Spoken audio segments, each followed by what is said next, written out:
forever. We are singing solidarity forever. We're shouting so ever for the union. Victory there is.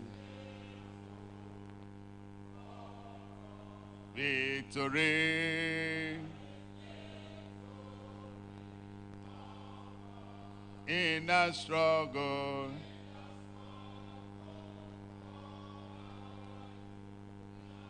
Yes, there is. Forward, forward, backward, backward in the struggle.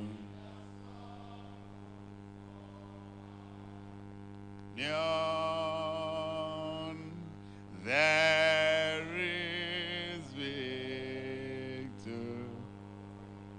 Great Pengassan, great Nigeria, Aluta, Victoria, women are great. Our agenda, please, we may be seated. That was the arrival of the president of Pengassan and the convener of Pengassan Energy and Labor Summit 2023. Mr. President, you are welcome. Without any further or much ado, we are starting the program, and we will start with the national anthem. Please, shall we rise as we take the national anthem, please? Media.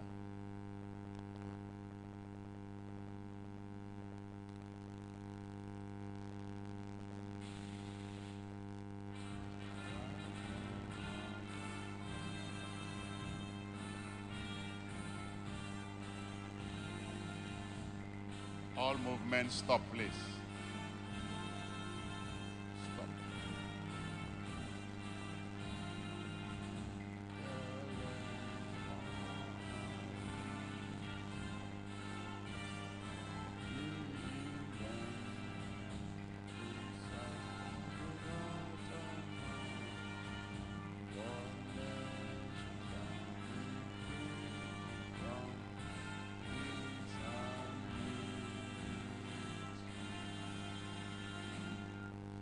Thank you very much. While we remain standing, please, let's go to page 2 of our program for the Solidarity song. And the media team will lead us as well.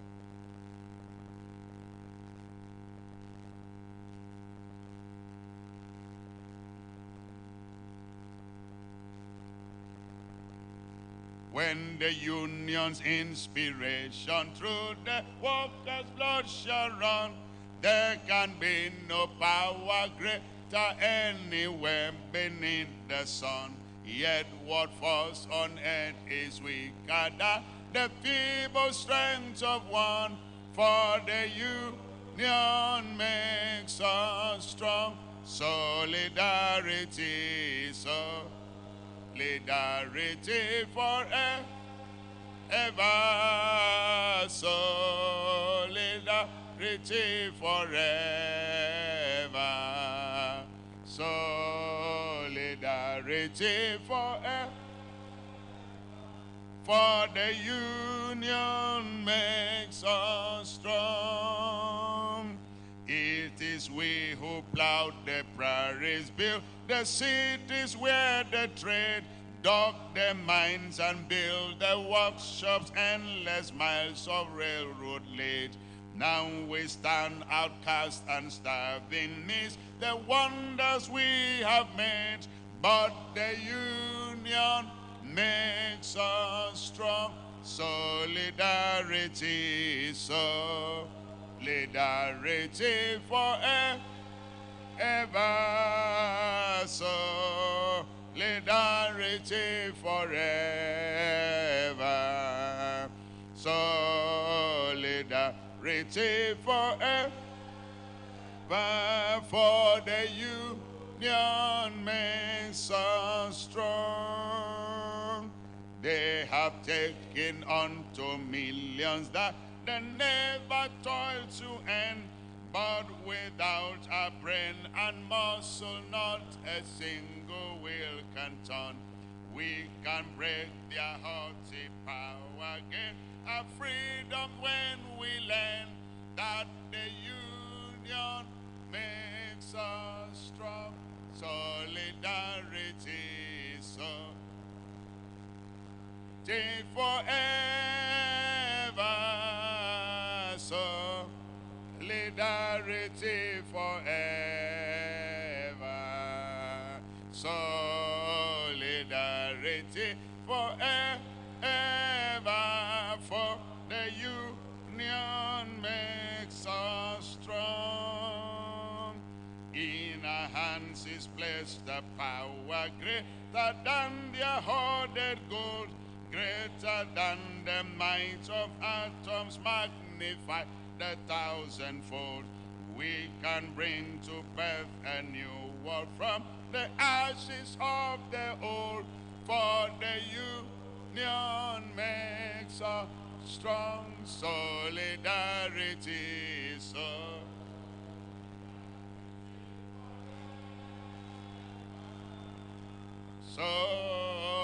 solidarity forever,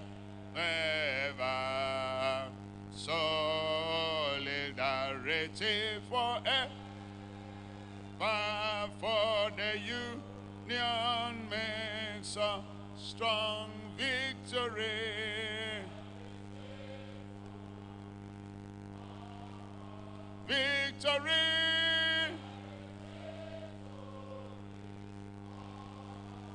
in a struggle,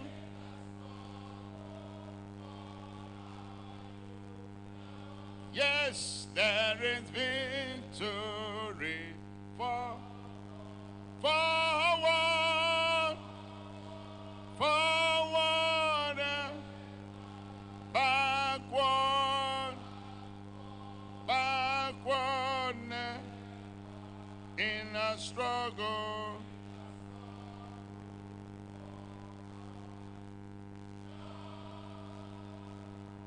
There is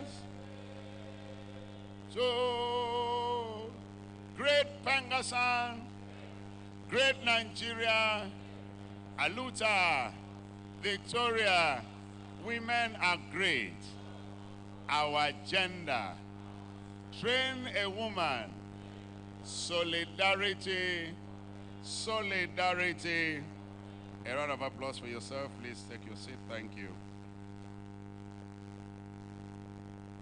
Mr. President, other invited guests, comrades, ladies and gentlemen, we have come to the third day of this great summit, Pengassan Energy and Labor Summit 2023, the second edition, and we have been exploring and looking at topical issues, and today we are still going to continue in that line.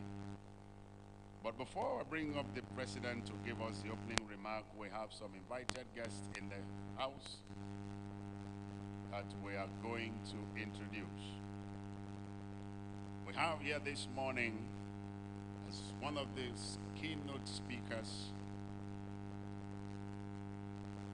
Engineer Simbe Kesiye Wabote, who is Executive Secretary, Nigerian Content Development and Monitoring Board. A round of applause for him. He is here in person.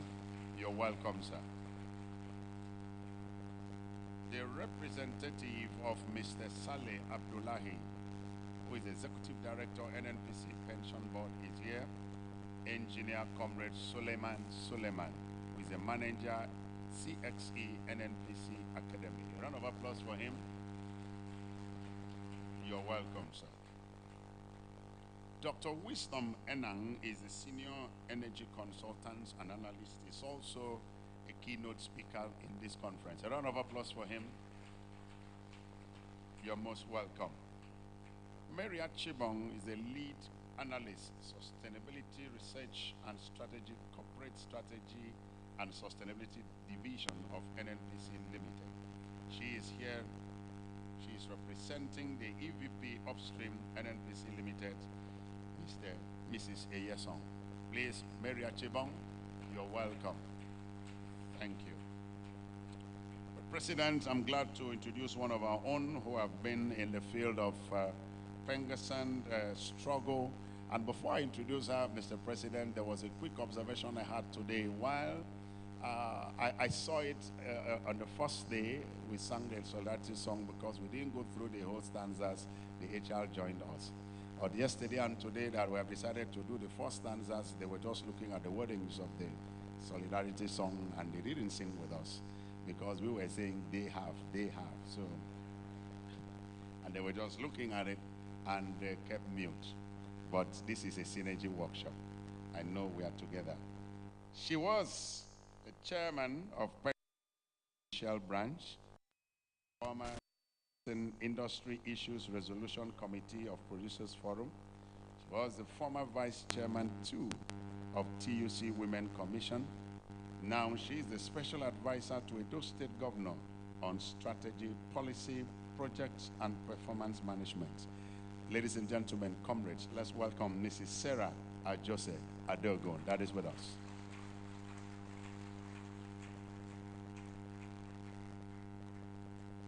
A woman I have much respect and regard for, a woman who only fears God and God alone, and tells truth to the authorities and anyone that cares to listen. She's here with us.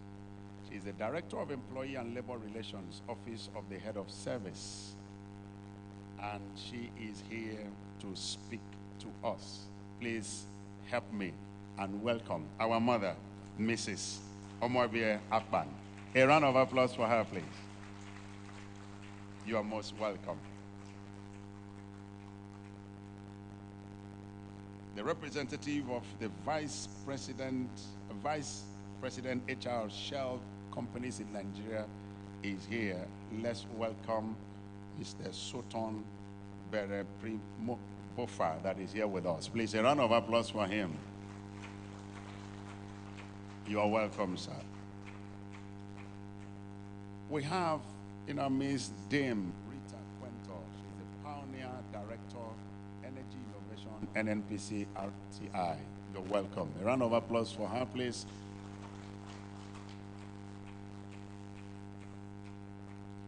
In our midst today is the Chairman OPTS HR Subcommittee and also Executive Director in Mobile Producing Nigeria and GM of HR. Help me welcome Dr. Balarabe Aliyu that is with us.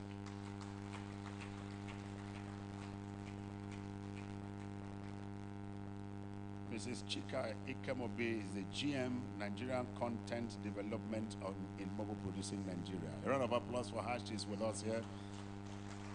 You're most welcome. We have our past presidents that are here with us. Please help me welcome Comrade Gani Owoduni that is here with us. He's the past president of Pengassan. Dr. Brown Ogbefun is here, the past president of Pengassan. Bayo Olowoshile is here, being a former general secretary of Pengassan. A round of applause for him, please. You are most welcome. And I've also seen on my far right, I have Dr. Tommy. Dr. Tommy is the first deputy president of the Trade Union Congress. He has been with us from day one. A round of applause for him, please.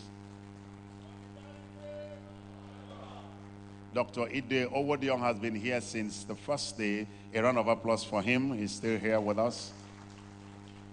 I've seen the president of Nupeng that is with us here today. Please, a round of applause for him. He's sitting right behind the...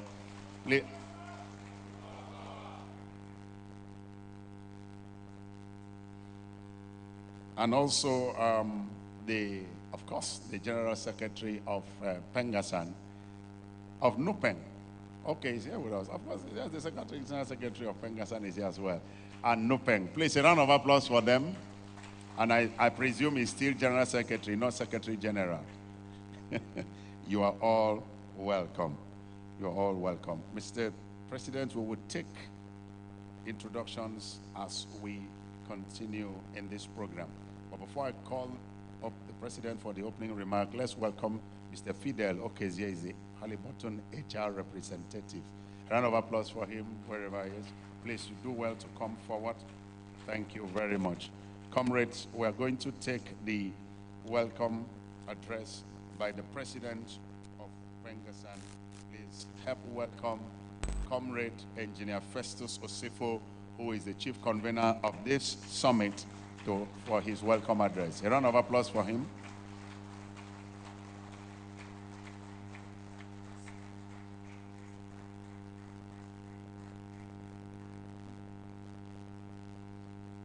Okay, I've been told that I should take the President's opening remark, but I wouldn't be able to do that. I will still wait for him to come.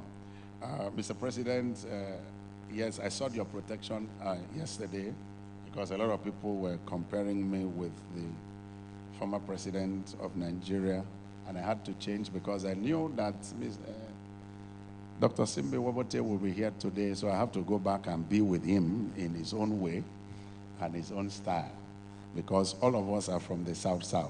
So now please relate me back home where I come from.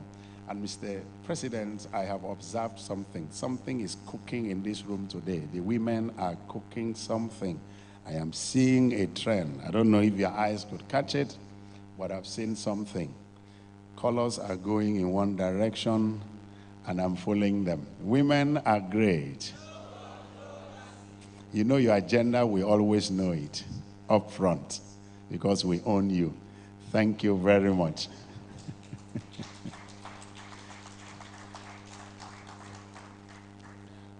Mr. President, the more you stay with the women, the more you love them.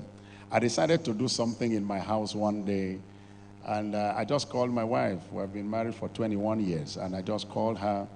I was outside, and I started telling her, hello, honey, my loving punch, my honey bunch, my sugar baby, my this. I called her all those sweet names, and when I stopped, she paused for 3 seconds, and the next thing that came out of her mouth was, are you okay?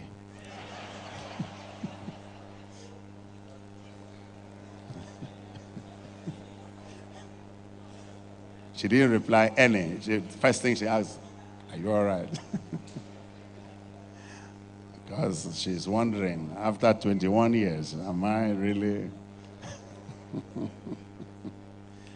I told her I'm fine, so because I don't know what you eat that you are.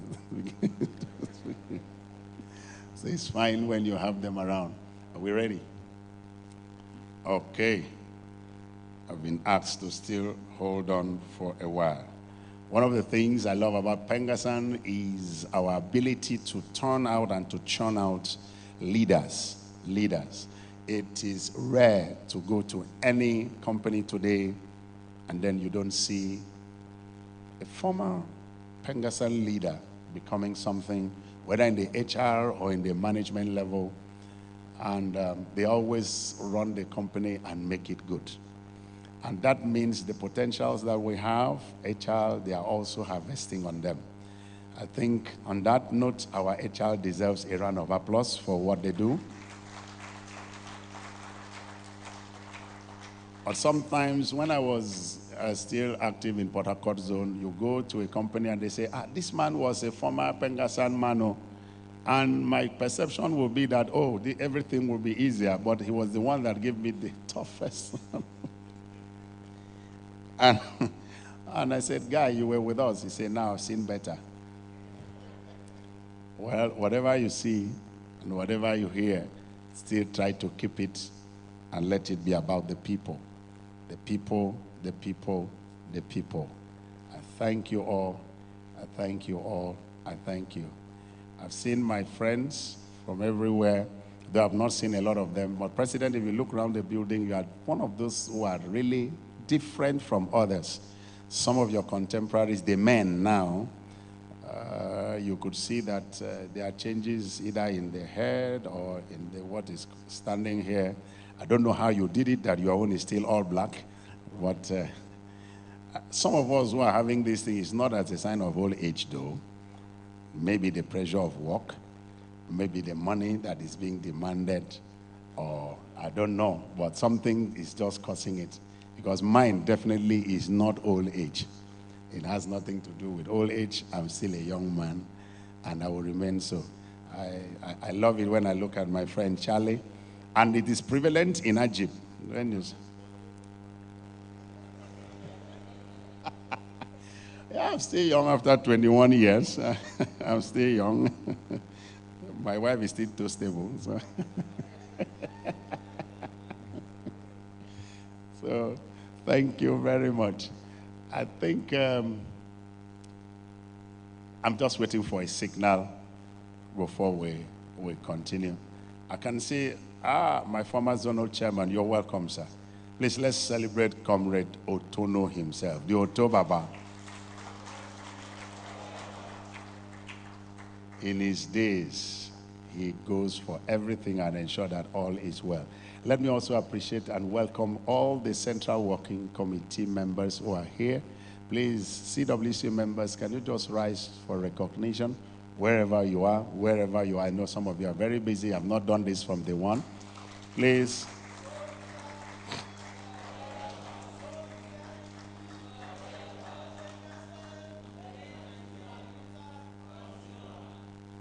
I'm happy we're having, but Mr. President, I hope you are not sending them for much negotiation, because they will look at them as doing well.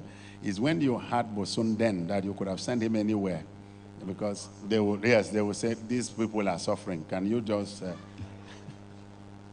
Oh, Bosun, you are in the house. A lot of applause for Bosun. I've seen him now. That's the state chairman of TUC in Oyo State. You're welcome, sir. He's my friend. He's my friend and brother. So whenever you send them, you get more money, because they will think we are suffering. Or when you send these other ones, they say, no, you have made too much money. Thank you very much.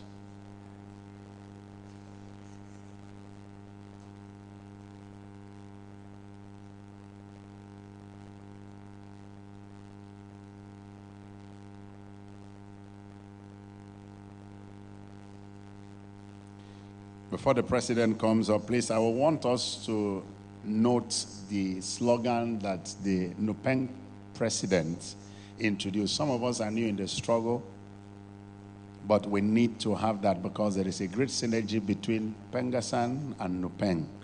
So I will crave the indulgence and the permission, with the permission of the president, for the Nupeng president to stand up again and give us that slogan, so that all of us will know when it comes to Pengassan and Nupeng, there is something that we say.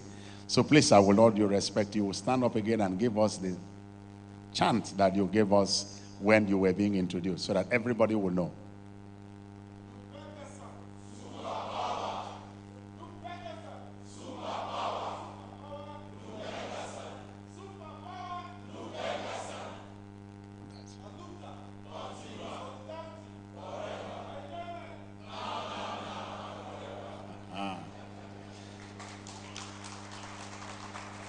I was careful to keep the enjoyment away, because management are here. And I was very, very much okay with the struggle continues, so that they will know that we are struggling. So when I say enjoyment, I know my EDHR will tell me, now you are enjoying already. Don't look for any. All right, before I call on the president, we have the manager, HR admin, Izochukwu Agulefo, that is here from Chevron Company. A round of applause for him, please.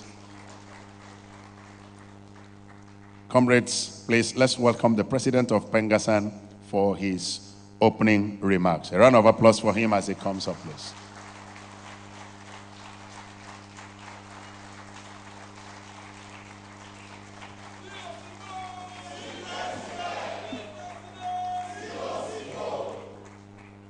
Solidarity.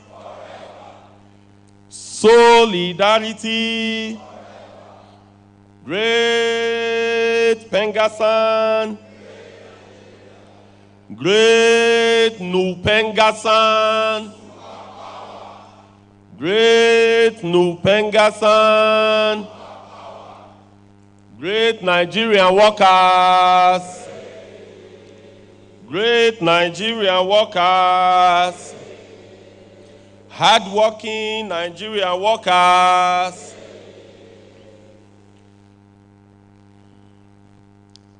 Our women are great. No controversy. Our gender. Our gender. Train a woman. Educate a woman. Solidarity. Greatest of the greatest Nigerian workers.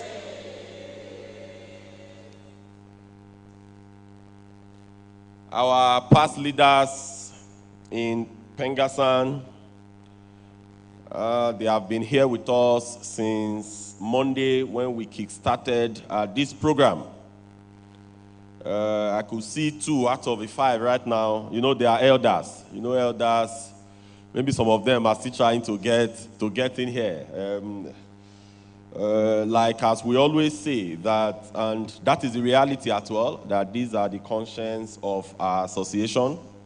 We can't thank them enough for the sacrifice. We know that a lot of them left everything that they have been doing. They are extremely busy people, but they chose to stay with us in the course of this program. I appreciate you all, sir. Pa Elder Owoduni, former President Pengassan, Pa Elder Brown Ogbefun, Doctor, former President Pengassan, popularly referred to as the Godfather. We appreciate you, sir. I think in the course of the program, the PG will join us, former President Peter Esele, former President Babatunde Oguns, and former President Austin Ezewaka.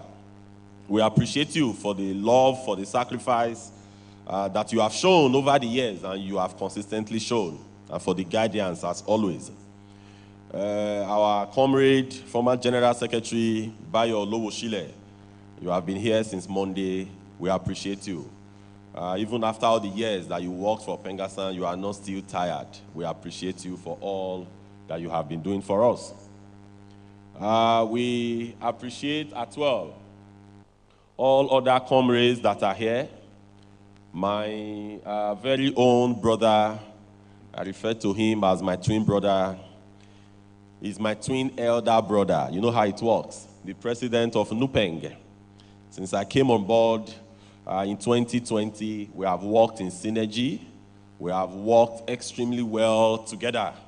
I appreciate you, sir. I know that you were very busy. You were in Uyo for NLC retreat, and from Uyo, you flew down here this morning to join us. We appreciate you.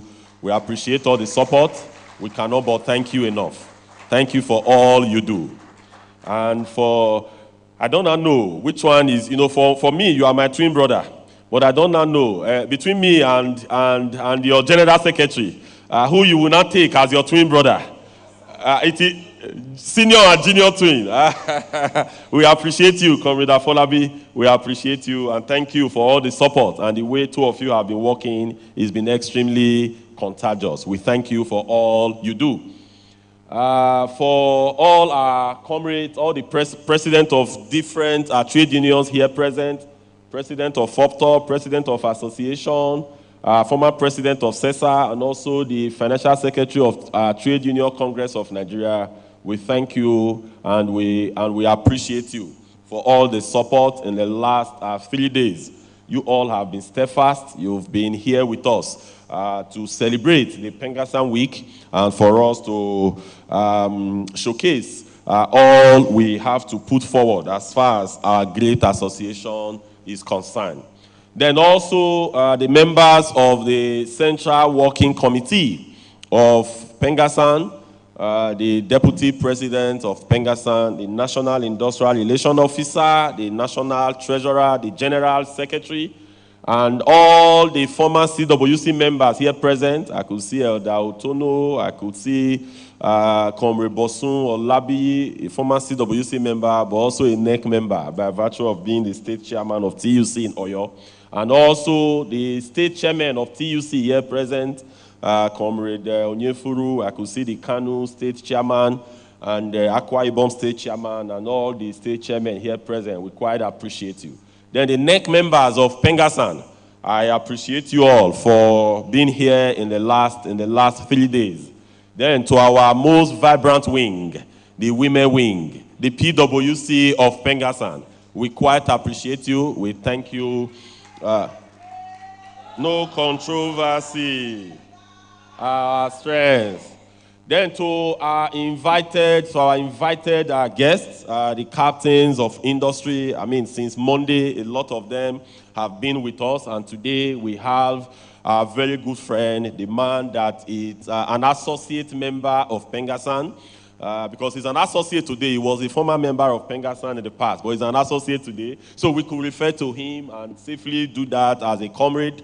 He has supported the cause of this association for a very, very long time. And whenever we call on him, he's always there to give us the assistance and to tell us exactly the way it is. We quite appreciate you, sir. The Executive Secretary of NCDMB, Comrade Engineer CB Wabote. Thank you, sir. We thank you for all the support. We appreciate you. Then also our former leader, she was a very vibrant branch chairman in Shell branch of Pengassan.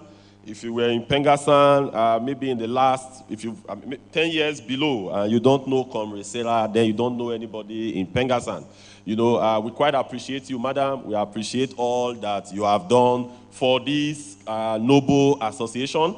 We thank you for your love till date for Pengassan. Whenever we call on you, you are always there to give us the support.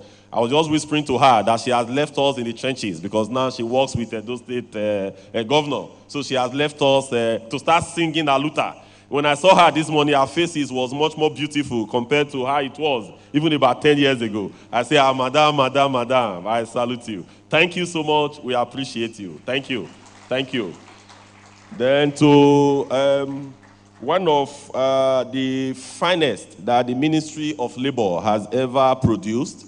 For us, we are not shy in saying it. We say it exactly the way it is because according to one of our mentors, he said, when you say the truth, you die. When you lie, you die. But when you say the truth and lie, you go to heaven. But when you lie and die, you go to hellfire. So, Mrs. Akman, we thank you. We appreciate you. You were here with us last year. You are also here with us today. We thank you for all that you have done for the labor movement. We thank you for the sacrifices that you have made. And we thank you for saying it the way it is and telling truth to power, no matter whose horse is gone. When the workers are wrong, you tell them. When government is also wrong, you tell them. We appreciate you, and we thank you for all you've stood for. Then for my very own brother, my very old friend, the man that answers the same name as his first name and his second name, Comrade Suleiman. He's here to represent our very own friend as well. These are people that have led Pengassan in NNPC. He was the former group chairman of Pengassan in NNPC. He has contributed his quota to the growth of this association. We thank you for all that you have done. We quite appreciate you, Comrade Suleiman. We appreciate you. And we also know that Comrade Saleh would have been here because he's someone that has led this cause severally in the past, mostly in NPC and even from the neck front, and a lot of committees in Pengassan. We thank you. Then for the representative of the IOCs, I could see Dr. Bala. Dr. Bala, when I was coming here, I wanted to call you a comrade, but they said I should withhold it until that the nego is coming soon. Let us see how you are going to perform before we will now know if we finally crown you with the title of a comrade. But thank you for being here. You've been here with us since yesterday, and we quite appreciate you. Then all the, I could see our brother from SPDC. We thank you. We appreciate you. Then for all those that are here that I could not mention their names for the want of time, I say you are all welcome. We quite appreciate you. We thank you for the support. Then for the guest speakers, Madam, thank you. You were with us last year, and you also found time to be here today. We say thank you, thank you, thank you. I could say that the last 2 days, today being the third day, we've been able to look at issues that are affecting the industry. We've been able to make some particular statements and categorical statements at that on some issues that are affecting us from the labor angle, and also issues that are affecting us as a country. And also, like as we have said, that at the end of the day, the communique from this conversation is going to be sent to stakeholders in the industry, to government, to the national oil company, to the regulators. We are going to send them the communique from this conversation. And it will not just end as sending them communique. We are also going to push to ensure that some of the resolutions that will be reached by the end of today, the action items, they must be implemented. Because like as we have always said, that when the people go to sleep, then government goes about to lead the way they think they could. But when we tend to hold government accountable and also contribute to the policies of government, we shouldn't fold our arm and wait for government to formulate policies and dish it at us. They will start complaining that these policies, either they are not implementable or they don't have human face. But as an association, we should form a vanguard, and we continuously push for our voice to be heard, so that when government intends to form any policy, we should be able to contribute to such. And this particular summit will not be short at that. As you've heard in the last 2 days on different topics relating to the deregulation of the downstream of the oil and gas industry, talking about gas evolution and talking about gas development in Nigeria, I strongly believe that at the end of the day, we will have a concrete resolution from this summit. So today, we're going to be listening to industry players as regarding the IOC divestment. One of the greatest challenges that we have had in Nigeria today is that a lot of the international oil and gas companies, they are divesting. Divesting or divestment on its own, it is not bad. Divestment on its own, yeah, we could bring in the local content, bringing in Nigerian companies. But we have had some peculiar challenges that we would listen to when our keynote speaker comes on stage. But some of the questions that we have asked is that a lot of the assets that has been divested in the past, how have they been managed? A lot of the assets that we have divested, before now, we've seen a situation where SPDC or share companies in Nigeria have divested some of their JV assets. How have they been managed? Some of the companies that these assets have been divested to, some of the companies that have bought these assets, what we have realized is that a lot of them, what they do is that they just produce. They produce and produce and produce the fields that were handed over to them without plan on how to develop the field, without plan on how to increase production, without plan on literally nothing. So it has been a problem. When you hand over some of these wells to them, they could take it. Maybe the wells, they were producing about 100,000 barrels, 80,000 barrels. But today, a lot of these wells are producing something around 10 to 20,000 barrels. So this is the real challenge. And another challenge that we have also observed is the issue of financing. The international oil companies could attract finances all over the world. They have good financial backbones. They have good financial institutions that would support them. They have good financial institutions that will lend them money. And most of this money that is lent to them is at a concessionary interest rate. But here in Nigeria, lots of these local companies that we have in Nigeria, they cannot attract the level of finance that a Chevron, that a Shell, that Total Energies, that ExxonMobil could attract. So because of that, they are not able to inject the necessary finance into the companies that they have bought. So literally, they sit back and they just allow, they continuously produce, and at the end of the day, the well will run dry. So that is the challenge that we are having. And currently, we are also facing the same challenge today by NAOC trying to exit their JV in Nigeria, wanting to sell the entire NAOC asset to Owando. So the question that we have asked is that what is the financial arrangement? The question we have asked, won't Owando be like others? Because as we have seen, a lot of these companies, they don't even have money to pay cash call. From our investigation, we realized that a lot of these institutions or these companies that are bought into the JV, that they are owing cash call up to billions of dollars. They are not able to pay. So for companies that have not paid cash call, for companies that are finding it difficult to pay their counterpart funding, will this company be able to take care of our members? So these are the real challenges. Because we have also seen that a lot of these companies that are bought into the asset of the IOCs, we are having challenges with them regarding the remuneration of our members. So it's a real challenge, and we must find a way to deal with them. Then another issue that also surfaced within this period is also the issue of the refineries. People have asked, what is the state of our refineries today? People have asked, how come the trade unions have said that the refinery must not be sold? But we told them that no, that as Pengassan, our position has been, at least in the last 10 to 15 years, I mean, the past presidents are here. Some of them, they were they were the president as at then. What we have advocated as Pengassan is that the refinery can be you can do divestment. You can bring about the NLNG model in our refinery structure. Because one of the companies that has worked so well in Nigeria today is the NLNG. So if the NLNG has worked, with government giving away 51% of the ownership of NLNG to the private sector, and NLNG has consistently paid dividends to government year in, year out.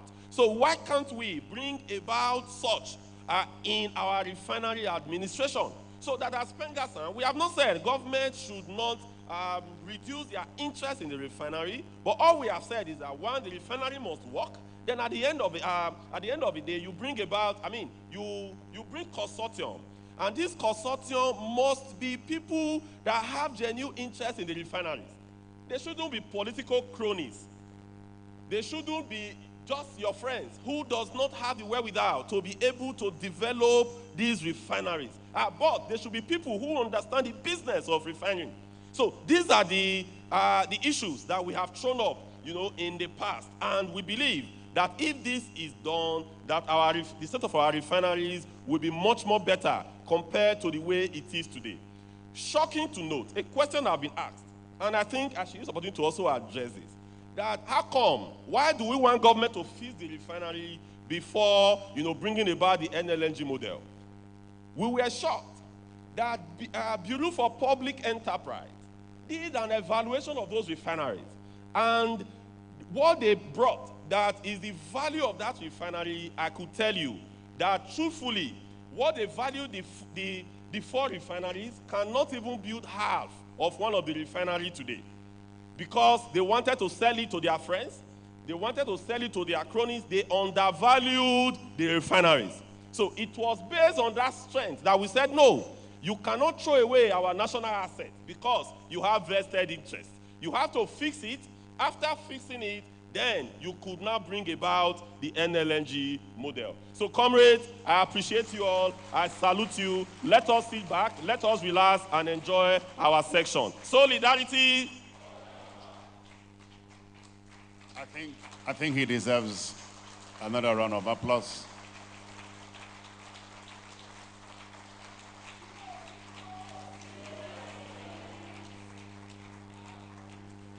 Thank you very much, Mr. President, for always speaking and sounding the voice of truth to authorities. And by and large, we'll see them working. We're going straight to the first keynote presentation on divestment in oil and gas, the challenges, the opportunities, and the implication to the industry in Nigeria. To do justice to that paper will be no other person than the Executive Secretary of the Nigerian Content Development and Management Board. Please help me welcome Engineer Simbi Wabote. A round of applause for him, please. Please, let's clap till he gets here. A round of applause for him.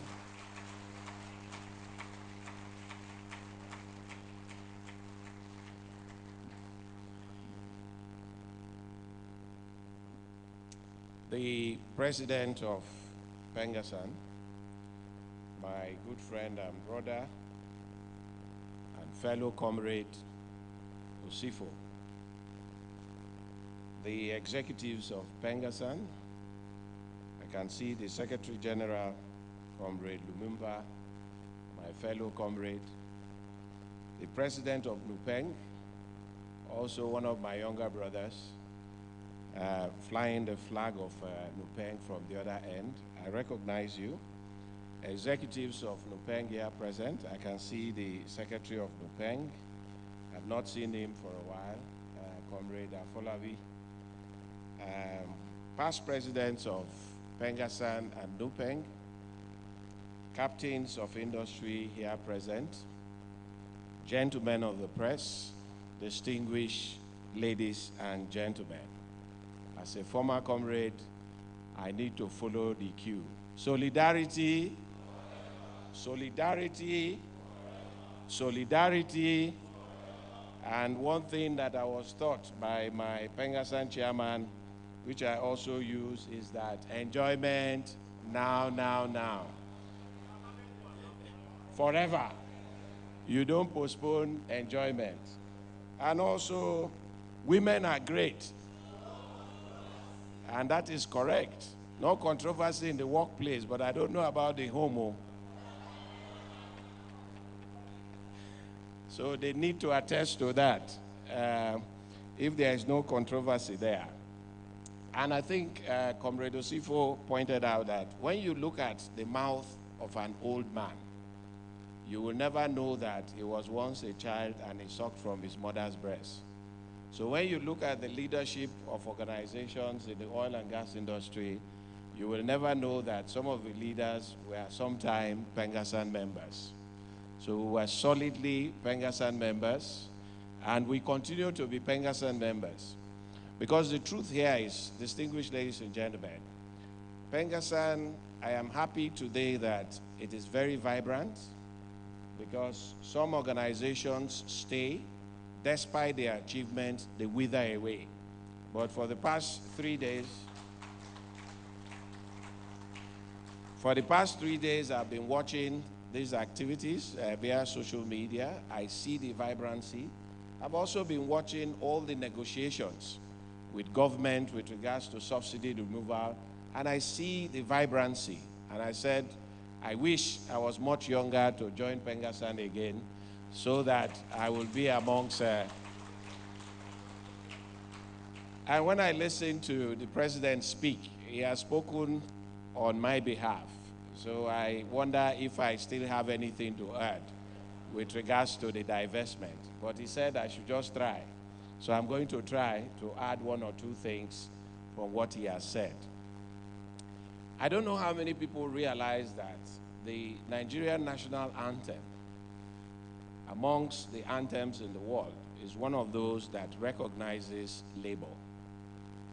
Because we believe that despite what our solidarity anthem said, which is they have taken untold millions that they never toiled to earn, but without our brain and muscle, not a single wheel can turn. I think the national anthem recognizes that without the brain and muscle of Pengassan or the unions, not a single wheel can turn. That's why you have a stanza of the national anthem. My people say if you want to clap, clap with confidence.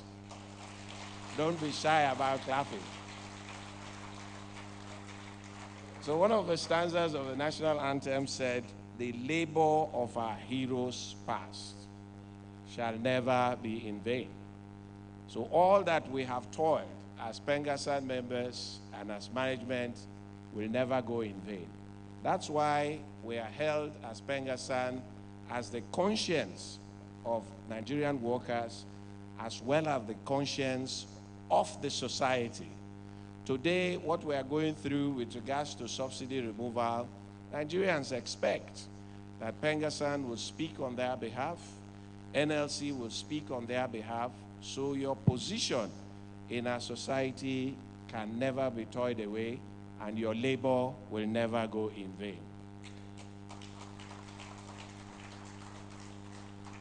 So, distinguished ladies and gentlemen, let me try as much as possible to add to what Comrade Osifo has said with regards to the topic, divestment in oil and gas, the challenges, opportunities, and the implication to the industry in Nigeria. When I came in, I looked at the sponsors of this event, and I was looking for the logo of NCDMB. I only saw it on the back cover of the program. I didn't see it out there. Comrade, be rest assured that we are all part of Pengassan, and we play a role within Pengassan. So please, as I leave, go and put our logo there, so that we will be part of the enjoyment now. Distinguished ladies and gentlemen, I am indeed delighted to stand before you today with a sense of responsibility and dedication to deliver this keynote address at this year's edition of the Pengassan Energy and Labor Summit. The theme of this year's summit, petroleum industry deregulation and gas utilization for a sustainable energy future in Nigeria, is indeed very appropriate, especially at this time when the downstream sector is going through a major reform. The theme also underscores the need to balance the demands of reforms and market-driven enterprise with the imperative of energy affordability and sustainability. There is no gainsaying that the petroleum industry is the cornerstone of our nation's economy as we speak today.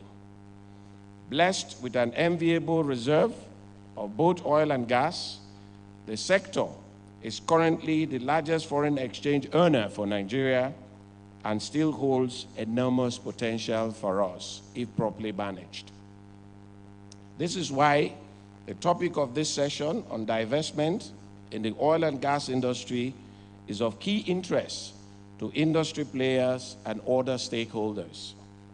This keynote address, therefore, distinguished ladies and gentlemen, and the following panel sessions will explore the challenges of divestments, the opportunities, and the implication to the country, Nigeria.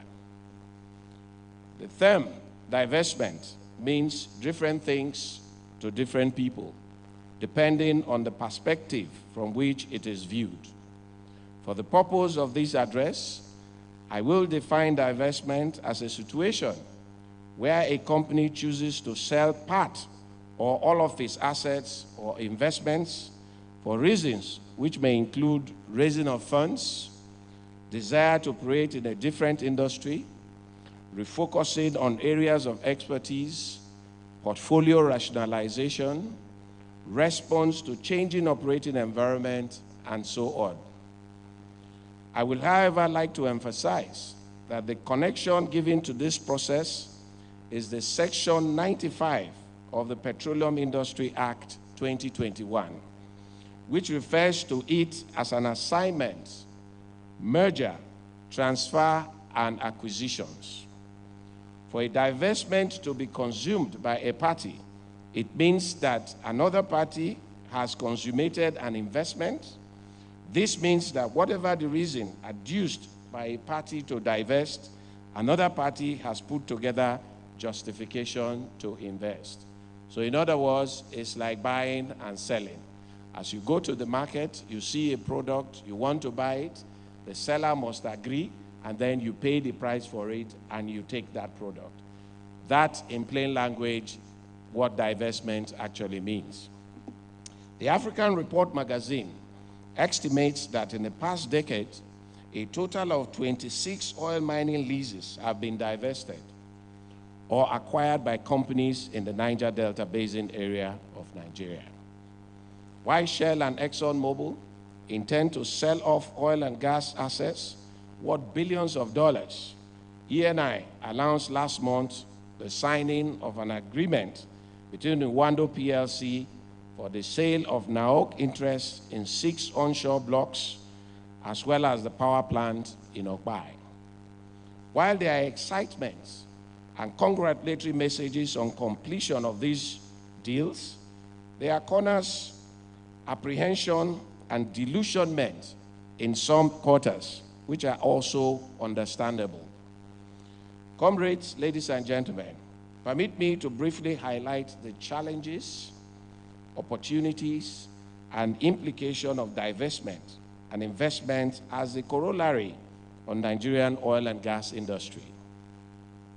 One key challenge of divestment is the timely consummation of the deal by getting the necessary regulatory approvals related to the assignment, transfer, merger, or acquisition. Divestment always generates a lot of interest from various groups covering political, legal, communities, and of course, labor.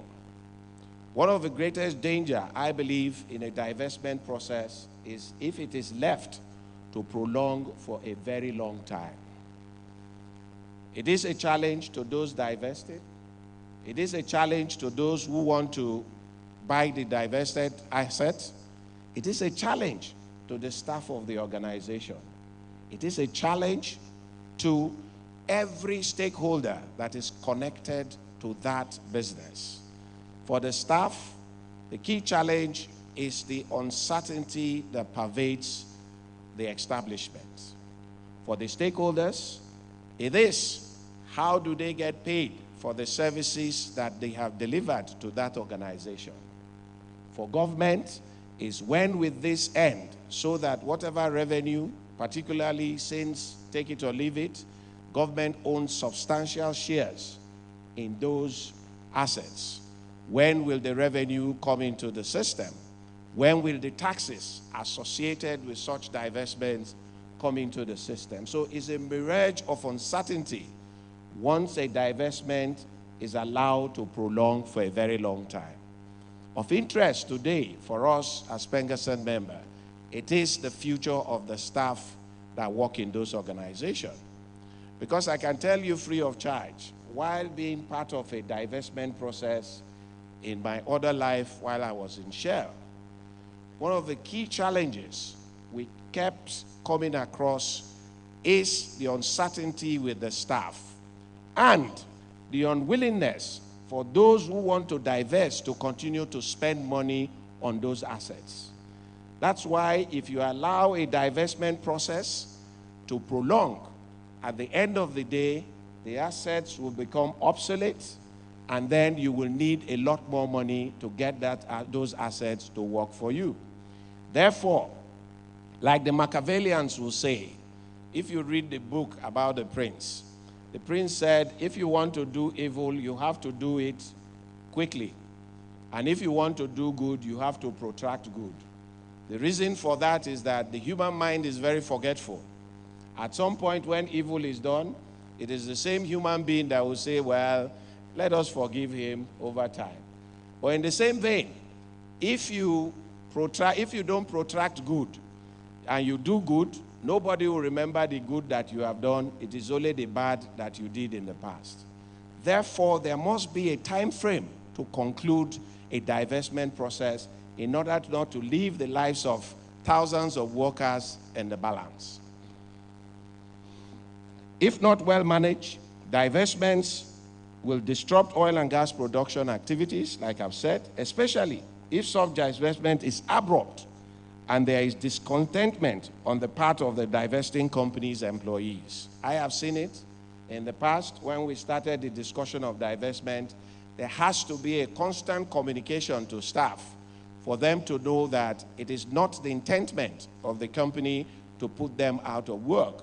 Therefore, when you prolong divestment, a lot of things happen in establishments. Loyalty does not exist again.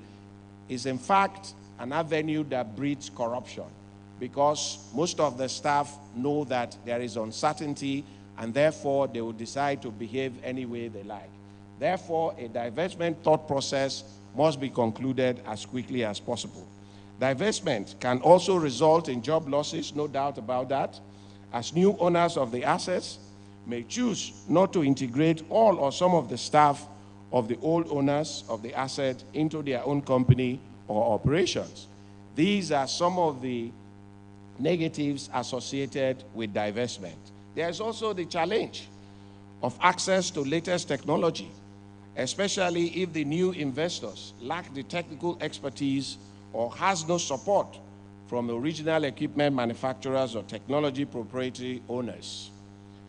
Last one is how to manage legacy issues or liabilities related to the environment, communities, and other social commitments and expectations. Today, if you look at the papers that I saw yesterday, communities are concerned, contractors are concerned, service providers are concerned with the legacy debt of NAOC with regards to their divestment plan. It's a serious issue. And one of the things that are done by such companies, they tell you that they are divesting both assets and liabilities, and they are handing over the liabilities to the new owners. And that portends a lot of challenge, because first, the new owners have to go and look for money in order to buy that asset. They will go to banks, collect loans to pay for that asset, and then they begin to struggle on how to pay back the banks with interest rates that are, if you like, out of the window. How will they pay back the banks, remain profitable, and then pay the service providers? It is a big challenge. That's why, in my opinion, any asset that we want to divest in Nigeria, whoever is divesting should take responsibility to ensure that all those legacy debts are settled.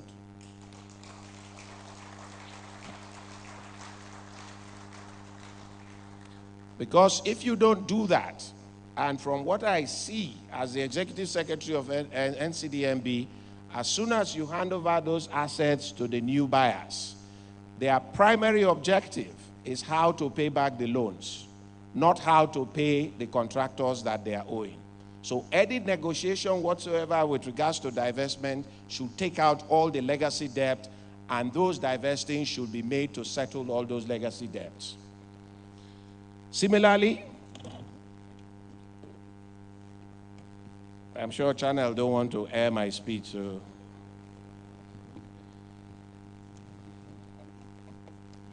similarly, divestment also enables the rejuvenation of assets. On the other hand, distinguished ladies and gentlemen, also comes with opportunity. It's not all about negative with regards to divestments. One, divestment also enabled the rejuvenation of assets whose production levels was declining. Over time, operators divest assets whose production is declining, and the acquiring companies invest in technologies that significantly increase the production level of such assets. I remember in those days when SPDC divested the asset to Seplat. That asset was producing less than 20,000 barrels. But today, I am sure Seplat is producing about 75,000 barrels of oil per day, which shows you that there is an opportunity if divestment is done properly, because most of these international oil companies get out of a particular production acreage because they want to hand it over to a more nimble organization. I recall getting involved in divestment in those days in Shell. We looked at technical capability of those who want to buy the assets. And then second was the financial capability of those who want to buy the assets, so that we know that when we hand those assets over to them, rather than it decline, because they are nimble, they are able to up the production. Similar thing happened to Iteo. When Shell divested the Nembe Creek assets, that asset was producing less than 30,000 barrels of oil per day. It's a big acreage. Today, I am sure, if not for the crude theft and pipeline vandalization, ITEO is able to up that asset to 100,000 barrels per day production. So it brings in positivity in terms of what divestment brings. Because I give you an example. For an asset that is producing 30,000 barrels and a staff strength of 4,500 as SPDC, there is no way that asset will be profitable. But with a staff strength of 300, an asset that is producing 30,000 barrels, you up it to 100,000 barrels, you can do the math and see the level of profitability. So there is an advantage associated also with divestment. Also, divestment creates direct and indirect employment opportunities, especially for Nigerians, as indigenous companies that acquire divested assets typically engage Nigerians as their workforce and local businesses as service providers. In those days when Shell was managing the asset by Seplat, we had a lot of expatriates in the company. But today, I can tell you, the expatriate strength of Seplat is perhaps 1%, and 99.9% are all Nigerians. So it brings positivity in terms of divestment itself.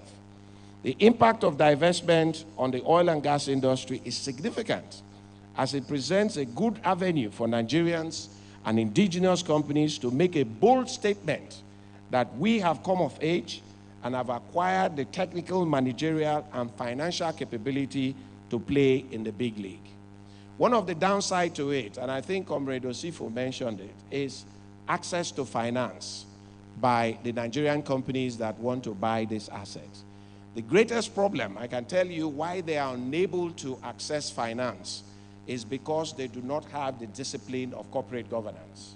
That is the greatest problem that they have, because most of the divested assets are sold to Nigerians, and it is run like a one-man business, where the family account is tied to the asset account.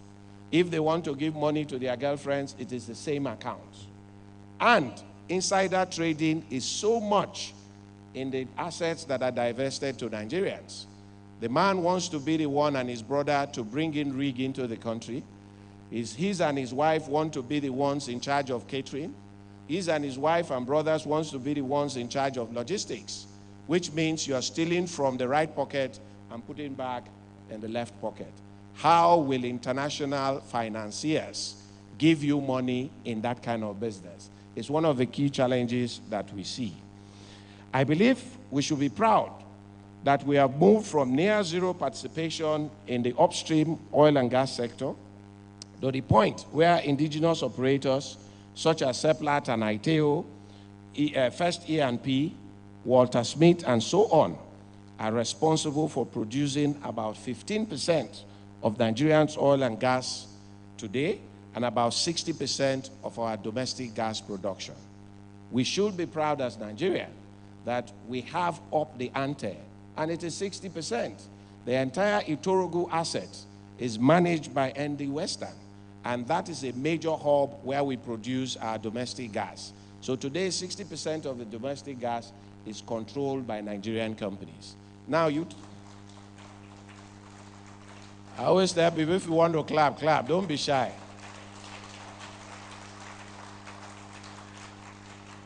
Comrade Osifo has told me nobody will be penalized for clapping. So please feel free. So that is where we are as a country. If we had not started a divestment process where Nigerians are participating in the value chain, distinguished ladies and gentlemen, you can imagine what would have happened to us as a country during the COVID. Perhaps we would have shut down the whole of our assets because the international communities never believed in our medical capability of handling the COVID pandemic. Hence, most of the expatriates, as well as their service companies, left the country. But Nigerians, no one day did we shut down our production in the country during that period. With the continued trend of divestments, the share of indigenous companies in crude oil production could reach up to 30% within the nearest future. It is indeed heartwarming to see our local operating companies deploy their capabilities and techniques to double and sometimes triple production volumes from their acquired assets and apply home-grown solutions in addressing host community concerns. The involvement of our financial institutions on the transaction is also remarkable, as it represents means of efficient capital deployment and capacity building on loan syndication on international scale.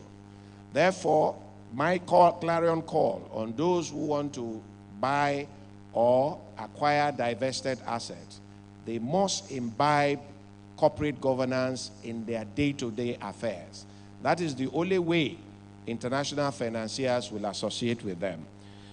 Distinguished ladies and gentlemen, this is also applicable to legal services, insurance, government relations, employee relations, community relations. The involvement of our financial institutions on these transactions, you cannot put it aside. Or our lawyers in these transactions, you cannot put it aside. Or our community relations and industrial relations folks who engage the staff on a daily basis have come of age. The increase in the number of service companies has also been remarkable. We currently have over 10,000 service companies registered in our NOGIC JQS platform, from about 7,000 in 2017. That is about 3,000 new service companies in the last 6 years, providing services to these indigenous players who are now controlling the land and swamp assets. Many of the staff that had exited as a result of divestment exercise have set up service companies and are also employers of labor. One of the positives associated also with divestments. While we commend the indigenous companies that are gearing up to acquire the divested assets, it is pertinent to remind all stakeholders that the provisions of the Nigerian Oil and Gas Industry Content Development Act of 2010 cover all entities and all activities connected to the Nigerian oil and gas industry. Most often than not, most Nigerians believe that the Local Content Act is not for them. It's for the international oil companies. And hence, when they acquire these assets, they walk into my office and say, we are a Nigerian company. The act is for everybody, because I give you a simple example. If you are a Nigerian business, you go and get a contract from Shell, and the act says you must use Nigerians to execute that job, and you leave the country to bring in expatriates and say you are a Nigerian company. Are you helping Nigeria? The answer is definitely no. So the act is for everybody, whether you are an international company or you are a Nigerian company. As we continue to observe the changing ownership of dynamics in the industry, the board will continue to partner with industry stakeholders to institute regulations that will ensure that increasing footprint and stakes of indigenous oil and gas producing companies will not lead to reduction in Nigerian content compliance and participations of Nigerians in the oil and gas industry. I would also like to state that we should all note that adaptability is the key to resilience. Together we can shape a future where Nigerian energy industry not only survives but thrives in the face of changes. Today, I get invited to various countries to deliver speeches on how we've been able to grow Nigerian content, where Nigerian indigenous producers are managing some of these oil fields. It's as a result of the Local Content Act that we've been practicing for years. When we started, before 2010, Nigerian participation in industry was less than 5%. Today, we are proud to say we have grown local participation to 54%.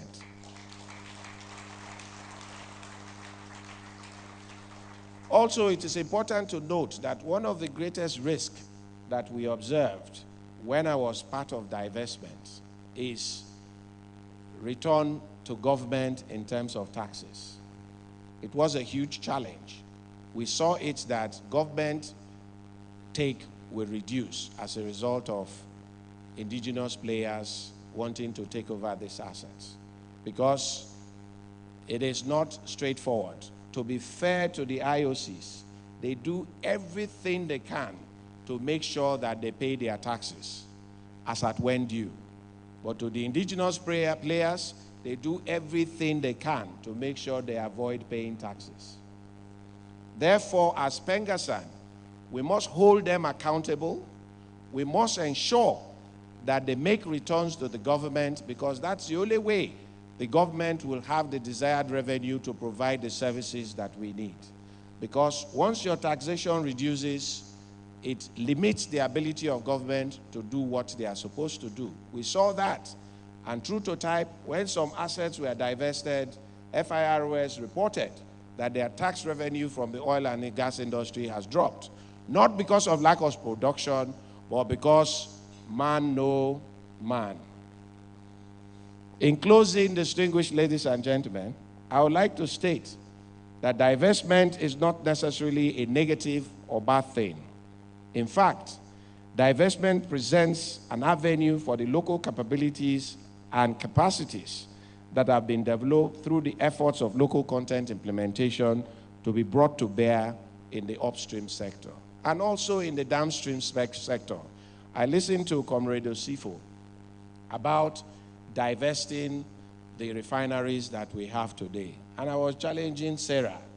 I said, I'm sure those refineries came to the state that they are, and that people who are working in those refineries were also Pengassan and Nupeng members.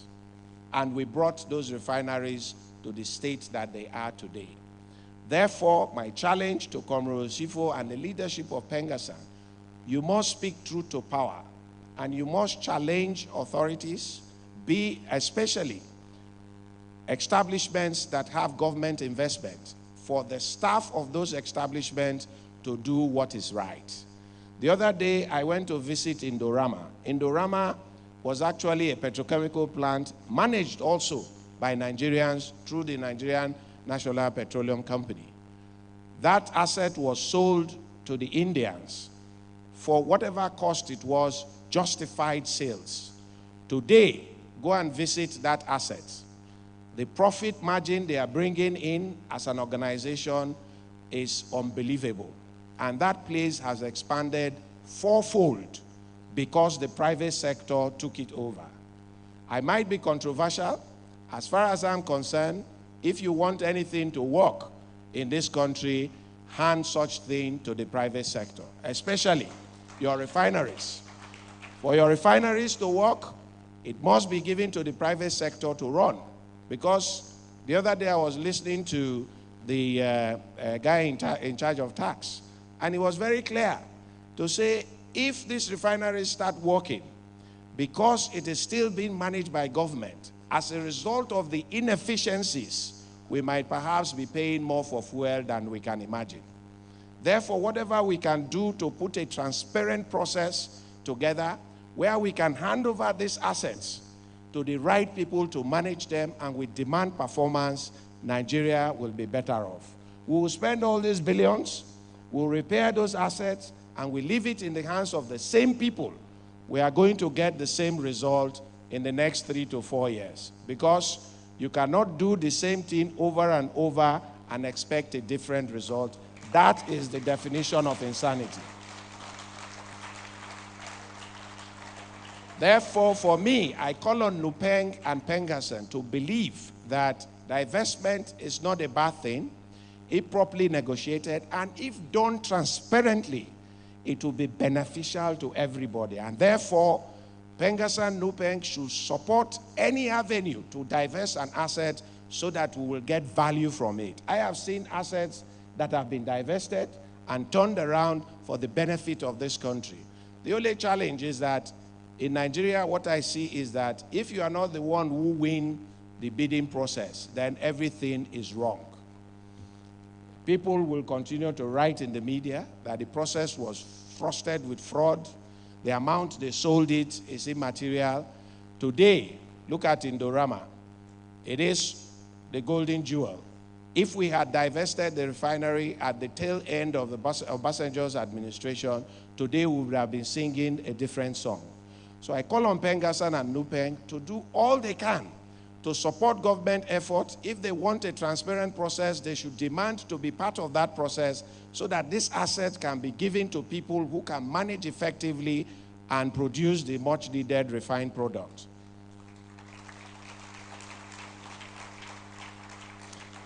Some of us say these things because we have tested it. As NCDMB, we went into partnership with Walter Smith Refinery to set up a 5,000 barrels refinery at Ibigwe in Imo State. Today, at the end of the year, that refinery will declare profit because we don't even see the products in the tank. As we are producing, people are taking them away. It is run efficiently and will declare profit for the investors. Therefore, I sincerely believe that if the private sector is allowed to manage these refineries, it will be a game changer for us as a country. It is worthy to note there is always a high level of interest from local and international investors whenever there is a divestment or acquisition of a new acreage in our bid rounds. This is better positioned to be compared to a situation in which we have no one interested in our existing or new acreages, but up for sale. I would like to seize this opportunity to congratulate and commend the executive members of Pengassan for organizing this auspicious event. To be honest, I saw the president of NUPENG. I apologize to him because I've been invited severally to be part of NUPENG events. So when he saw me here, he was very jealous. So, Mr. President, I can assure you the next NUPENG event, I will be the first to arrive. So in closing, distinguished ladies and gentlemen, my clarion call is that any process for government to divest, to create efficiency, should be supported by Pengassan and NUPENG. Pengassan and NUPENG should ask for a transparent process with which that should happen. There is no negative coming out of a divestment process. It is a continuous process by oil-producing companies, even by businesses. It is what we call portfolio rationalization. Today, Shell and the international oil companies are looking at offshore assets where they believe that it is the blue ocean, where they have the necessary technology, they have the deep pocket, and also they are able to produce those assets without any disturbances in terms of community interference. And they want to hand over the land and swamp assets because Nigerians believe that they are better managers of these communities. They can do a better job by interfacing with the communities. It is simple. It is what I call the Blue Ocean Strategy. There's a book written by a particular author called the Blue Ocean Strategy. The international companies want to leave the red ocean.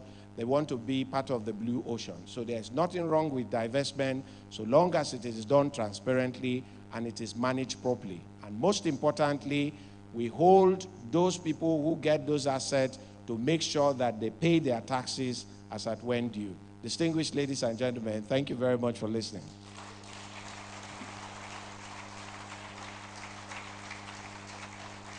I strongly believe it deserves a better round of applause.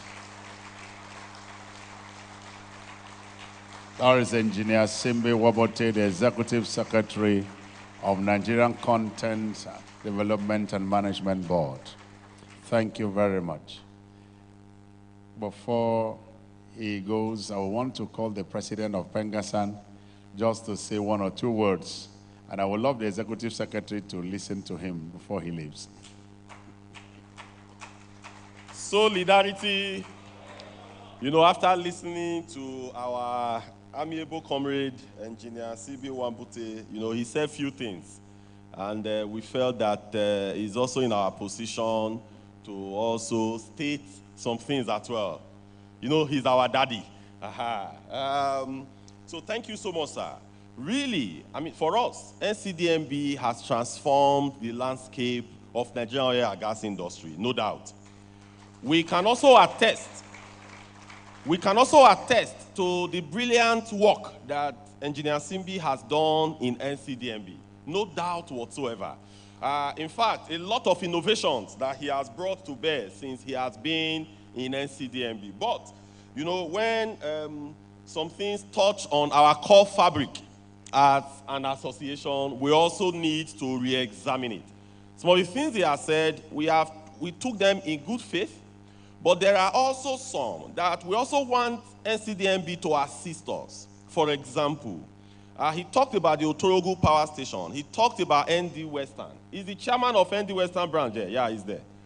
So, ND Western, sir, I think NCDMB, beyond the fact that you are pushing that these companies, IOCs should go and they should allow Nigerians to come in.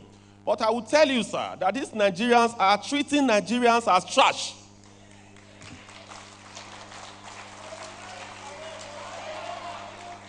That these Nigerians today, sir, if you know what they pay an average engineer in ND Western, you will be shocked.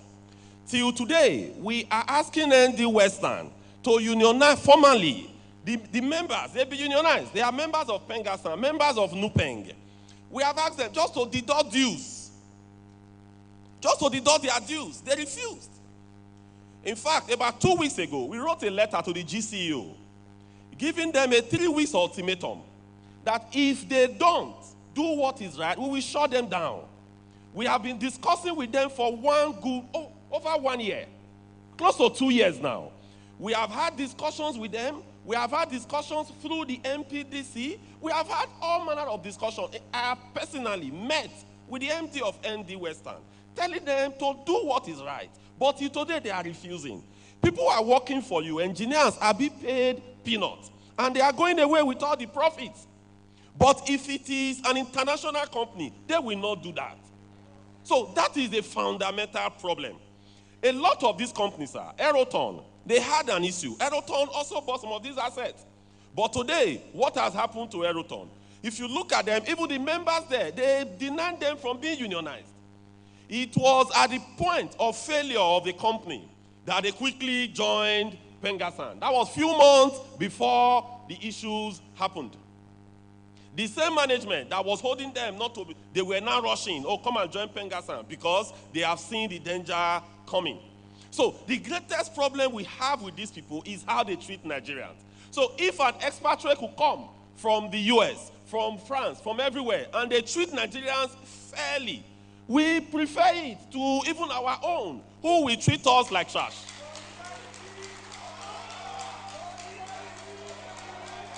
Then again, even the issue of training and capacity building.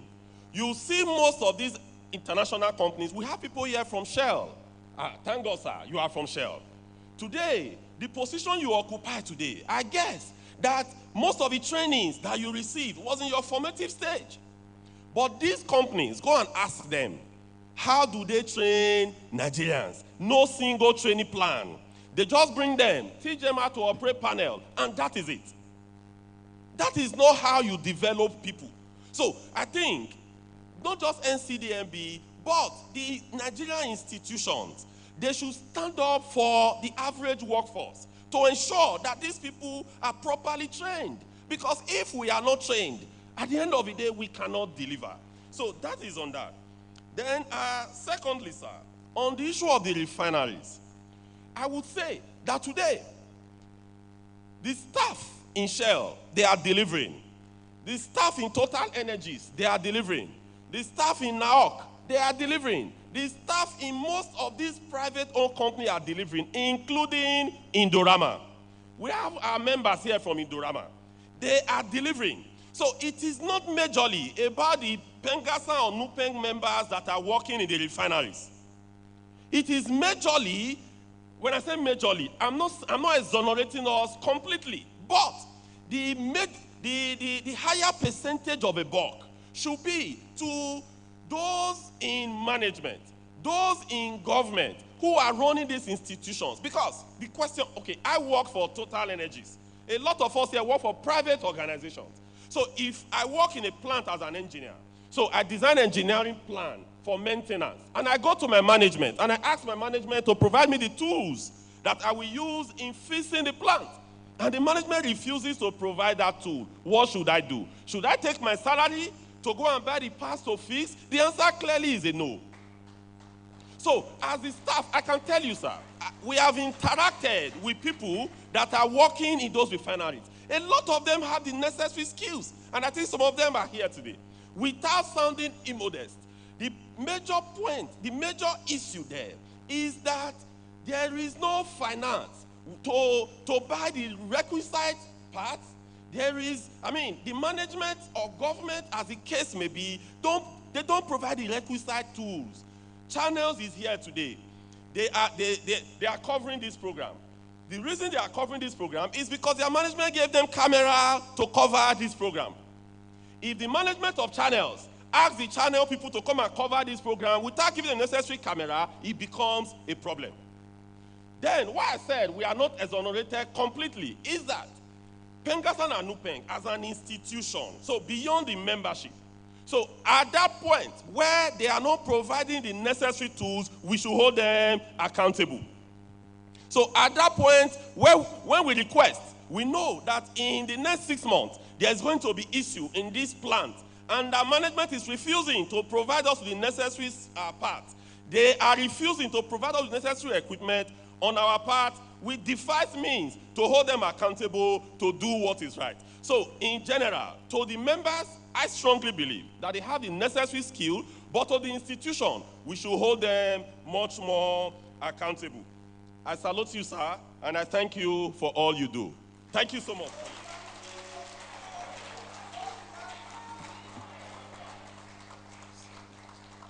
Solidarity, it is getting more better and better, more interesting.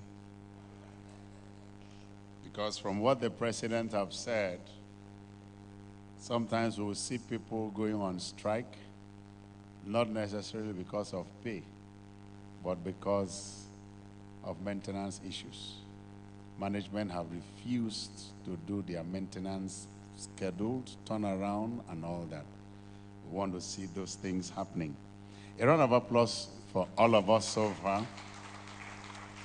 We've done well. Engineer Simbi, thank you very much for that, doing justice to that paper. While he was speaking, Mr. President, Mrs. Dolakbo Okulaja Kotun, the Executive Director Operations of Ikwe Ona Refinery, walked in here. A round of applause for her.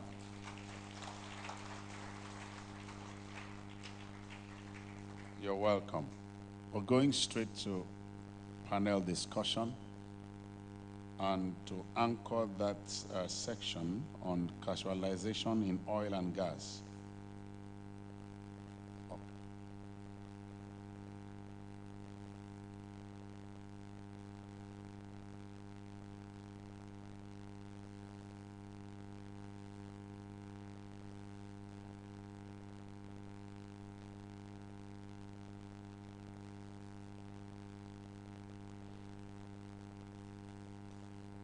To handle that session, casualization in oil and gas, finding a lasting solution, is the River State TUC chairman, Comrade Foster Onyefuru. He's also the branch chairman of Pengassan Shell's company in Nigeria. Round of applause for him.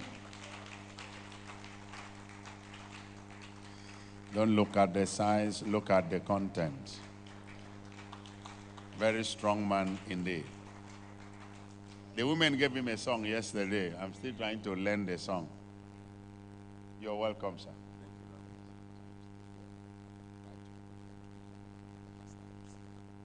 Yeah. I'm a very tall man.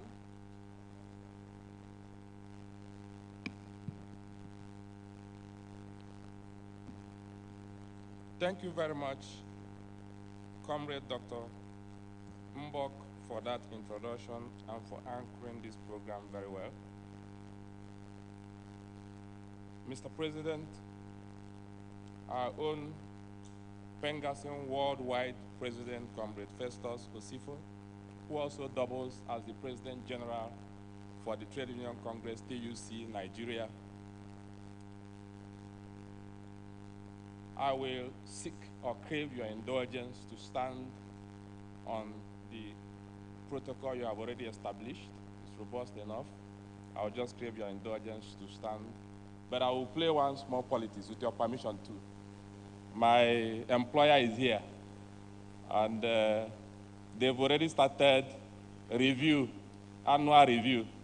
So if I don't, at least, Engineer Simbi, you understand what I'm saying. Comrade Sarah, you understand.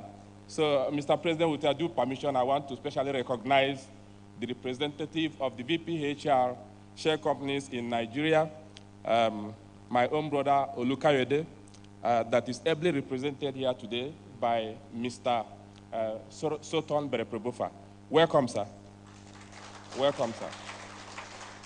I have to keep my job. Mrs. Akpan, you understand? I have to keep my job. Bala, you know, if I don't do this. And thank you very much, Mr. President, for creating the scene and setting the scene. Thank you also, Engineer Simbi. Sorry, sir, before you leave, just one thing I want to tell you, just 1 second before you leave. Engineer Simbi, thank you very much for informing us that our local content grew from about less than 10% to 52% in the last couple of years. Thank you very much. And the subject we are going to be discussing now, we also want to inform you that the same period, casualization rate in Nigeria grew from 48% to 67%. So, Dr. Simbi, thank you very much, because I wish we'd be here to listen to this session. And in the oil and gas industry, it rose from 48% to 70% casualization. It's just an information. So you will get the communique at the end of this session. Thank you very much.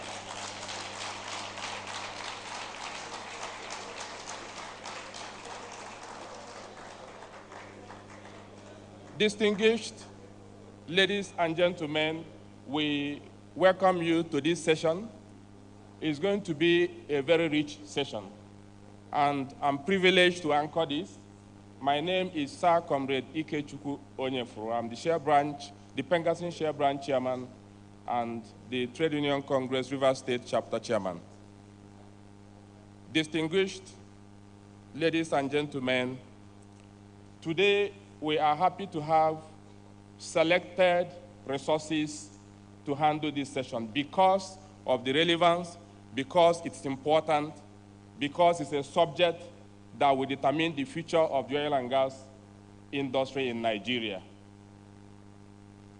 The president is not here, but we want to thank the president for creating the enabling environment, for empowering us to attract very rich resources that will be discussing the issues around casualization in the oil and gas industry in Nigeria and finding a lasting solution. I will crave your indulgence to introduce to us our discussants. And I would like to start from Dr. Balarabe Aliyu, who is the Executive Director and Country HR Manager for ExxonMobil companies in Nigeria. He has over 2 decades experience. I'll just try to create small background so that we understand why we say we have a very rich resource persons this morning. He has over 2 decades experience of leading human resources and labor relations in energy industry in Africa, UK, Europe, and the Middle East. He's a visionary executive-level HR leader with a proven talent for developing powerful people strategies that drive both commercial and employee engagement gains. As a member of the Mobil MPN subsidiary of ExxonMobil board, Bala shapes and informs wider business plans and strategy in a complex regulatory and operating environment. He also chairs the OPTS. I met him for the first time last year when Pengassan took a very giant leap to save the oil and gas industry from imminent collapse when our daily production dropped to as low as 700,000 barrels per day. Pengassan took a very giant leap by engaging stakeholders, taking strategic actions that eventually saved the industry, and today we are doing about 1.2 million, which has potential to also grow. I met Dr. Bala in one of the sessions where we engaged the OPTS, and I saw indeed a visionary leader. Ladies and gentlemen, he's also a distinguished HR professional and former chairman, Education Committee of the Chartered Institute of Personnel Management 2018 and 2020, where he led the Institute's effort to implement electronic student examination in 2020. He's well qualified. He has a doctorate in business administration from the University of Liverpool, UK, and holds an array of professional accreditation, including chartered membership of CIPD UK, amongst others. It's my pleasure at this time to welcome on stage Dr. Simbi. Mr. Simbi is not here, but we are going to clap confidently with joy as we invite Dr. Bala to please come up the rostrum. Let us clap confidently. I'll do short. Okay. Dr. Bala, please, I want you to sit this way. Yes. Thank you very much. We have our own engineer, Suleiman. I was happy this morning when I saw him. I saw him last in 2017. And this morning, okay, thank you. This morning I saw him. I have been asked to just manage the introduction well. So we have the pleasure to invite Engineer Suleiman to also please come up the rostrum for this session.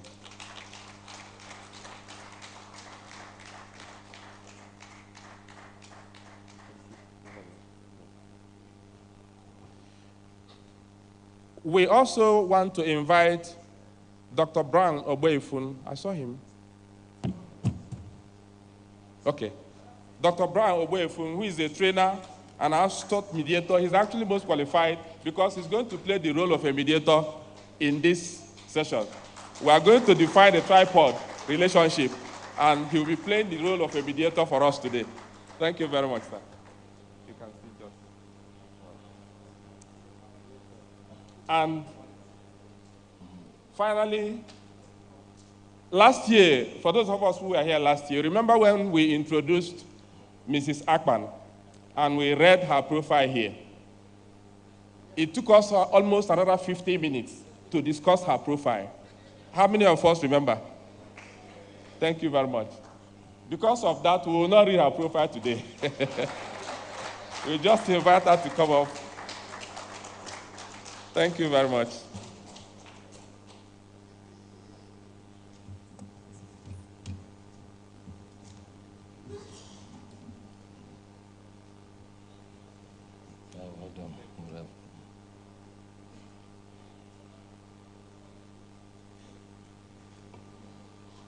Ladies and gentlemen, distinguished guests, we are going to start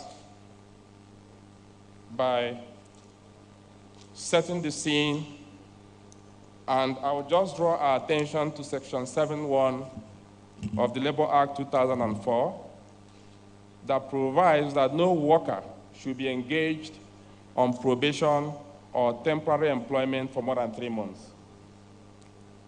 This follows the International Labour Organization, ILO protocol that provides for the transition of employees from temporary to permanent employment within 3 to 12 months of their contract. Apparently worried by the violation of the extant law, the last Senate took a decision and began a consideration of the prohibition of casualization Bill 2020. Unfortunately, that bill is yet to see the light of the day. The Minister of Labor then committed that his ministry will do everything possible to ensure that that bill was passed. But today, we are still waiting for the bill to be passed. If we look at the global perspective, by ILO convention records and data, 75% of workers globally are employed as non-standard employees that we can term casual workers. In our own situation in Nigeria, it's essential to understand our local context. And understanding our local context, the oil and gas industry remains the backbone of Nigeria's economy. According to World Bank data, Oil alone accounts for 40% of our country's GDP, 70% of our budget revenues, and 95% of our foreign exchange earnings, meaning that this industry is actually the chicken, the bird that lays the golden egg. And if this industry collapses, sorry, there will be no Nigeria. That's just what that means. And that is why Pengassan feel is important that we look at this particular threat that has the potential to challenge this industry and shake the foundation of this country. Today, we are going to start by looking at the impact of casualization, and I'm happy to start with Mrs. Akpan. The statistics we have mentioned, have at least laid some basis for us to discuss the impacts of casualization in the industry. And our first question goes to you, Ma. In light of these figures and the details you have, could you please share your thoughts on how casualization affects job security and the overall well-being of our oil and gas workers in Nigeria? What are some of the immediate challenges that these workers face? How does this work? Yes, thank you. Well, in terms of job security, oftentimes you find out that a casual worker is not even given written conditions of work. You made mention of Section 7.1 of the Labor Act, which stipulates that within 3 months of employment, an employer should actually give a written condition of work to the employee. So when you have casualization, and let me quickly say that casualization in Nigeria has different colors. Traditionally, casualization is supposed to be for unskilled workers and maybe for a daily wage. But in Nigeria, it goes beyond that, especially in some industries, oil and gas, communication industry, and hospitality industry.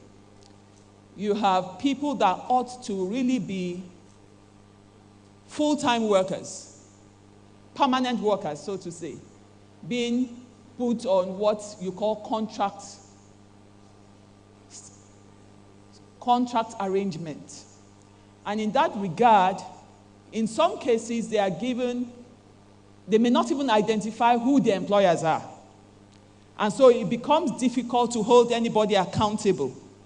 So that portends insecurity in terms of their status. So those are just 2 out of so many that you can think about when the issue of casualization is being discussed. Of course, you know that in many cases too, especially when you are talking about service contract, the employee does not know what his take-home will be. It's whatever the direct employer decides to give him or her that he gets home. So there's so many dimensions to the issue of insecurity for the contract staff. Thank you very much, Madam. And we'll come to you now, Dr. Bala. But before we come to you, just to mention that the NOCs, the IOCs, the servicing companies, regulators, there is a trend. And the trend is that they outsource jobs to portfolio managers. And these portfolio managers act as just paymasters. At the end of the month, the portfolio managers receive markup, percentage markup for every of those category of staff. And this cuts across the industry. Based on the perspective that Mrs. Akpan have put on the table, Dr. Bala, do you agree with Mrs. Akpan's view or not? Yes, thank you very much and good afternoon. Let me stand on existing protocol. I think the way to address your question is really I feel there's a need to clarify what we mean when we say casualization, because I see us using that same term with contract employment. And the way to look at it is think about the oil and gas industry, which we all are in. From the front end of the industry, when you are exploring, all the way to when you actually build the facilities, develop it, extract the oil from the ground, and then from there on, all the way to when you refine it and get products to people. It's a very, very wide and broad value chain, and one company cannot execute that value chain from beginning to the end. What that means is that across that value chain, at different points in time, one company is providing contractor service to another. So contractor employment in itself is not the problem. Casualization, though, is the problem. Because casualization in this context is where the personnel or the employees do not have what you call legally enforced employment contracts. No clarity in their terms and conditions of service, no regular payment time frame. They had no opportunity to even engage about their terms and conditions. So the banks, the telecoms, the logistics, the medical services that we use are quote unquote contractors or outsourced services. So yeah, fundamentally, as OPTS and even as employers, our antecedents is we believe in the decency of work. The whole ILO regulations that states, people should have fair wages, the opportunity to engage. We believe in that. But it's a very broad spectrum of providers in that entire value chain. Casualization is a problem. And it's not a problem, it's a national issue that all of us need to come together to address. Why is that? Because fundamentally, when you look at the drivers of casualization, you cannot isolate it from the issues in the society. A society that prospers, that has opportunities and jobs for people, will more likely not have as much casualization versus the one where you have so many people chasing so few opportunities or jobs.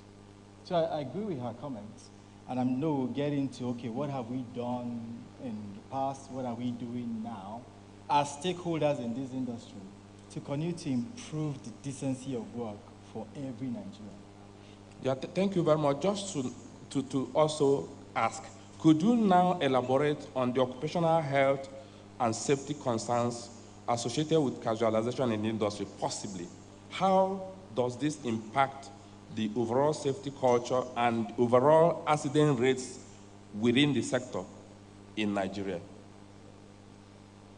You know why we ask this question? Because we know most of the incidents recorded in the industry, fatality and even non-fatality, 98% of such happens to this category of workers. So, can you elaborate on the impact on how casualization actually contributes to this occupational health and safety concerns? Yeah, I think fundamental to any employment contract or whether an employer will provide, a credible employer should provide, is a safe work environment. And if you look at even in the provisions of, be it the Labor Act, or even some of the safety regulations that exist, there are very, very high standards around what a standard workplace should have. Very, very high standards about what those should look like. Now, where those people who are, providing what you call non-standard employment or quote-unquote casualization are not going through that due diligence, first of all, from a Ministry of Labor standpoint to get a recruiter's license, and then all of the due diligence you need for them to even do business in this sector, then you may see some of those things happen. However, fundamentally, what we continue to drive, for both our service providers, because there are thousands of them, each company in the oil and gas sector, and it's each member of the OPTS subsector. Any of those would easily have contractor companies or outsourcing companies in the thousands. And all of those go through serious, rigorous screening, not just by us, but also by government. Remember, NCDMB provides its own regulations. NAPIMS and NOIMS do that. The Ministry of Labor do that. So it takes the collective. And I go back to my comment earlier about the society, whereby you have scarcity of opportunities, scarcity of jobs, that is where there is a window for people to, evade these regulatory checks, or evade that screening, and then you have some of those incidents. Thank you very much. We come to you now, Dr. Brown, as a mediator and a very powerful trainer. It's evident from this discussion that there is need to address casualization in the oil and gas industry very, very urgently. We need to now want to shift our focus to potential solutions as a mediator now, because setting the scene is very clear that casualization is actually anti-labor practice.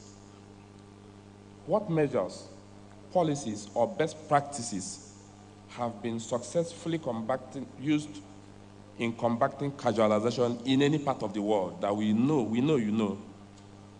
Are there any lessons or strategies that Nigeria can learn from such global best practices to begin to come back, to reduce, to eliminate completely casualization in the industry? Thank you so much. First, let me please also thank Pengassan for giving me this opportunity to stand before captains of industry, and especially also for what Pengassan has done. Because what you are doing here today is like setting policies in place or putting them in place, unknown to us, because whatever you're going to decide from here might go into some sifting, and which they are going to use in negotiation of policy. So I want to sincerely appreciate Pengassan for what you have done, especially with this labor summit. First, before answering your question, please permit me to say that, like Bala said, I think using casualization as an envelope to wrap what is outsourcing or job outsourcing, offshoring, and so on and so forth, will be a little bit misleading. Because why do I say that? Casualization, let us look at the simple definition of casual. If you are dressing casually, it means that you are not properly dressed, all right? It means that you are not wearing a formal dress. And that's exactly what we are saying when you talk about being, casual in this environment. The truth is, I think we try to use casualization in place of contract staff, direct or indirect, and whether we like it or not. And before my comrades, and I used to tell them each time I handle training, I said, do you want me to tell you the truth, or you want me to lie to you? Where we are in the global space today is that full-time employment is fast eroding. COVID-19 has come to worsen that. The war in Ukraine and Russia has also come to complicate all that. And job outsourcing had key drivers. Until we understand the key drivers behind, let me use the term now, casualization, we are likely going to be chasing ourselves with canes and strides till the world will come, we'll run in circles. For instance, between 1970 and 1983-84, where people had full-time employment in oil and gas industry, I'm sure some of us can understand that even as at that time, those who serve us, those who are, they all had full-time employment, all right? And that was because you had the period of boom. There was money to spend. But the key drivers began to shift from 1984 to 86, or to the 90s, where you had things like structural adjustment a program, where you had globalization, and where you had recession in the world. And then companies began to look at how to sustain the, the enterprise, and then how can we do certain things in such a way that we are not going to close down. But now back to what I'm saying, because that is necessary for us to understand, like the times we are in now, even the Ministry of Labor and Employment, as far as May 25th, 2011, through that labor guideline, also appreciated the fact that it is not all jobs that can be in the organogram. But however, do unto others what you don't want them to do, what you want them to do unto you. It's a basic philosophy about life, treating people well. That people are working for you, you may not have all of them in the organogram, but however, that 2011 contract staffing guideline says that, one, we know that there are different fees, contract staff and full-time employment. And when we have opportunities, for instance, of recruiting people into the organogram, can we begin to give some level of consideration to those who have worked with us for some time? So if you did that, because you are asking me for solutions, what do we do? So if, for instance, somebody who is working for you as a contractor knows very well that he also has a time that he will be able to fit into the organogram, he's not likely to grumble. So that is humane. That's putting face to human resources. Another one also talked about unionization. Comrade President, when he was talking in reaction to what Comrade, I call him Comrade too because I've had some dealings with him, is that every worker has a right to be unionized, has a right to collective bargaining, and that's exactly what that guideline says. But however, within the ambit of unionization and that collective bargaining, there are two structures that will guide that decision. One is that if you belong to the manpower manpower contract, for instance, which is usually referred to as labor contract, you can be unionized. All right? If you are in the service contract, just providing service, the essence is that you are coming to put your service in place in where you have been asked to come and be a contractor. It is expected that those who are going to be serving you at that point are unionized somewhere. Let me give an example. You want to recruit Ogbevun's company to give you service in driving your people from point A to point B. And Ogbevun should come with his buses and his drivers. What I'm coming to provide for you is just service. And it is expected that those who are going to be part of my workers will have been unionized with Nigerian Union of Road Transport Workers. Because you are not part of those who are paying or who are buying the equipment that I'm using. And then dispute resolution process is also carved into that 2011 guidelines. And lastly, it also enshrined there that we must ensure that there is a level of job security. So it has six things that it worked at.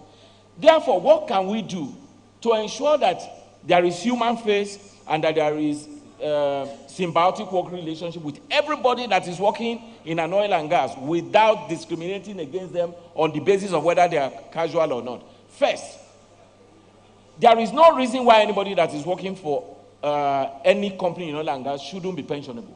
Because from 2004, we know that that has been given. But the truth is, I was asked to settle some issues in some companies when I was in service up to 2015. We found out that the money they were deducting from the so-called indirect contract staff, the casual staff, or those whose jobs were outsourced, the contractors will take the money, they won't pay them in. And so when you now exit those people, having their exit pay becomes a problem. And so when you go to the principal company, the company will tell you, no, we've paid them, so go and meet their secondary company. And so what companies must begin to do, therefore, is that the doctrine of the law of privity in contract, let us not deceive ourselves, because the Supreme Court has settled it, especially noting the fact that when you talk of a contract staff, be it temporary, be it casual, name it anything, you also have a role to play. You are co-employer. In which case, don't give a job and say that because I am not the direct employer, I have nothing to do. No. You have a role to play. And I think the courts have settled that. And all you need to do, therefore, Pengassan, is to approach the necessary organs to interpret that law to mean what it is. Then secondly, let us understand the primacy of facts. First, who pays the staff? Because that will help the unions in the agitations they want to put forward. Who is the master? Who pays the staff? Then the next one is the fact that, okay, the people that are here, whether you give them letters of employment or not, where do they work, for instance? All these come into play. And I believe that when we treat people with some level of humaneness, when we give room to dignify them, companies are the people that will benefit at the end of the day. Because if you didn't do that, a man that is angry with his job can go home and be violent with the wife. A man that is angry with his job because he's not well remunerated, for instance, could have emotional disturbance. It could now lead to accident. And then a man that is unhappy with his immediate environment, especially from the work, who carry the aggression of the work into the home, and they begin to have issues in marriages, and before you know it, you are having a toxic worker in your environment. Thank you. Thank you very much, Dr. Brown, for that very detailed insight. And from all you have said, is evident that casual workers, the actions or inactions of casual workers have the potential to also impact even the permanent workers. And just to tell us a story for 30 seconds, a particular company has a club, and they have a swimming pool, and they have casual workers who work in the pool. This particular guy was supposed to be a lifesaver that works in the pool. On this particular day, he was not in the right frame of mind, and children came to swim. And one of the children that came to swim dived from the shallow end and died. The company that owns the pool sacked the lifesaver. A permanent staff of that company lost his child, his daughter. So meaning that as a matter of interest, the services or the actions of that casual worker have potential to impact the regular worker. Therefore, if that regular worker, from what you've said, is a member of Pengassan, Pengassan actually, as a matter of right of interest, can seek for the benefit of that casual worker. Having created this scenario, Mrs. Akpan, please, we'll come back to you because we haven't really seen some progressive initiatives by the Nigerian government to address this issue. Could you please provide insights into the effectiveness of government interventions and regulations aimed at reducing casualization in the Nigerian oil and gas industry? What more do you think can be done at the policy level to protect the rights and job security of workers, including but not limited to the overall well-being of even the permanent workers that receive service from these casual workers? Thank you very much. Like Comrade Ogbeifun made mention, in the first instance, there is the guideline for labor administration in the oil and gas sector. And more recently, I think they also have developed another guideline for the bank and finance and insurance industry. Aside from that, though, that was in 2011. But before 2011, government intervened on the issue of sanitizing casualization in the oil and gas industry generally by introducing recruiter's license. Like you said in the first instance, when casualization, what you call casualization started, you had what we call paymasters, where IOCs will go to a community, and in order to pacify the local heads, the community heads, they just assign workers that they employ directly and say, well, we are assigning them to you as your staff, and they give them a certain percentage as fee for services rendered. In such circumstances, oftentimes, the worker does not even know what we call paymasters. That is his direct employer. So what Federal Ministry of Labor did then was to introduce recruiter's license. And the essence of introducing recruiter's license was to make who we called paymasters to become proper employers. And one of the first things that they are required to do is to comply with the provisions of the Labor Act. For example, you cannot claim to have employed somebody without issuing the person with a letter of employment. You also mentioned Section 7, which clearly says that within 3 months of employing a worker, you must provide that person with written conditions of work.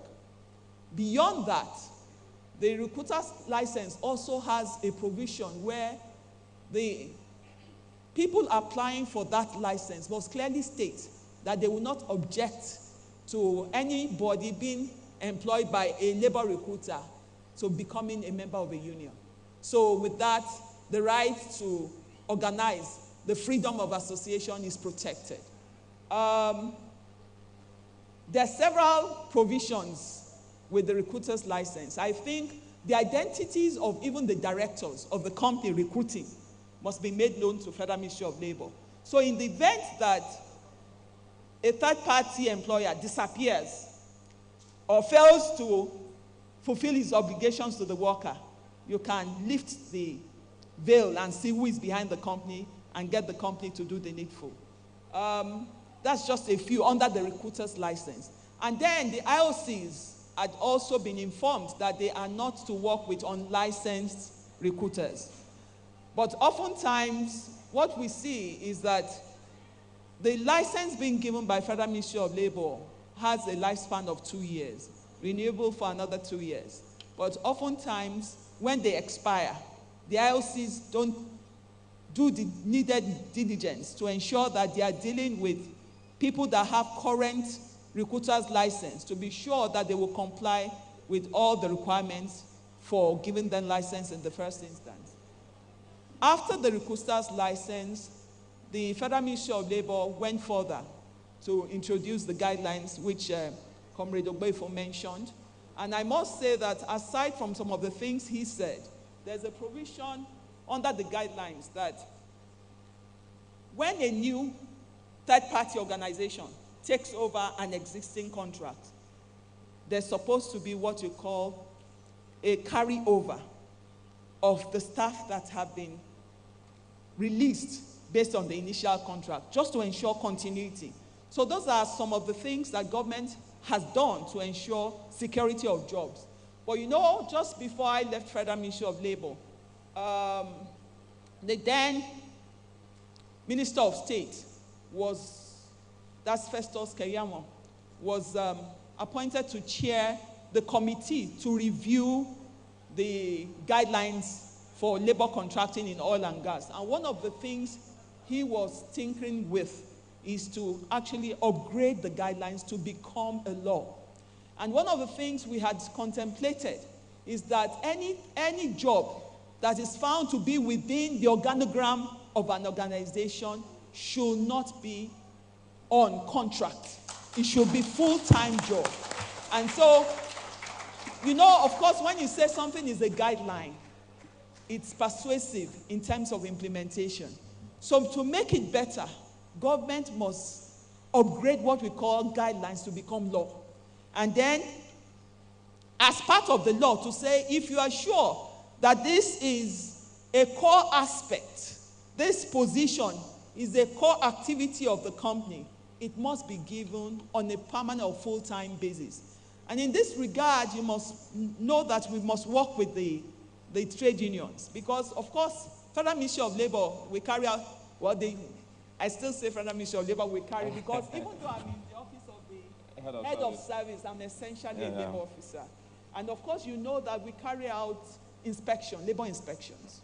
So when that inspection is being carried out, it's expected that the labor inspector or factory inspector that comes into an organization should find out not only from the management, but even from the workers who are handling certain aspects of the organization's operations. And when they are reported to say that, look, this is a foreigner that is handling what a Nigerian should do, those are the kind of thing we take to NCMD's attention to say, look, ordinarily it should be a Nigerian taking on this job, but we have foreigners that the jobs, first of all, I think what the NCMD Act says is that as long as a Nigerian can competently handle the job, it should not be given out to a foreigner. So labor inspection or factory inspection are also put in place as a way of ensuring that we sanitize the system, and what is meant for Nigerians are given to Nigerians. If it's considered to be a permanent position, it should then be given as a permanent job to a Nigerian. So there are so many things that government is thinking about, but I think where we will get it really right is when we upgrade the guidelines to become law and clearly define those aspects of a company's operations that must be given as full-time job. Like Dr. Aliyu said, of course we know that in the value chain of organizations, there are areas that really, in terms of the way they are being executed, they are actually casual activities. So the idea of saying we should wish away totally casual jobs is not feasible. That's the reality. Because casualization is actually a global trend. But you see, all I said from the beginning is that casualization as it's being practiced in Nigeria is a bit different, because what in some cases manpower contract has become is synonymous with casualization. Because what they do in some cases is that they give you a job for a fixed period of 3 months. Remember that the Labor Act says within 3 months of employing a staff, you should give the person written conditions of service. And then they renew. After 3 months, they renew, and they keep renewing. So what ought to be? So I see that as unfair labor practice, and that's what we should call it. And that's why you see, when the unions say casualization is synonymous with casual staffing or contract staffing, it's a reality. Because we have unscrupulous employers in some cases that keep renewing contracts of employment that ought to be on a permanent basis. And that's the truth about it. Thank you very much, Mrs. Akpan, for that insight. And without repeating all you have said, you see, our problem in Nigeria is not usually the law or the policies. The problem is always implementation. And we'll come to you now, my comrade brother, Suleiman. Considering how to strike a balance between the industry needs, especially having listened to Dr. Bala, Suleiman, what collaborative efforts can be made between labor unions, industry leaders, and the government to ensure the sustainability of the oil and gas sector while safeguarding the welfare of workers in Nigeria? Yeah, thank you very much. First of all, I'm standing in for Engineer Saleh Abdullahi, who is unavoidably absent. I know I may not be able to fit into Engineer Saleh's shoes, but I will try my very best. So I want to thank the organizers of this program for this very wonderful opportunity. So thank you very much for that question. Let me take it from this angle. First of all, casualization, as we always call it, as all the speakers have rightly pointed out. You see, sometimes along the line, we begin to give it different definitions. And like it has rightly been pointed out, sometimes you even try to confuse it with contracting, staff contracting. And it's simply because it is from the staff contracting. We have had a lot of data today which are not so good, most especially in the oil and gas, hearing that we have a situation where we're talking about up to 70% in terms of casualization. Now, straight to the answer, the way out is for us to have collaboration. It cannot be more than that. The industry players are there. Look, the oil and gas industry remains dominantly the one that contributes most to the country, and therefore it is not surprising that there seems to be a lot of interest. And of course, if there is any problem there, that is where we begin to solve the problem. The two in-house unions, the two presidents are here, Pengassan and Nupeng. I have to commend the two in-house unions led by these two gentlemen. They have been doing very well. I've tried to follow what they have been doing in terms of casualization, in terms of bringing it to the notice of the industry players, government, and what have you. So what we need to do now is to come together. We have very beautiful laws. We've had a lot of laws mentioned, the Labor Act, the Employee Compensation Act, the ministry's guidelines, even the Constitution, the 1999 Constitution makes it absolutely very clear that there's freedom of association. We have to start from a situation whereby some of these workers need to, first of all, be unionized. We've just heard that, unfortunately, even some of our local companies are even finding it difficult to allow for that. So the answer to this is, first of all, let us see how we can unionize this, because it is within the ambit of the Constitution to do that. Now, for us to have collaboration and for government to have the willingness, they have said it very clearly, we can have all the laws, but implementing it is always the problem. We must have a willing government that is willing to be able to partner with the stakeholders, to partner with the in-house unions. The in-house unions are always partners in progress. When I see people complaining that probably unions are trying to take over the government, I am always surprised, because if you follow diligently, you will find out that at the end of the day, the union leadership, they go back to their members, the members will look at it as if they are putting them under pressure. And from this part of government, it's looking as if they are fighting the government. So the simple answer is, we need collaboration within the sector. All the players, the oil companies, the government on its side, the unions on their side also, they must play some role in coming to an amicable solution and finding a solution to this monster that is peeping into the oil and gas sector. Thank you. Thank you very much, my brother Suleiman.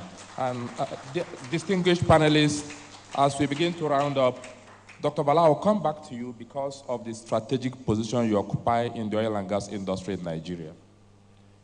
In 2 minutes, how can oil and gas companies, especially the IOCs, NOCs, servicing companies, play a more significant role in ensuring fair labor practices and reducing casualization within their operations?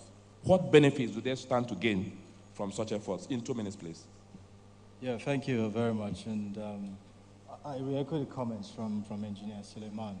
If you think about even the guidelines that have been made reference, the oil and gas contracting guidelines in 2011, we were a part of putting that guideline together. I was actually in that team, and we worked for several months with different stakeholders, including the union, in putting that. More recently this year, we did spend time in February in Lagos under the chairmanship of the previous Minister of Labor to again update those guidelines. I think fundamentally what we have said, and as OPTS, HR, and even what we continue to advocate, is decent work. Because in the end, whatever the structure is, people need fair work. People need the opportunity to be able to earn fairly. People people need the opportunity to contribute and make input into their terms and conditions of service. The right to unionization is a fundamental right. It's voluntary, but it is a right that they already have. And I think what we have said we'll continue to do is working closely with all of the industry stakeholders to continue to push that space. Because if we can upgrade that level of work consistently across the industry, will make a difference. One big part, though, when you look at casualization, you also have to look at the trends. What is driving it? And I know we've dwelt a lot on it. For skill set, the higher the skill level of an employee or a worker, the less likely they will be subject to casualization. Why? Because they have opportunities and they have options, the higher skilled they are. And what we consistently continue to do as OPTS and will continue to do is supporting programs that drive skill development. Our technical training school in Eket is world-class, certified by City and Guilds, movie producing for over 25 years. Chevron has something similar in Ogun State. Total has been doing something with the University of Port Harcourt, the Institute of Petroleum Studies. Those are examples. So you have to keep pushing that, and we are committed to continue to push that. The other piece is employer capability. When I say employer capability, the capability of our contractors. And I was, Simbi and his team, NCDMB and his team, continue to do quite a lot in that space. And we partner a lot. Look at the NOGAVs, the oil and gas project that he's been doing, the oil and gas parks he's been setting up for skills development. Those are examples. Progressive regulation is also key. So it's not regulation that stifles the business, but one that, enables the business, but also creates an opportunity for employees to be able to provide decent work and earn decently. We are committed to that. Like Engineer Suleiman said, it's a partnership. We can't do it alone. I commend Pengassan and Nupeng because if there's anything, they have been very consistent in pushing that narrative, pushing for higher standards, and holding everyone accountable. That we must continue to do. Thank you very much. Thank you very much, Dr. Bala, for that. Dr. Brown, 30 seconds, way forward. 30 seconds. We're beginning to round up. Okay. Thank you so much, moderator. One of the things we need to do is for both parties to consider new strategies for engaging themselves. Also, I believe that Pengassan could also reach their members, especially those who are in this bracket we are labeling casuals, that they shouldn't lose hope. But they must also try. People like us came into the system. I know I can tell you the kind of qualification I came into with the NMPC. By the time I was leaving, I can tell you also that I became a fit for so many things outside this thing. So they must also encourage them to upskill themselves. And lastly, union leaders must please try as much as possible to be very careful when you are, and please just permit me, I know you say 30 seconds, because this is important. When I became Pengassan president, I went to the NMPC and I said, I cannot be president and you have casuals in-house. And so they said, what do you want us to do? I said, all those people that are casuals, you need to bring them up into whatever it is, but not casuals. Among them, we had lift operations. You know what they did? Teachers in the school at that time. Of course, those are non-core areas. But what they did was that they now organized exams for them. All right? When they organized these exams, only about 100 passed. And majority of the others lost their jobs. Your guess as to what will happen to me will be as good as mine. Many of those people said they lost their job because Brown became Pengassan president. So you must be very careful, therefore, when you are also engaging. If you engage in such a way that is a little bit adversarial, and most of them lose their jobs, they will never forgive you. Thank you so much. Thank you very much. Comrade Suleiman, 10 seconds. Yeah, the struggle continues. A lot of the progress that's taking place in the oil and gas, it is as a result of the struggle of Pengassan and Nupeng. They will continue to do it. There's the light at the end of the tunnel. It may be a little bit difficult. There may be a lot of challenges, but we will get there sometime, somewhere. We'll definitely be there. Thank you very much. Thank you very much. Mrs. Akram, 10 seconds. Well, what's clear is that we cannot totally wish away casualization. And what we must do is to put a human face to it and only give casual work when it's actually casual in content. And when it's meant to be permanent work positions, it should be given to permanent workers. Thank you very much. We want to, on behalf of Pengassan President, thank all of you, our distinguished. Sorry, don't close yet. You're not closing yet. Okay. We're going to take a comment from the NUPENG President, maybe question, and then we ask 2 questions from the audience. So, you hear before you leave. So the NUPENG, the General Secretary, sorry. Hello. Yeah, thank you. I appreciate this opportunity. Actually, I'm familiar with Comrade Ogbuefun, Madam Akpan. The story of casualization started so boldly when NUPENG and Pengassan were proscribed by government. Before we came back in 1998, IOCs have taken advantage of our absence as a union at national level. We came back in 1998, and immediately in 2000, that was the first summit on casualization. It was held here in Women Development Center in Abuja.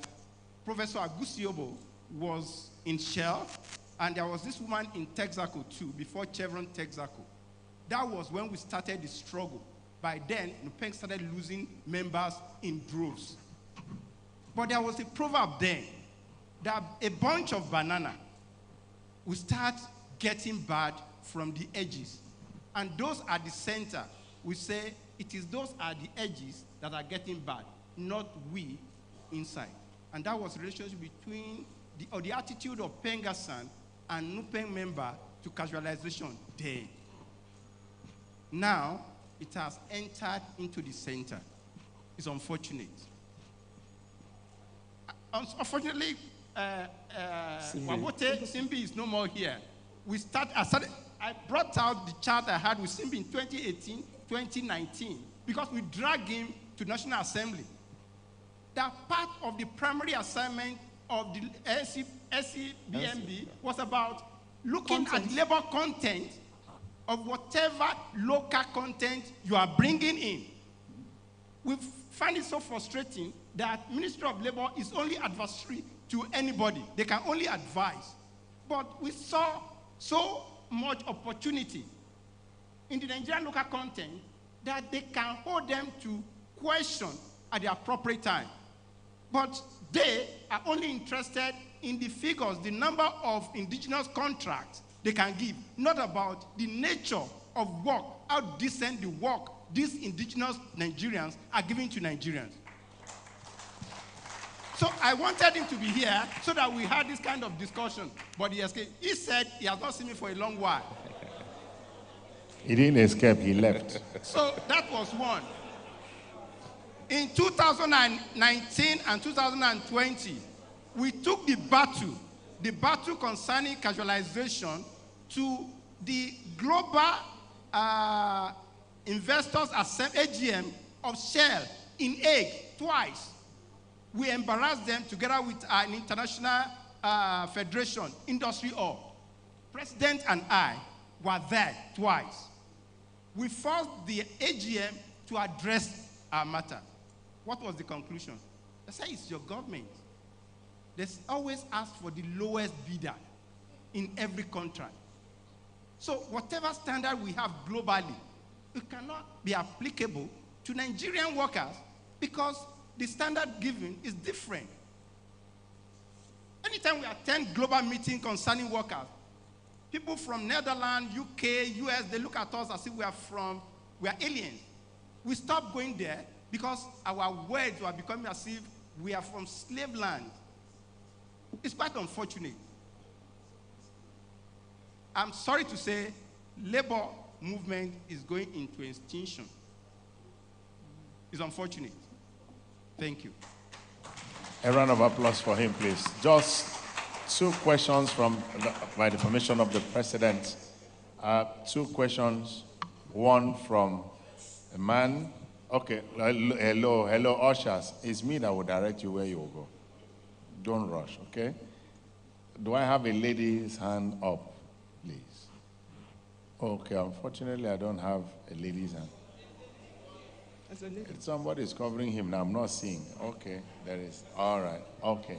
So I'm going to take, Mr. President, let me just give our guest speaker one of them, then 2 questions. That lady behind, Obong Ido Wodion, and that hand there. Those 3. That's all. Sorry, those are the 3 we can take now. Take from the lady first.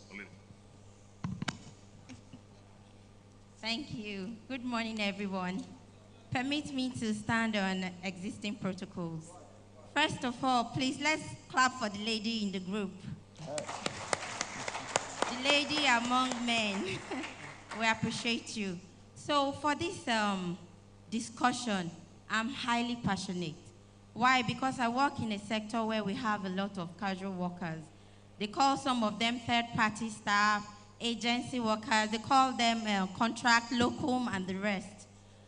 Whatever nomenclature you give it, it's practiced worldwide. I've worked as a contract staff in the UK before as a nurse, and I know how it's done. If you are on the agency list as a casual worker, they pay you more. Because why? The company is not liable to you in many ways. You're not pensionable, you're not getting some health benefits and all that. So you even get more paid sometimes than the real workers. But the way it's done in Nigeria, these people are exploited. One, because there's no enough job in Nigeria.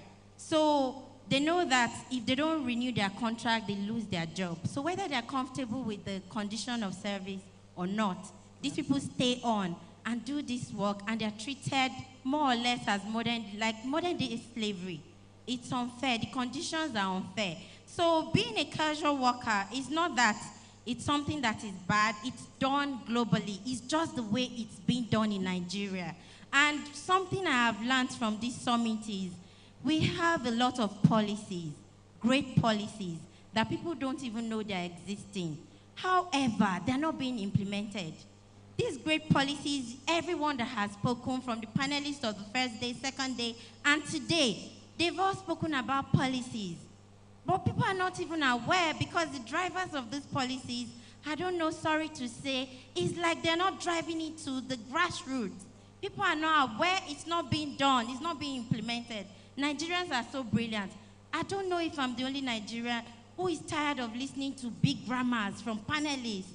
Because we hear all this on TVs and all that, and they are not changing. So please, I think next summit we are going to have next year, we will tell our Pengassan president he's going to hold everyone accountable, every panelist, each GCEOs and all that, saying government should. You're part of the government. So let us see the results from all these summits and all the promises made.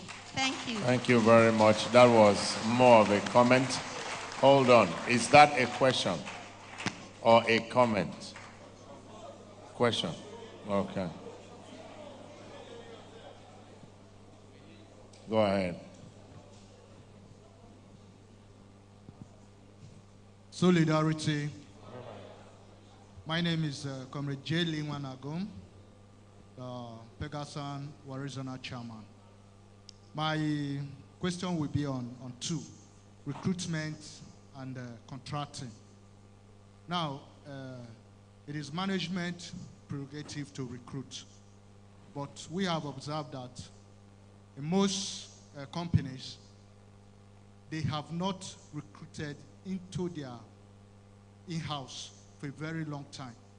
Maybe because in-house is unionized, and then all they do is manpower. So you have a company that have staff strength of 6,000, and maybe the in-house is just less than 200. So the other one is on contracting. The DMB, we just talk about giving contract to indigenous contractor. I have opportunity to interact with a servicing company, DMD, and he was bitter. This is a company, indigenous company, that has equipment, has workforce, have offices. And then when they bid for contracts, before now, the company, the client that will give the contract, they will visit the facility, see the workforce, see the equipment. But now, because of powers that be, they are giving this contract to politicians, to portfolio contractors who has only office in Abuja, or maybe one or two persons that are parading themselves as the workers of the office. Now, these portfolio contractors will now go and give this contract to the people that have the workforce, the people that have the equipment at a discount. Now, because of the lowest bidder syndrome, these people are not experienced in the field, and then they get this contract at a low rate, collect their own without doing anything, and give it to the people who are expected to take care of our members. And now, the company management hands are tight because they don't have enough resources to even execute that contract. But because they have to survive, they have collected that contract, and it falls back on our member. So the question is, how will the union or the agency like the NCDBMB and the government, the regulators, how do we address this? Whereby the management will say they have the prerogative to recruit into manpower or in-house. And then you have a workforce of over 6,000. And out of that 6,000, your workforce as a company is less than 200. Please, can you summarize it? Yeah, I'm summarizing. And then the contract is being given to people who don't have equipment and workforce to execute it. So how do we, as an association or as regulators, address this and make sure the right things are done?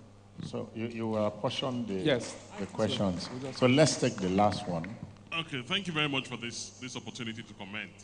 I do recall that many years back, I was deeply involved in this process, working with Bayo Lowo Shile to unionize contract staff, then way back 2002, 2003 or thereabout. Now, I think that we need to do a lot of work in this area on casualization, temporary employment, etc. The type of work we did when we were trying to establish a great correlation for the industry. I recall the first time the unions rejected it, and later unions got involved with that process, and an acceptable great correlation table was established. We need to take the entire value chain that Bala talked about, starting from exploration all the way through development, production, to wherever you want to get to, and then categorically strip each of those chains in the value chain, strip them and identify the jobs that exist within each of those linkages.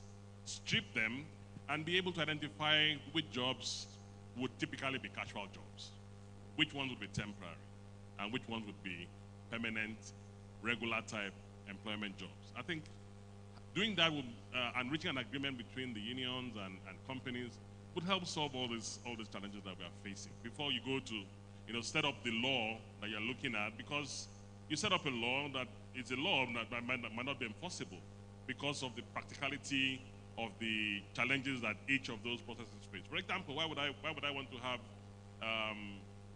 a T-girl as a contract employee or even as a permanent staff? I'm not in the business to drive buses, to provide buses, but I'm going to get a logistics company that can do that job, that has more, more competence than the oil company. The oil company is here to look for the oil, produce it, and market it. So we need to sit down and really strip. It's going to be a lot of work, but I think it's more like carrying out what you would do with job mapping or job evaluation. But look at the entire industrial space, whether it's refining, whether it's the development phase or the production phase, etc. Take, for example, pipeline. I have people that are going to build pipelines. They're not going to be there building pipelines for maybe a 3-year project, and I still have them around looking at pipelines. After 3 years, that job goes. You probably don't need another pipeline project for another 25, 30 years. What do I do with those kind of people? So we need to be a little bit more creative, take the bull by the horns, and do a much more strategic type categorization of the job that exists within the industry and place them accordingly. Thank you very much. Thank you very much. So just 2 questions have come up there. Thank you very much to all of you who have asked questions and who have also made comments. Thank you, Comrade Folabi, for the insight you also brought. We have 2 questions, and I would like to ask Dr. Brown to help us on the issue around suspension of or lien. Some companies place lien on recruitment to fill the organogram. Rather, they outsource even roles that are supposed to be in the organogram to portfolio managers, and then get those portfolio managers to run the recruitment and run them even on casual. So how do you, or what do you think can be done to improve on that? Thank you very much. Thank you so much, moderator. I think that's so interesting. First, that question ties into what my sister in the crowd said, that she's tired of hearing from panelists. And that, so BB grammar. But the truth is that the panelists are going to tell you what they know and what the law is. And so, for the present period that we are in, the industry is contracting. From COVID-19, for instance. Let us not, it wouldn't do us any good if we placate you, get claps, and then you go home and you know that you have not told people the truth. Secondly, I believe that branch chairmen have a role to play. You have a role to play. There is nowhere the president of Pengassan will know whether those who are supposed to be in your organogram are on the other side. You need to bring the attention to it. And I'll give you an example. Sometimes in 2003, and I think Mrs. Akwan, of course you were still very much with us then, we asked our branch chairmen to collect the lists of all expatriates. Some of you in the crowd here will understand that. They collected the list company by company. And when the federal government was denying, we laid it there. Overnight, many of them took off from this country. So, you see, you need some of, I don't want to use this so that people don't get offended, but the truth is that if you want to be a good guy, that your management will love, and then in the end, you are not bringing your issues to either the zone or the national, then you lose it out. Secondly, one of the things we try to do at the local level, we cannot handle them. For instance, like the issue of placing a lien on workers into some groups. I just told you just now my own experience, for instance. As of today, there may not be anything you can do when you talk about these triangular employment relationships, because they can hide under it to do so many things. So it is working with the facts generated from the grassroots. With the judicial activism in Nigeria today, I think that the Ministry of Labor and Employment and the National Industrial Court of Nigeria, except those who don't know, you may hate them for what they are, but I can tell you that Pengassan hardly lose a case when it comes to NICL. So why are we shy of trying the courts? If we know that we fought and nothing is happening, take it to the appropriate authority with all the facts that you have. Then lastly, whether we like it or not, the job you need to do to protect your members is in your hands. And I want to say, therefore, that our national officers, our zonal officers, we need to also be on top of the game. It is not by shortchanging those who are at the zonal level and running to national also that can help you, because then there is also a place for some level of diplomacy. Can I know what your issues are? These are some of the new strategies I say we need to adopt. What are your issues? Because if you don't know the issues that they have, you cannot. What stops us from sponsoring a bill that can change some of the laws that we have? For instance, the law of stating that you must give your job to the lowest bidder. It doesn't make sense. Because it only makes sense if you are recruiting those who can add value to your system. The lowest bidder may not be able to do it. So you need the technical expertise, you need the financial expertise to be able to go to where you are. So our labor movement must begin to invest in lobbying at the level of the National Assembly. They must begin to lobby, therefore, to change some of these laws that are anti-workers. I think in my own little corner, these are some of the things I believe we can do. Thank you very much. Please, can we give him a round of applause? And to round up, we want to thank you, distinguished panelists, for very good insight you have brought to bear. Please bring the microphone quickly. Hello. Okay, one is here, President.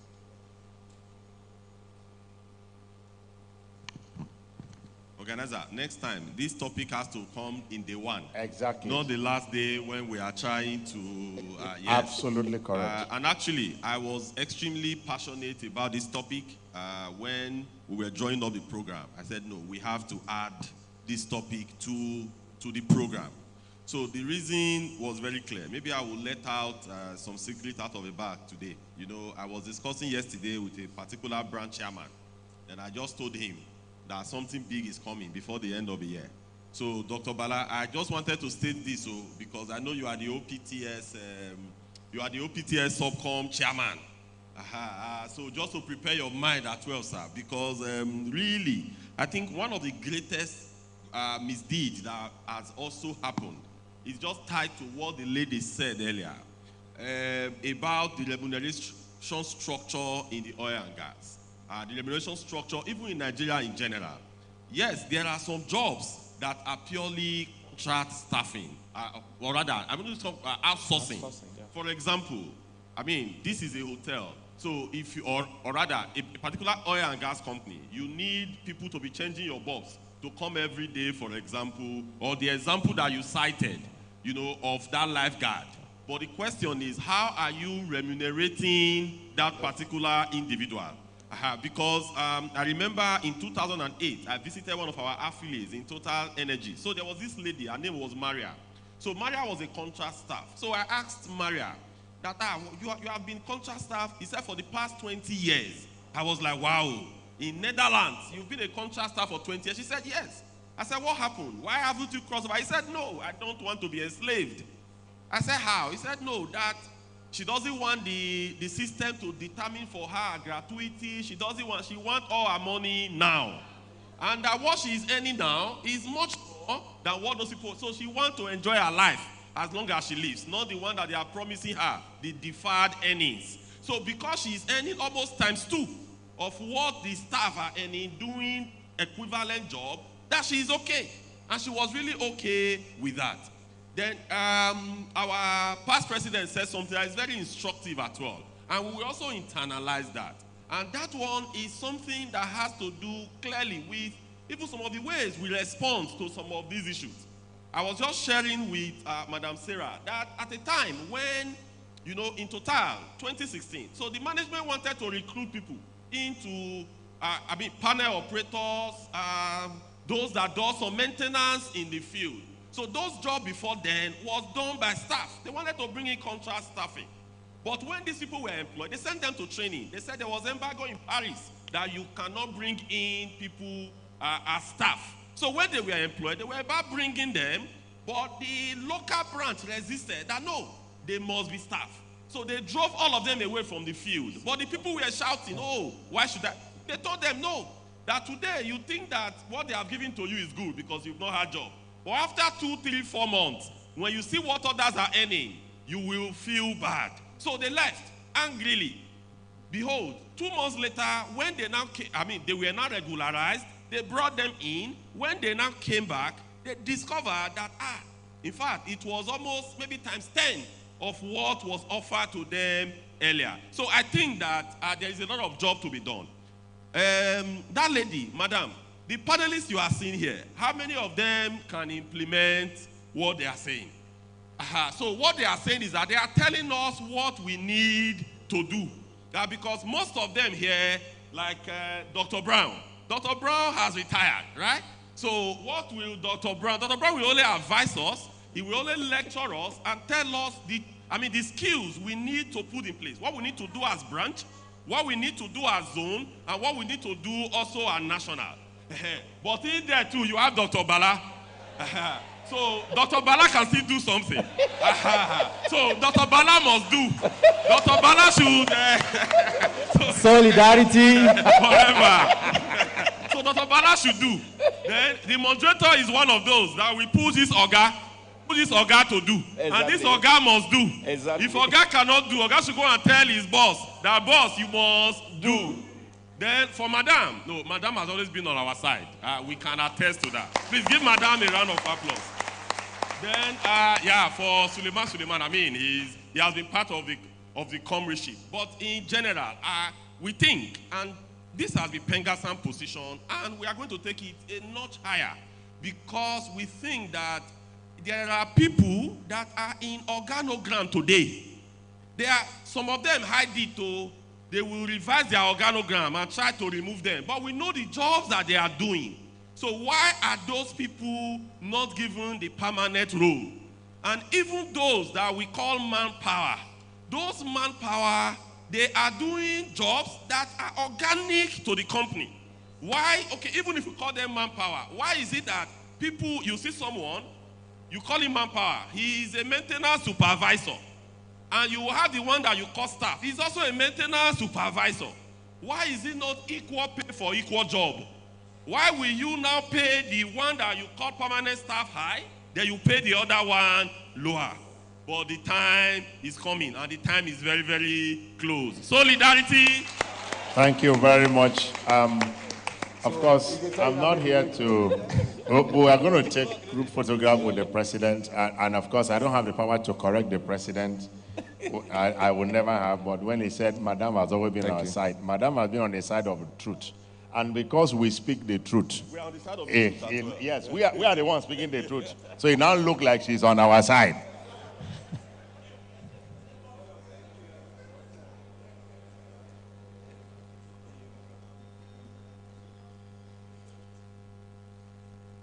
Contract staffing has always been an interesting topic. So we cannot say we have exhausted it, but that is where we have to call it a wrap. Thank you very much, panelists. Thank you for that robust discussion. It is what it is today. Let's remember that in the evening we're still coming back to this. But before we go, can we all rise, please? Can we all stand? Everybody, please. Can we all stand up, please? Everybody, please. Please, everyone. We have not closed, but everyone should stand. Can we take our hands up, please? Mind, some of you are doing this way. Full. Open your arms. Give a little chest out. With your arms backward. Try to force your arms back. Okay, return it. Tilt a little bit to the left. A little bit to the right. Try and take yourself back with your shoulder high. Your head to the left and to the right. Take your two arms up. Go to the left. And go to the right. And drop your arms and take your seat. Thank you.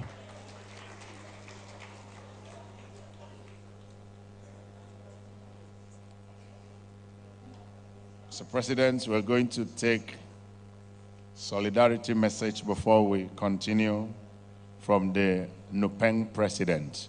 Please, let's welcome the Nupeng president to come up here and deliver his solidarity message. Please, a round of applause for him as he comes up here.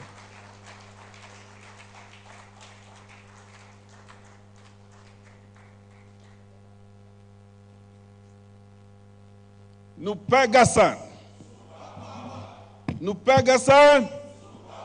Superpower. Women are great. Women are great.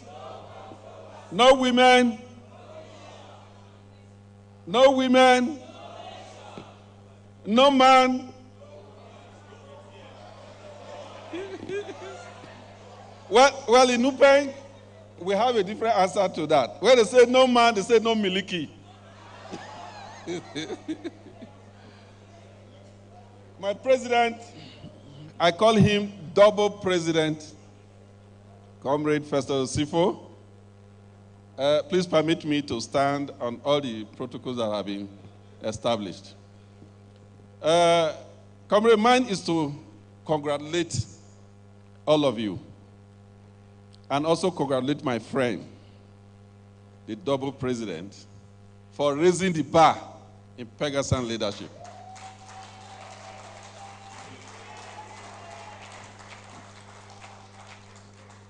People have always said Nupeng and Pengassan are inseparable twins. Of course, that is a fact. So, but that means if one is weak, it will also affect the other one. So, if one is also strong, it also affects the other one. So, I'm happy to say that even as Nupeng president, I have a strong Pengassan during my regime.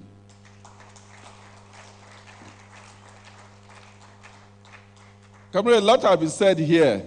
Even while I was not here, I was also monitoring this summit.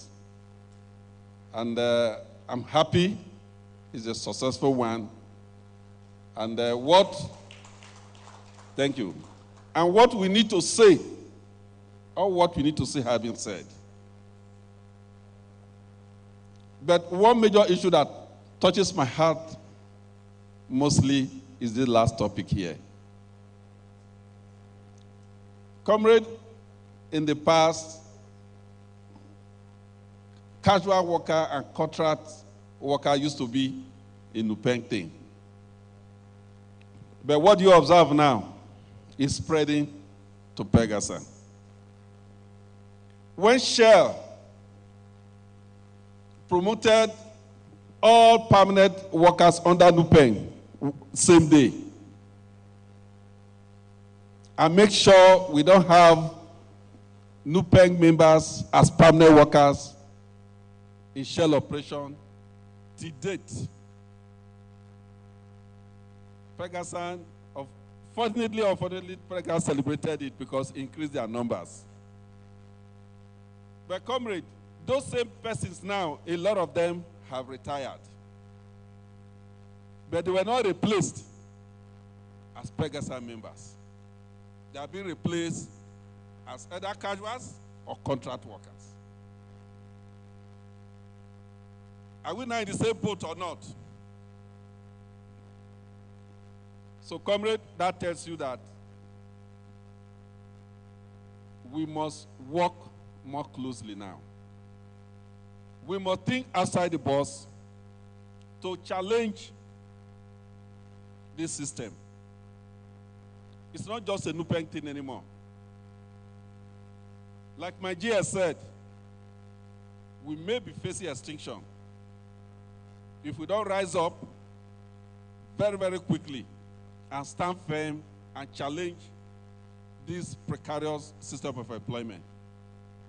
Take it or leave it, whether casual, contract, or labor, they are all precarious system of employment. There's no way we can, or let me put it this way, there's no way our system here,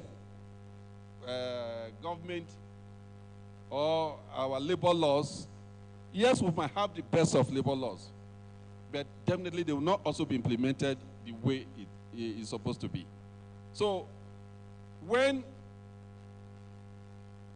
they talk about contract workers in other climes, and the way it works, just like the way my double president was trying to explain, was trying to give it a color, where person will prefer that. I'm not sure we can get to that level in this country because we believe in shortcutting.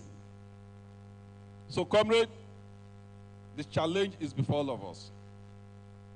The challenge before Pengassan and Nupeng that we must think out of the box. We must work more closely to face these challenges that is almost facing us out. So once again, comrade, I want to thank everybody. I want to appreciate and again congratulate all of you for a successful summit. God bless all of you. No Pengassan. No Pengassan. Thank you very much. No Peng President. Mr. President of Pengassan, we are running out of time, but we'll try to manage the little time left for us. We're going to take item number 6. That's a keynote presentation, Achieving a Gas-Powered Economy in Nigeria, Opportunities, Reforms, and Implementation Roadmap. To do justice to that paper presentation will be no other person than Dr.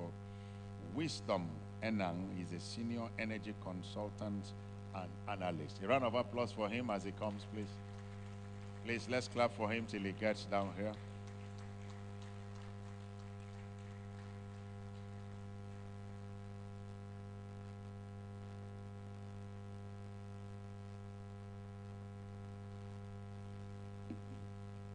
Good afternoon, everyone. Good afternoon, everyone. I'd like to thank the president of Pengassan Worldwide and the members of the Central Working Committee, the planners of this summit, for having me here.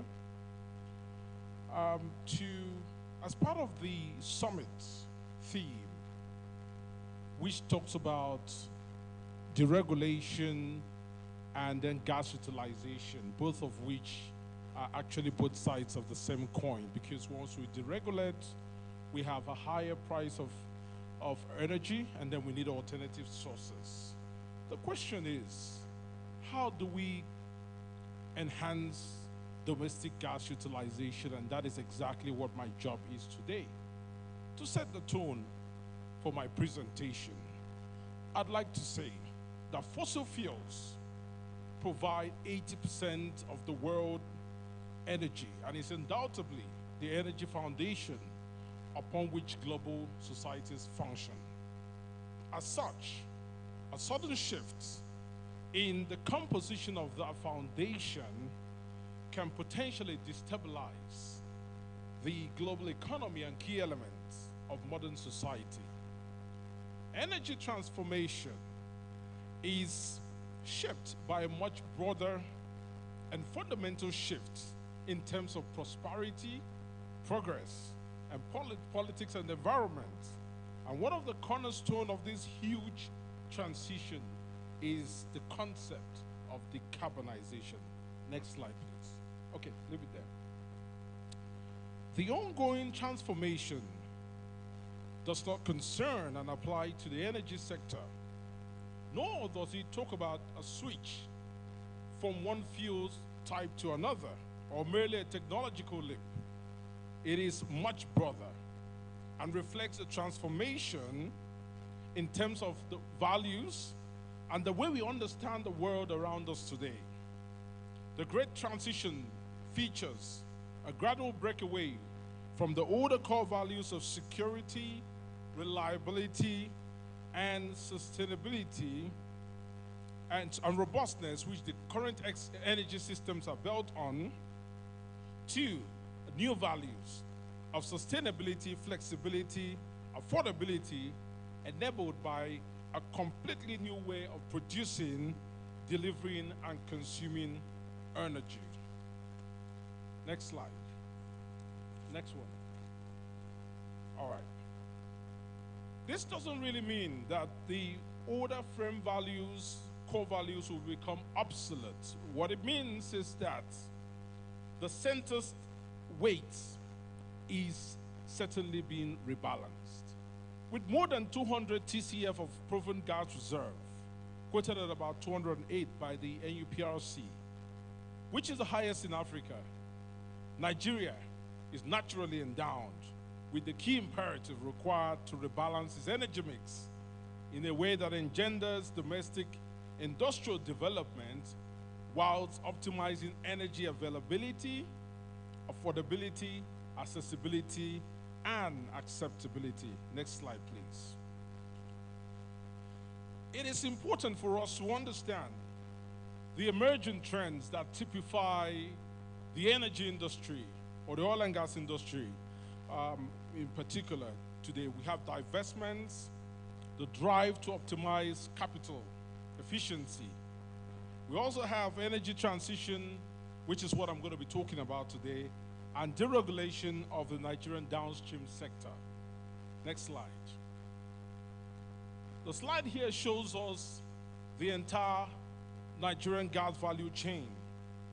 And what we can see is predominantly that the value chain was optimized through its legacy design for export. And the reason is this: much of our initial concept was around getting economic rents from oil.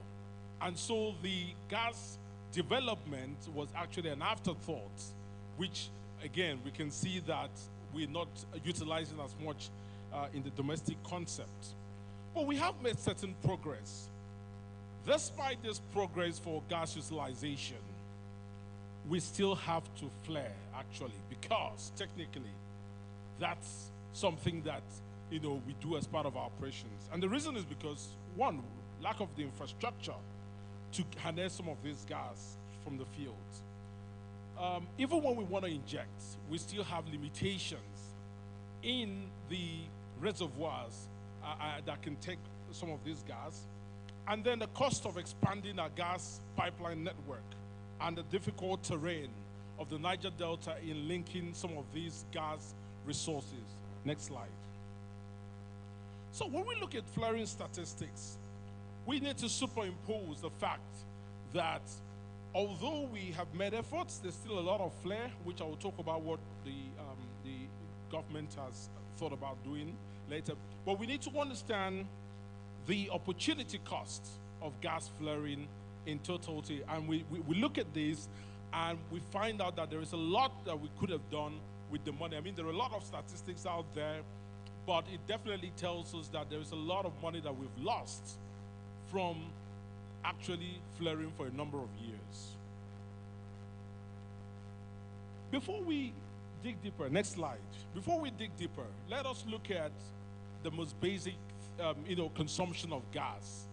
What is the level that we have of consumption of gas that we have at the moment? And let's look at it from a domestic standpoint from our homes. You find out that Nigeria has one of the lowest, actually, in among developing countries, with about 3 kg per person. My next slide is going to tell us exactly why. Next slide. If you review the LPG supply, you would find out that we are actually still importing, as of today, a substantial amount of LPG into Nigeria. With the fact that we have forex issues, of course, that again drives that high price, which is what exactly informs the low consumption of LPG in different households. Next slide. So when we look at things holistically, the question is, what exactly have the government been doing? Again, I started by saying the legacy design for the industry was actually looking at economic rents for oil, because again, it was very profitable. But over time, we realized that there was a potential in gas. And it's interesting and important to note that until you begin to consume energy, then you cannot industrialize using energy. And gas is one of those choices of fuel that we can use to industrialize. So we've come a long way from a regulatory standpoint, coming from where we made laws to make sure that we utilize this gas as much as possible by either consuming it on site or re-injecting it into the reservoirs, to where we do an environmental impact assessment to make sure that if we're flaring, we understand and characterize the damage to the environment, and then we can mitigate where possible. And then we came on to the national gas policy, which is the framework within which Nigeria intends to develop its gas resources. And then, of course, the flare regulations, which again permits the government to go take gas at flare sites and monetize, which is the bedrock of the Nigerian gas flare commercialization program. And of course, the Nigerian Gas Transportation Network Code, which intends to set entry requirements for the midstream, which was non-existent before now, and the Petroleum Industry Act. Building on these regulatory provisions have been several initiatives. The Decade of Gas Initiative, which again brings about the Nigerian Gas Expansion Program and the Nigerian Gas Commercialization Program. The Nigerian Gas Commercialization Program, just in a nutshell, was looking at getting flare gas from the sites and giving it to competent people, third-party people. But unfortunately, I have to say it's taking too long to actualize, and that's not a good signal to the international community. When we look at gas monetization, next slide, we need to understand that there are several options, and I put this slide here because there might be people in the room who might be considering getting to the gas, the gas business. We need to understand that there's a range of possibilities, and there are what we call in engineering boundary conditions that will govern and determine whether these possibilities apply to you or not. Again, the size and quality of the gas resource, the location of the resource relative to the market that you're targeting, local and export market, the competitiveness of the end products that you're targeting, the manpower and skills availability, requirement for strategic partners, again, maybe financiers or foreign governments, the environmental approval requirements, technology availability and reliability, and the logistics for project construction. Next slide. The next slide really focuses on the point that has been reiterated here again and again. We have fantastic provisions within our regulatory framework. The problem is always, as we will see later, implementation. So again, for gas, we have provisions that ensure the sanctity of contract. We have, gas pricing in there, which we'll look again. We have gas supply provisions, and we also have demand provisions as well. Next slide. I like to talk about domestic gas pricing, particularly because it affects everything about development of gas. Now, we have a gas-based price. It's determined on a sectoral basis, on the basis of the various sectors. However, it is important to understand that the gas-based price is actually talking about the gas price at the quality that it is ready to enter into a pipeline, so the pipeline quality. And the question is this: when you have a heritage or legacy facility that was actually built for oil, a lot of these, the current gas pricing regime is not going to encourage IOCs or maybe NOCs to intentionally set up a business to, process gas, except they have a way for making profit themselves from the oil business. And this is what I need to point out very importantly with the way our gas pricing have been set up.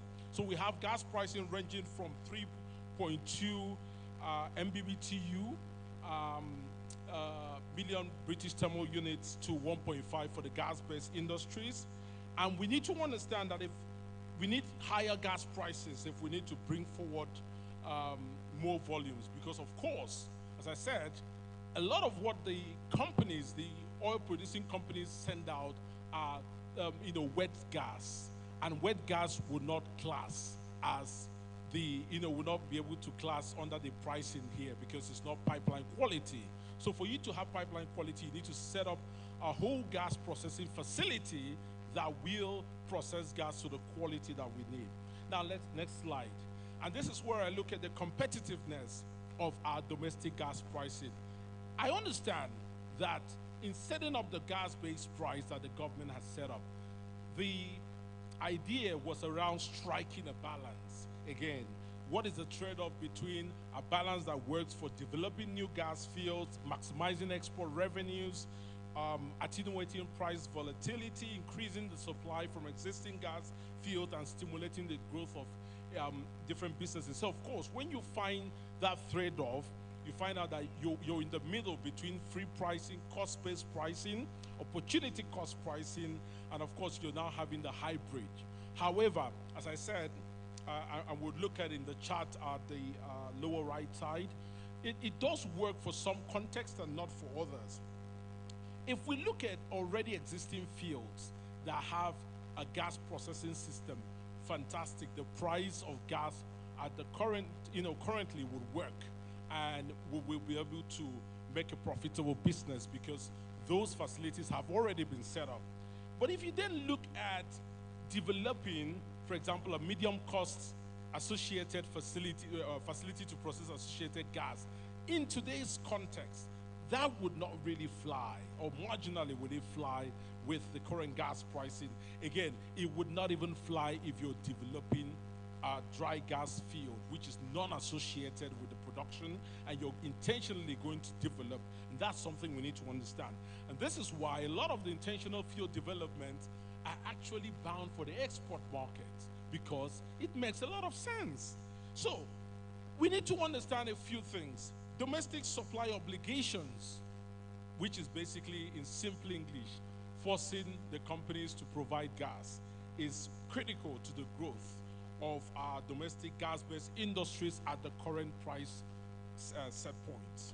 The current gas-based prices will only support the development of a few onshore fields near existing associated gas producers, as I said, and the development of non-associated dry gas fields, processing plants, and pipelines to prospective gas-based industries will be commercially unattractive under the current pricing.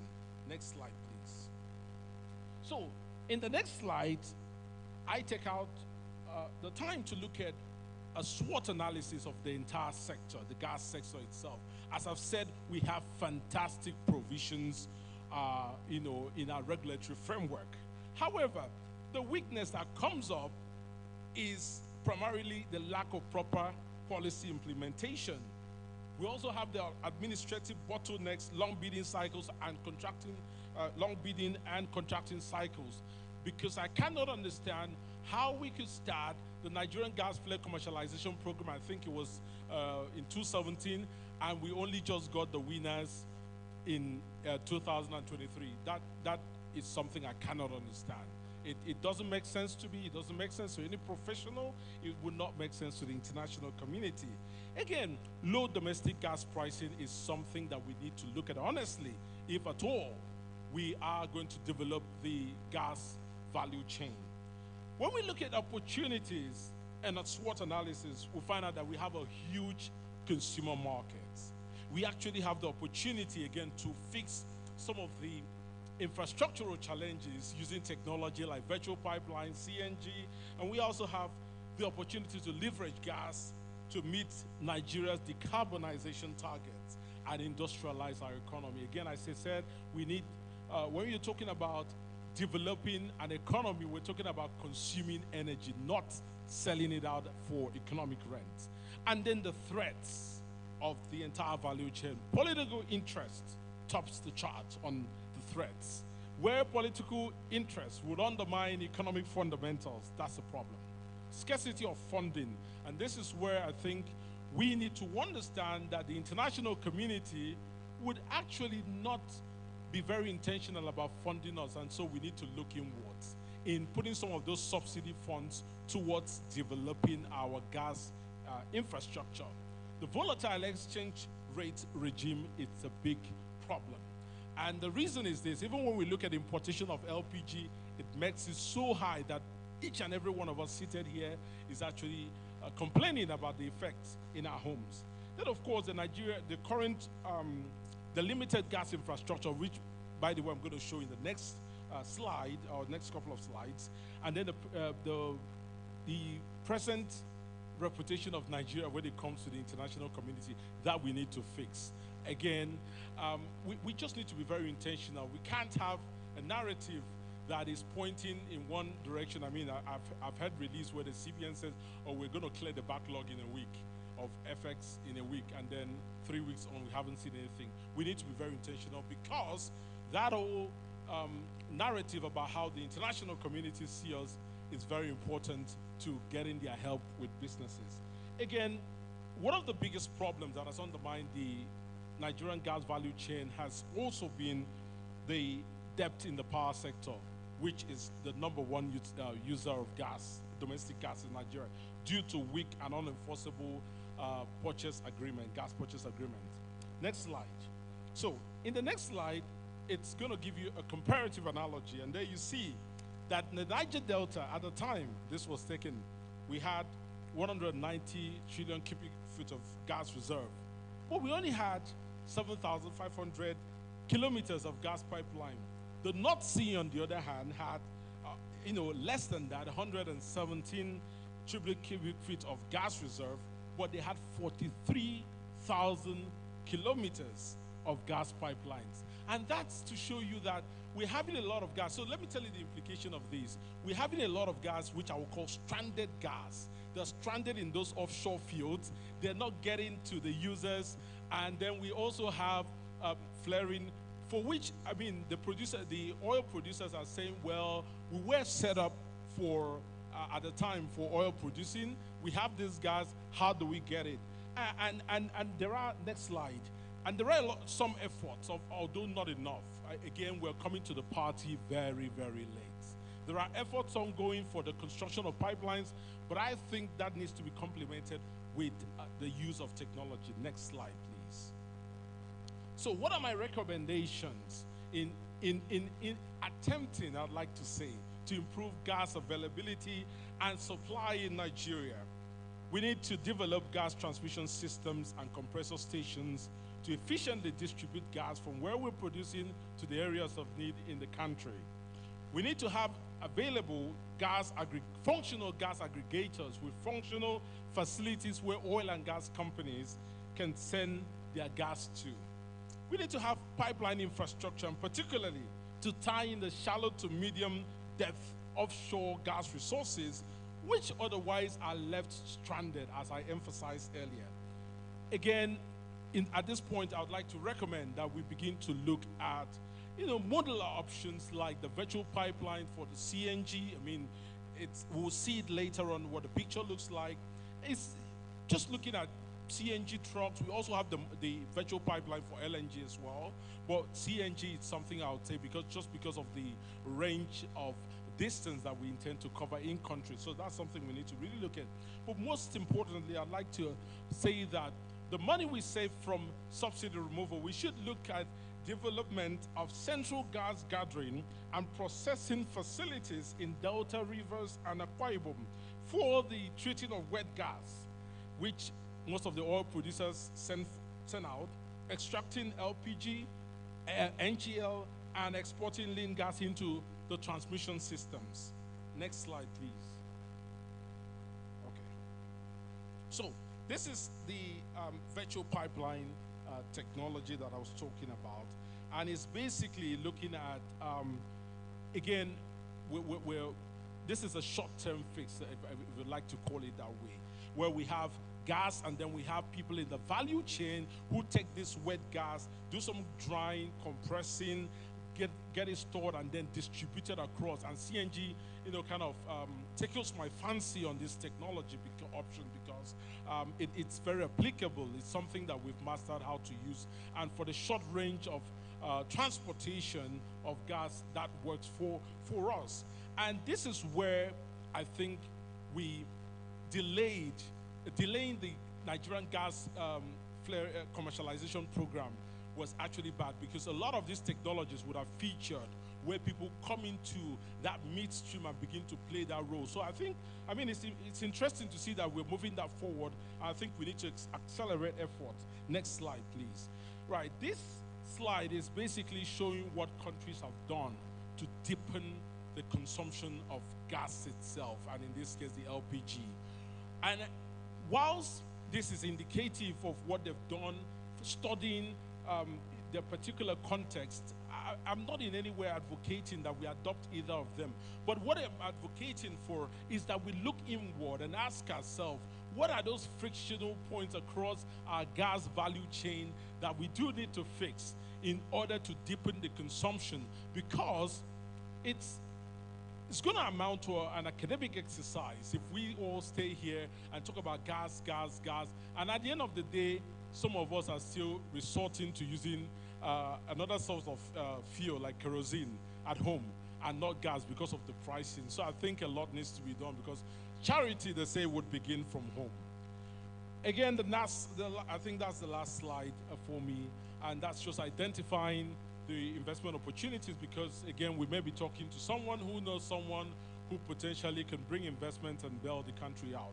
But let me end by saying that any great transition is always subject to uncertainty, obscurity, but also the hope for tomorrow. There is currently a continuous torrent of initiatives formulating into a river of change. As always, a few would lead the way, and we must remember that those who are crazy enough to think that they can change the world are those that eventually do change the world. This is the time, and now is the chance for Nigeria to rise up and make a difference. Thank you very much.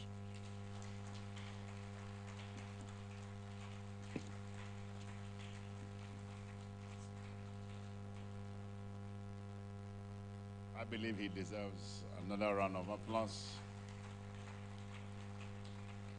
Thank you, Dr. Inang, for doing justice to that topic. Achieving a gas-powered economy in Nigeria, opportunities, reforms, and implementation roadmap. We're going straight into the panel discussion, and to lead that discussion is the National Chairperson, Pengassan Women Commission. Let's welcome Comrade Ada Mbanaso.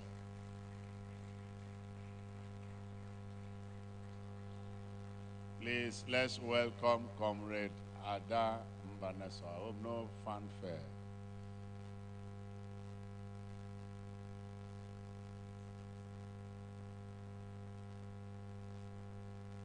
Okay.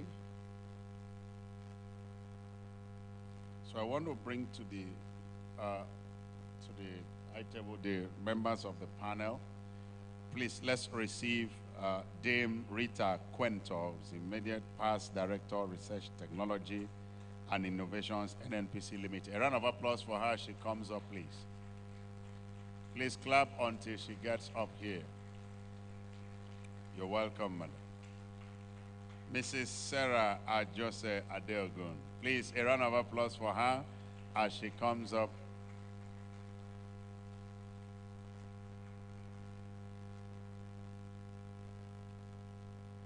Mrs. Dolakpo Okulaja Kotun, she is here. A round of applause for her, please, as she comes up, please. Please, I need help this way. All the men. This is when you should help a woman. Be an helpmeet now.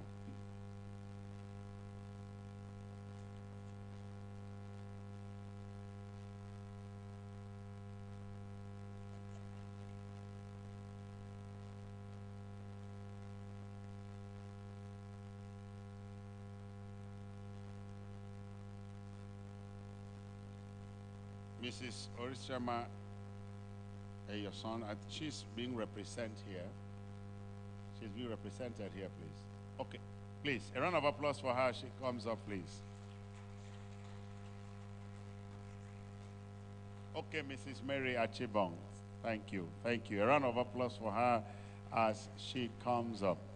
And then I will hand over to Comrade Ada Mbanaso, please. I saw her just now. Okay, yes, a round of applause for her, please, as she will anchor this session. Please clap until she comes up.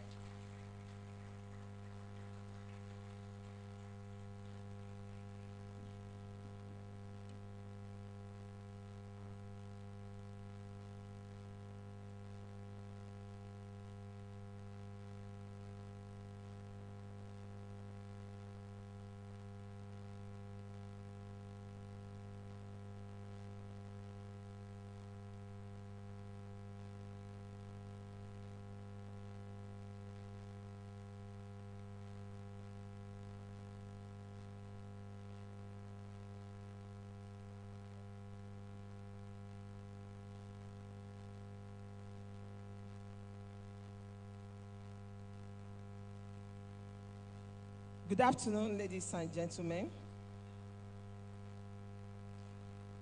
On behalf of the Pengassan Women Commission, I want to sincerely recognize our double president, the grand patron of Pengassan Women Commission, the man on whose foundation we are standing.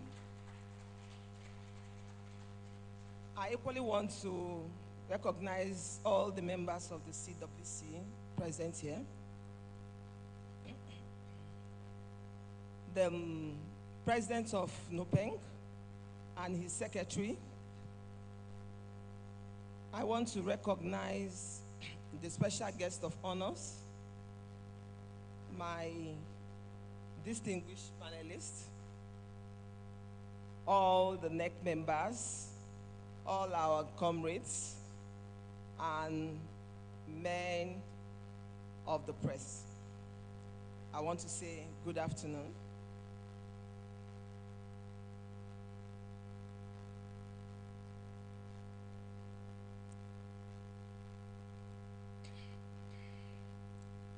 Okay, today we are going to talk on the theme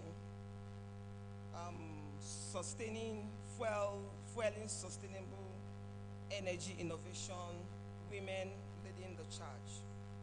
But before we start, it is worth noting that today is a very special day for us. It is an International Day of the Girl Child. It is a day set aside globally to look into issues that concerns the girl child. And coincidentally, it is today that we're discussing on women leading the charge in the energy sector. There has been a growing awareness of the urgent need for sustainable energy solutions. Our planet facing climate challenges and depleting fossil fuel reservoirs requires transformative measures. Women, with their proven ability to drive change and excel in traditionally male-dominated fields, and poised to answer this call. Women possess qualities and perspectives essential to building a sustainable tomorrow. Our nurturing nature and empathy prioritize future generations' well-being.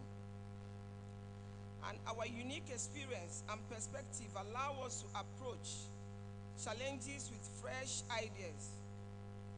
Despite these capacities and capabilities, the women still remain underrepresented in the sustainable energy field due to societal norms and biases. However, we must recognize that these barriers are surmountable obstacles, and achieving gender equality in sustainable energy is not just fair, but very necessary. So without wasting time, with me on the panel today are women who have made their mark in their chosen fields, who are sitting in roles traditionally meant and dominated by men, women who have shaped policies that made tremendous impact in societies. So ladies and gentlemen, we are going to open the panel. And I want to share your thoughts. Mrs. Mary Archibald, I'm going to start with you. In your past role as the Chief Sustainability Officer of NNPC Limited, you were involved in several sustainable innovations. Can you share on sustainable energy innovations with us? Thank you. Good afternoon, everyone. And please, I want to seek your permission to give honor to whom it is due. I am representing the Executive Vice President, Upstream NNPC Limited, And I want to say a very big thank you to her for this opportunity. And I see this as a platform for career development, personal development, and growth. So I want to say a very big thank you. So to go ahead with the question, sustainable energy innovation. I'll start with what sustainable energy is.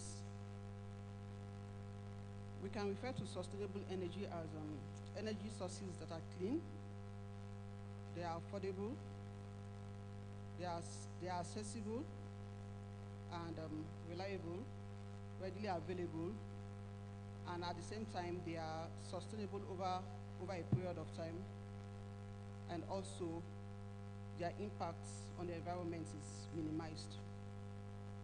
Then going further to say what innovation is, innovation simply put is creating new ideas, coming up with improved solutions to existing problems, to existing or emerging problems, and opportunities as well. And then it goes further to ensure that these ideas or improved solutions that have been provided are implemented so as to deliver value to stakeholders. So what then is sustainable energy innovation? Sustainable energy innovation is providing energy sources that have a minimal impact on the environment. They also have minimal social and economic impacts. Social and economic impacts like energy poverty that seeks to affect millions of people globally, particularly those in low and middle income communities like sub-Saharan Africa. And so what sustainable energy innovation does is to address energy poverty by ensuring energy security. And energy security is the uninterrupted availability and accessibility to energy source at an affordable price and also in an acceptable manner. So for any energy source to be sustainable, it has to be clean, it has to be affordable, it has to be available, it has to be accessible, and at the same time, it has to be acceptable. Thank you. Thank you so much. I don't know what, if you can actually throw a little light on it, Mrs. Sarah, just a sentence.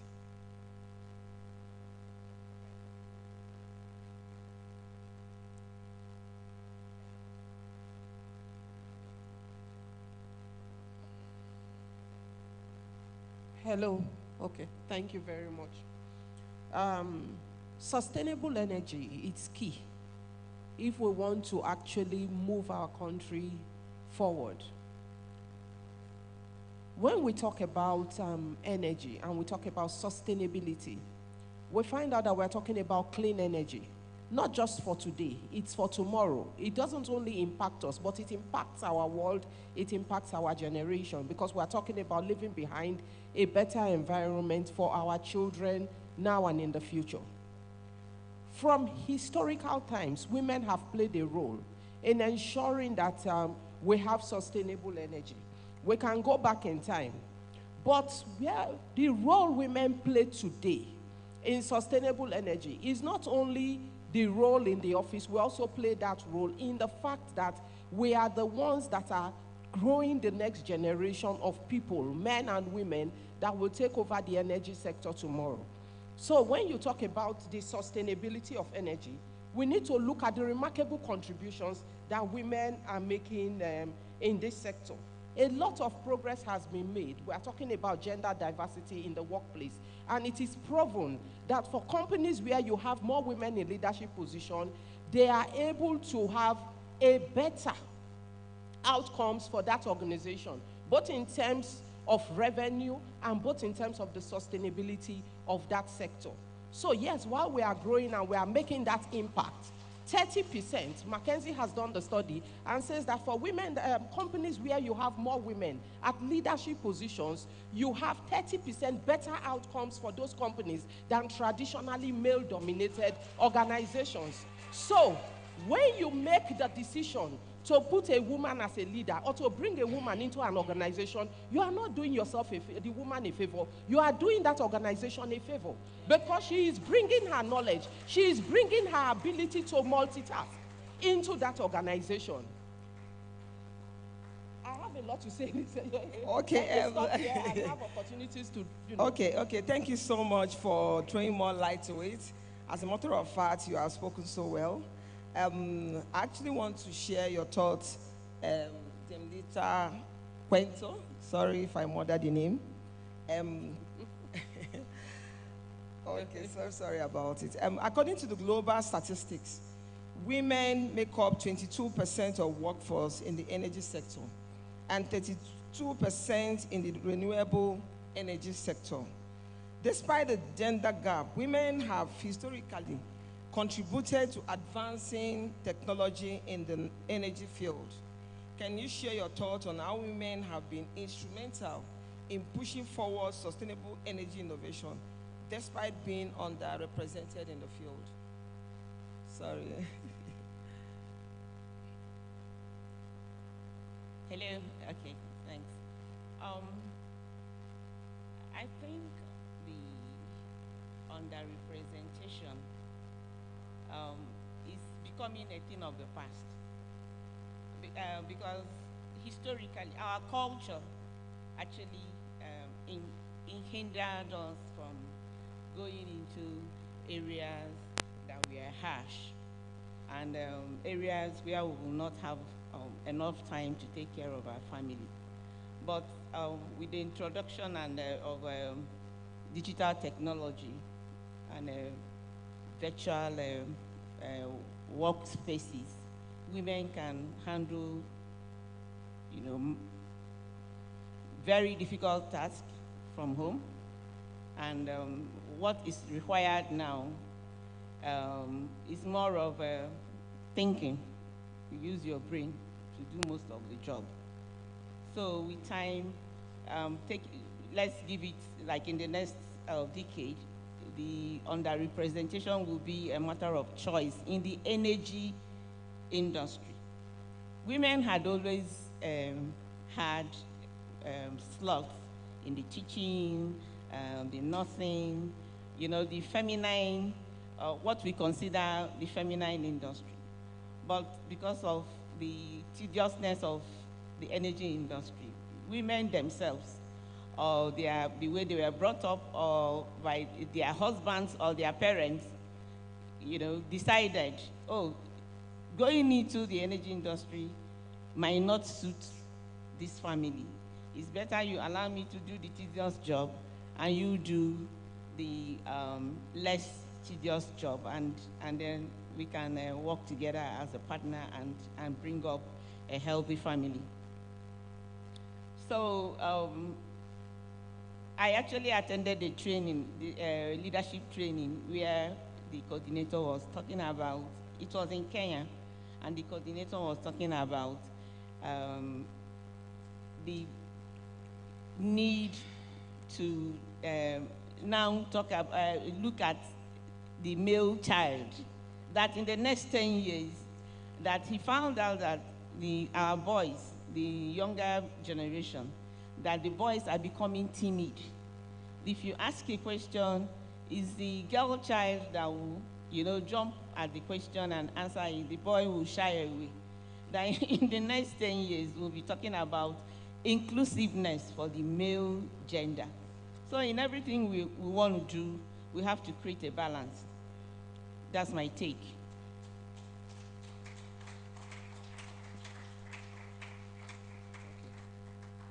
Thank you so much. In creating a balance, you mentioned during your speech that women that the underrepresentation is becoming a thing of the past.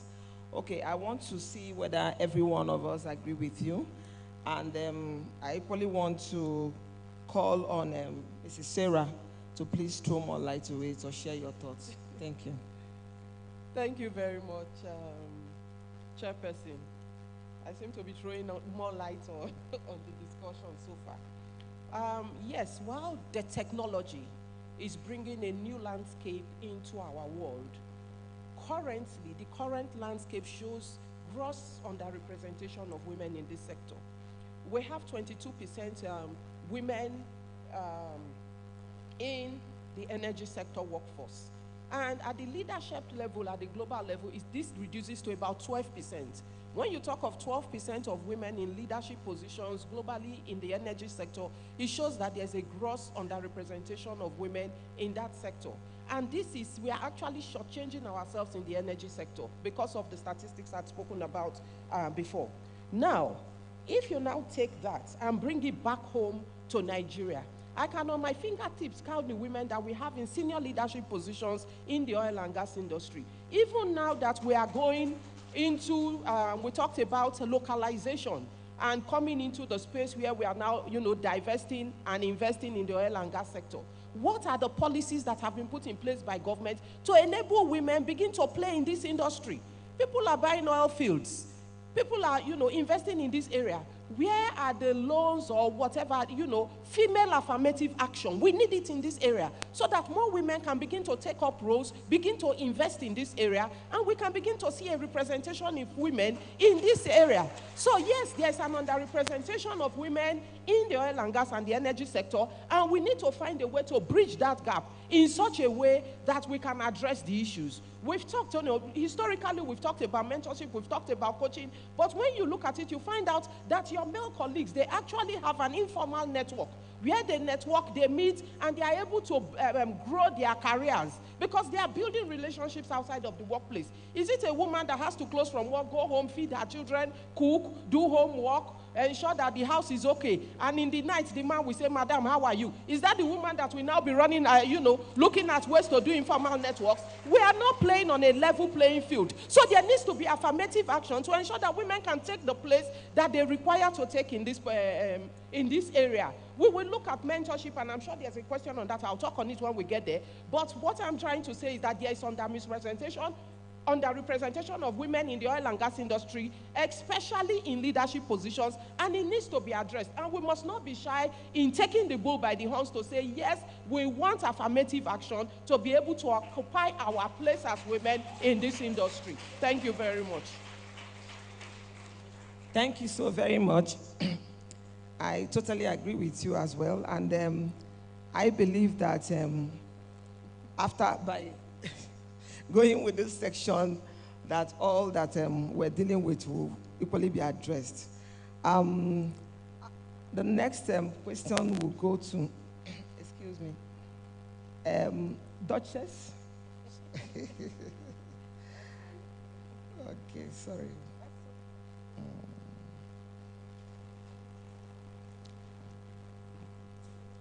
Okay.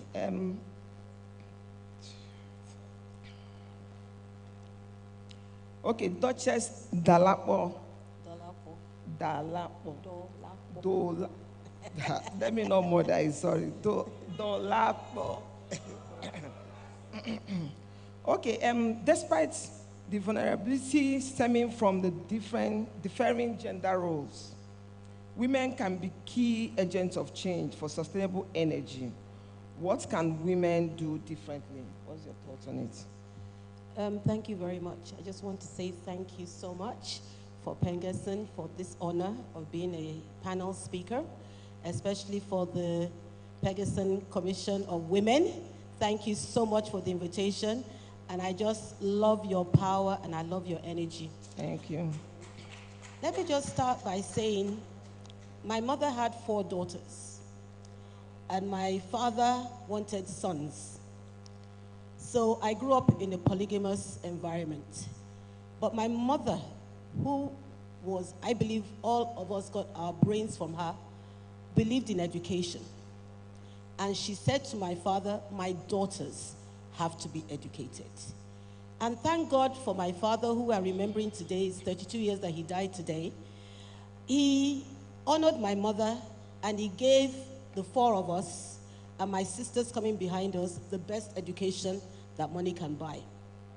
So I've always felt like I was in a minority, but I always had a determination that as a woman, nothing will limit me. I believe I believe women have been created by God to fulfill several roles.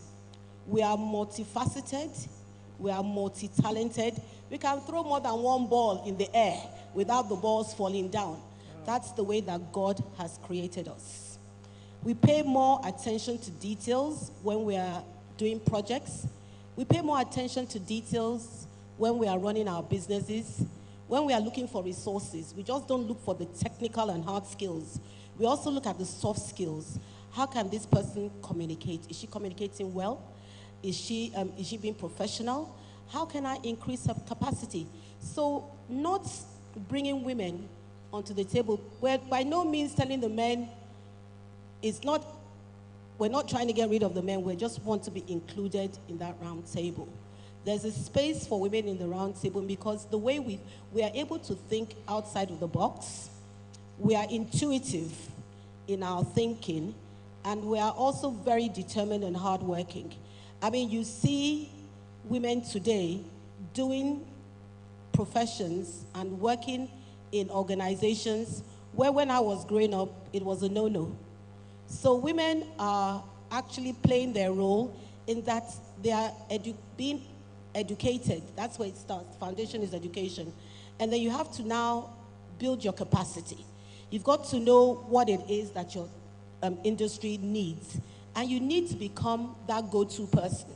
So unless they say, I have a problem, I must go to Dolakbo in order to resolve that solution, you must always be ready to provide a solution. Even if you don't have the answer right then, go home. Go on Google, read, and get the solution, and go to your bosses the next day and say, oh, what we were discussing yesterday, I actually have a solution for it. There's so many tools and resources at our fingertips, and we need to learn to tap into them.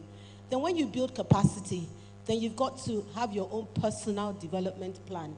You've got to know the culture of your organization and where you're going to fit in 3 years, in 5 years, in 10 years' time, so that you're already trained, you're already prepared for when those opportunities come up. We need to be bold. You know, the men are bold. They will say anything, they'll go anywhere. And we women, we need to be bold. We need to speak up. When there are projects that are being assigned, you need to wake up and say, I can do that. I remember I ran the PMO office for Petrobras in Houston. It was a $5 billion asset.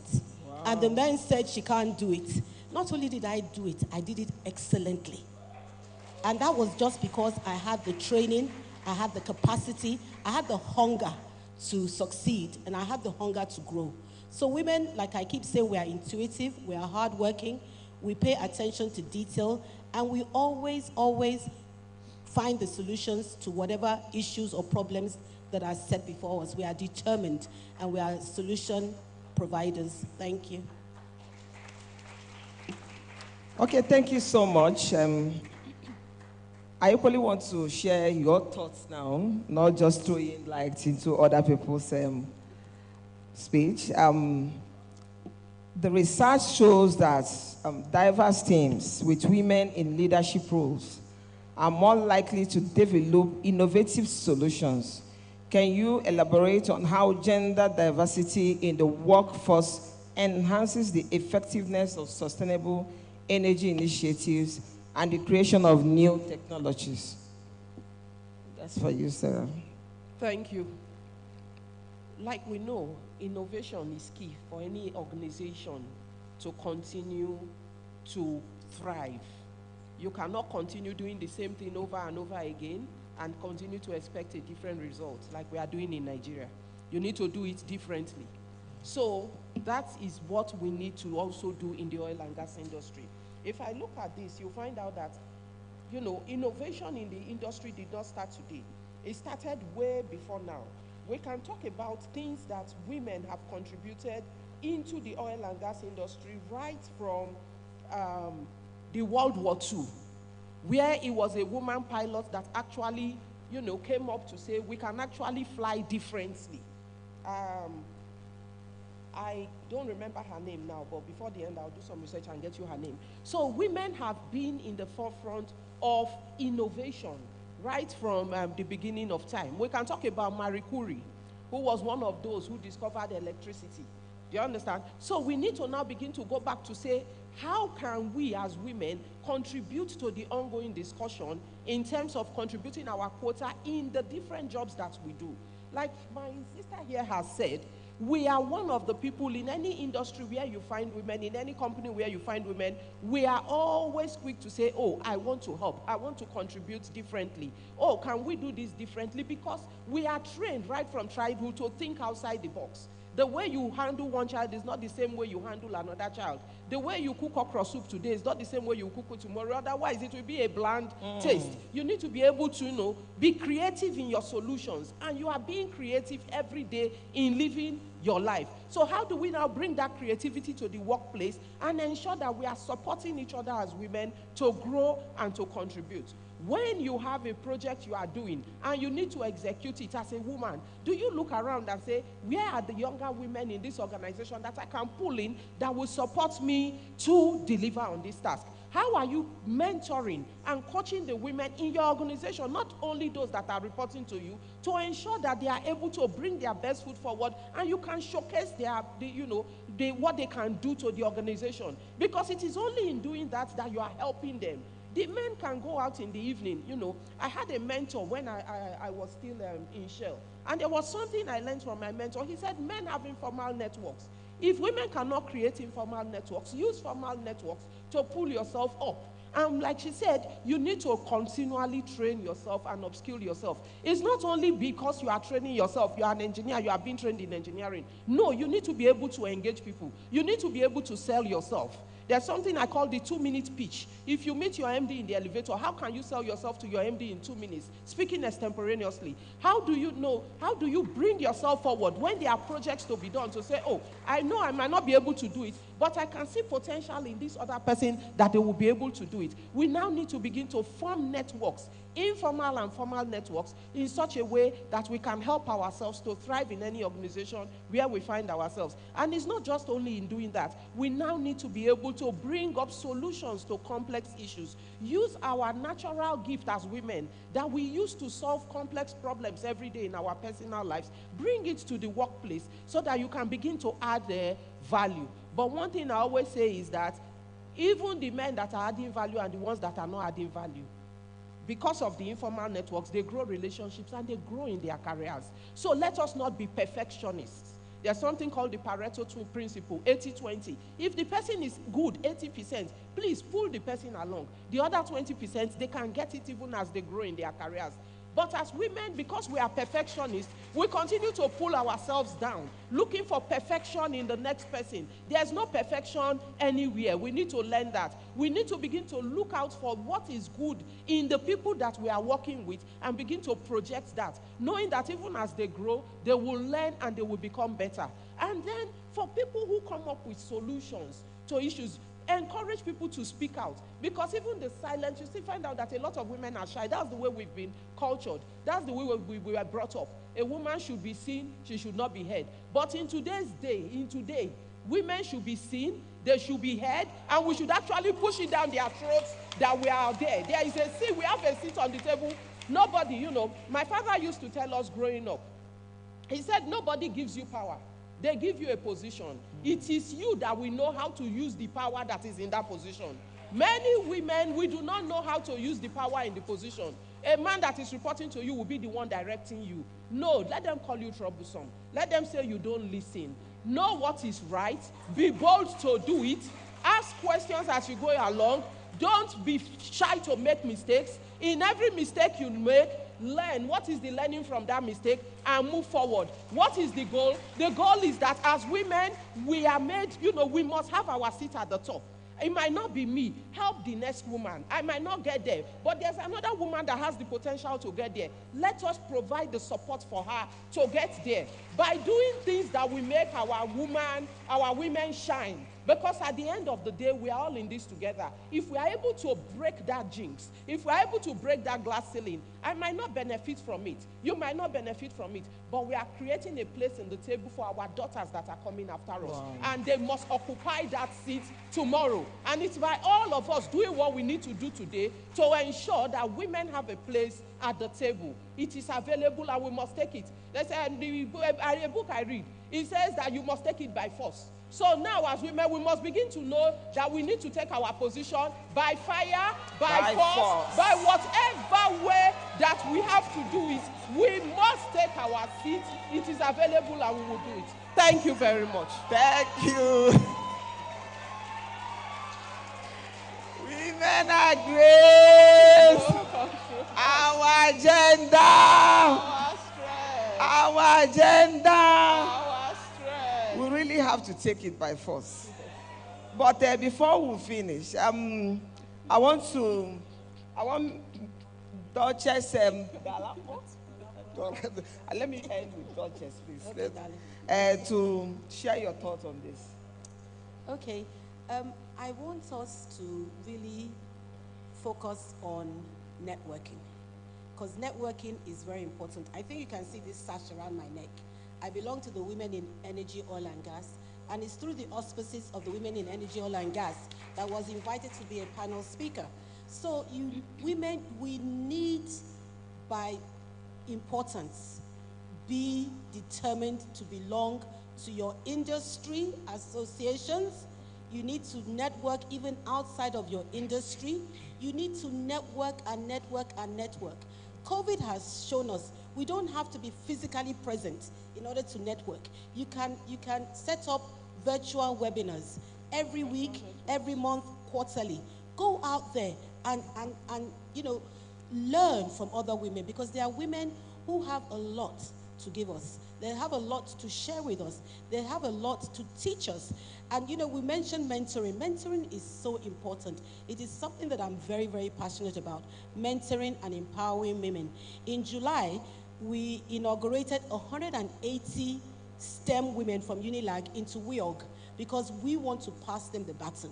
We want to teach them about science, technology, engineering, and mathematics, so that we'll prepare them for 5 years, 10 years' time, in order to take their place at the leadership role. They don't have to go through what we went through. They don't have to suffer the way we suffered.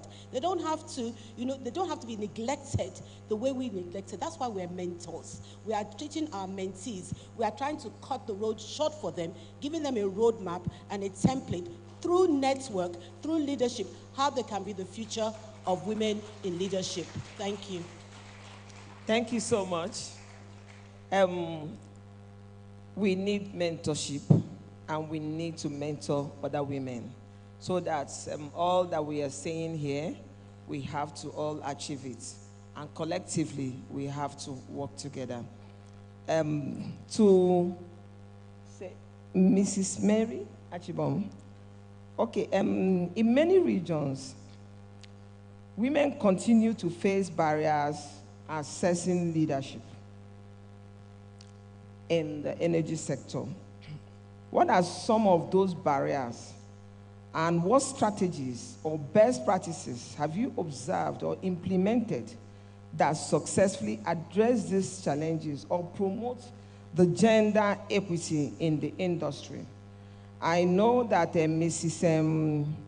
Oris, yeah, please help me, was recently appointed Executive Vice President of Upstream at the NNPCL.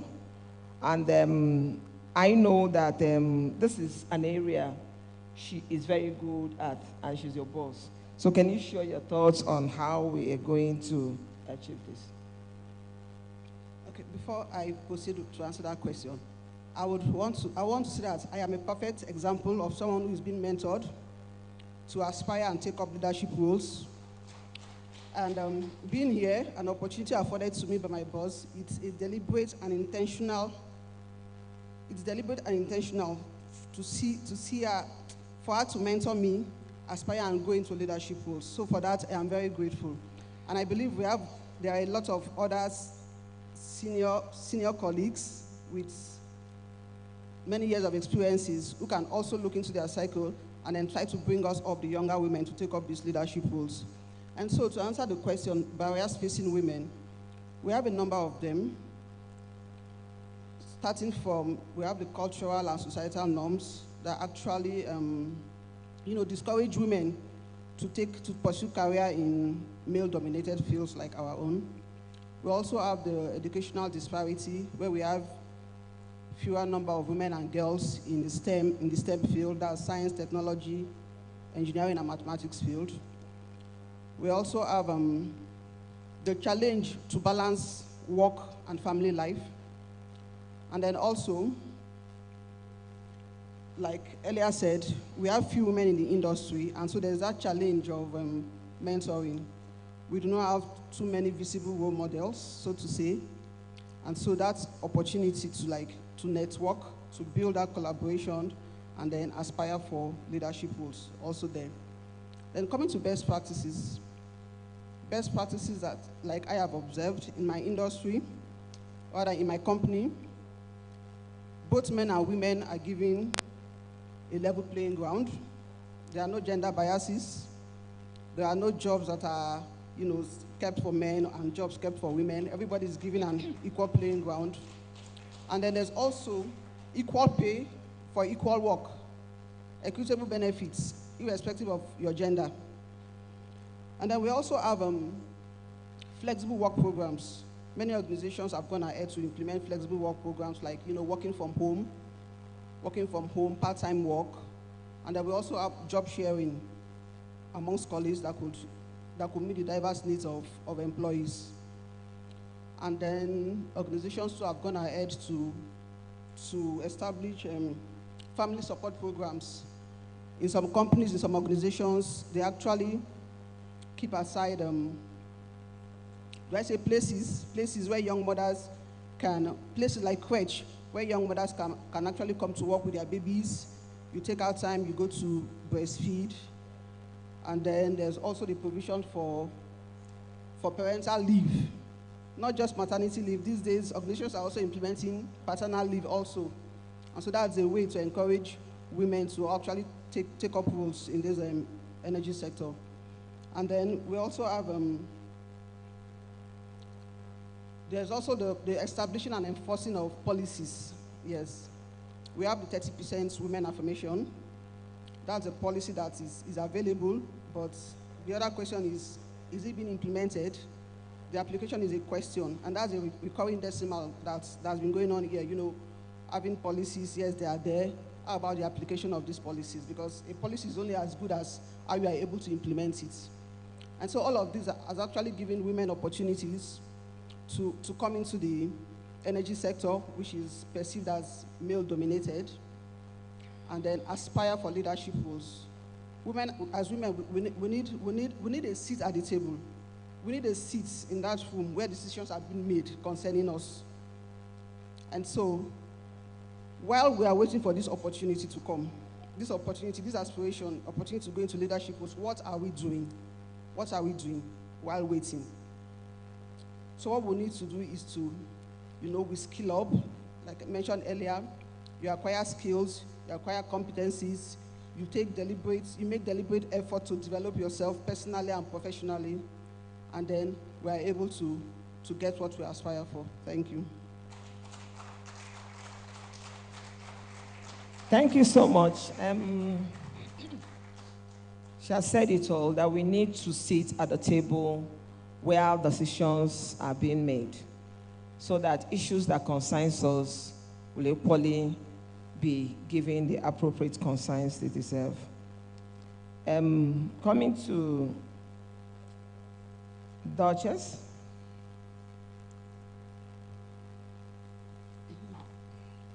Okay, here I want us to look at the downstream sector.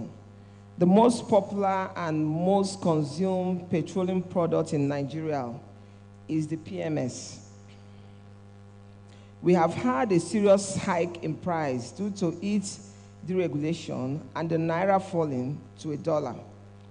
And many licenses for modular refineries have been approved, but we are yet to see these refineries running or feel their impact. Being a director at Ikwe on a modular refinery,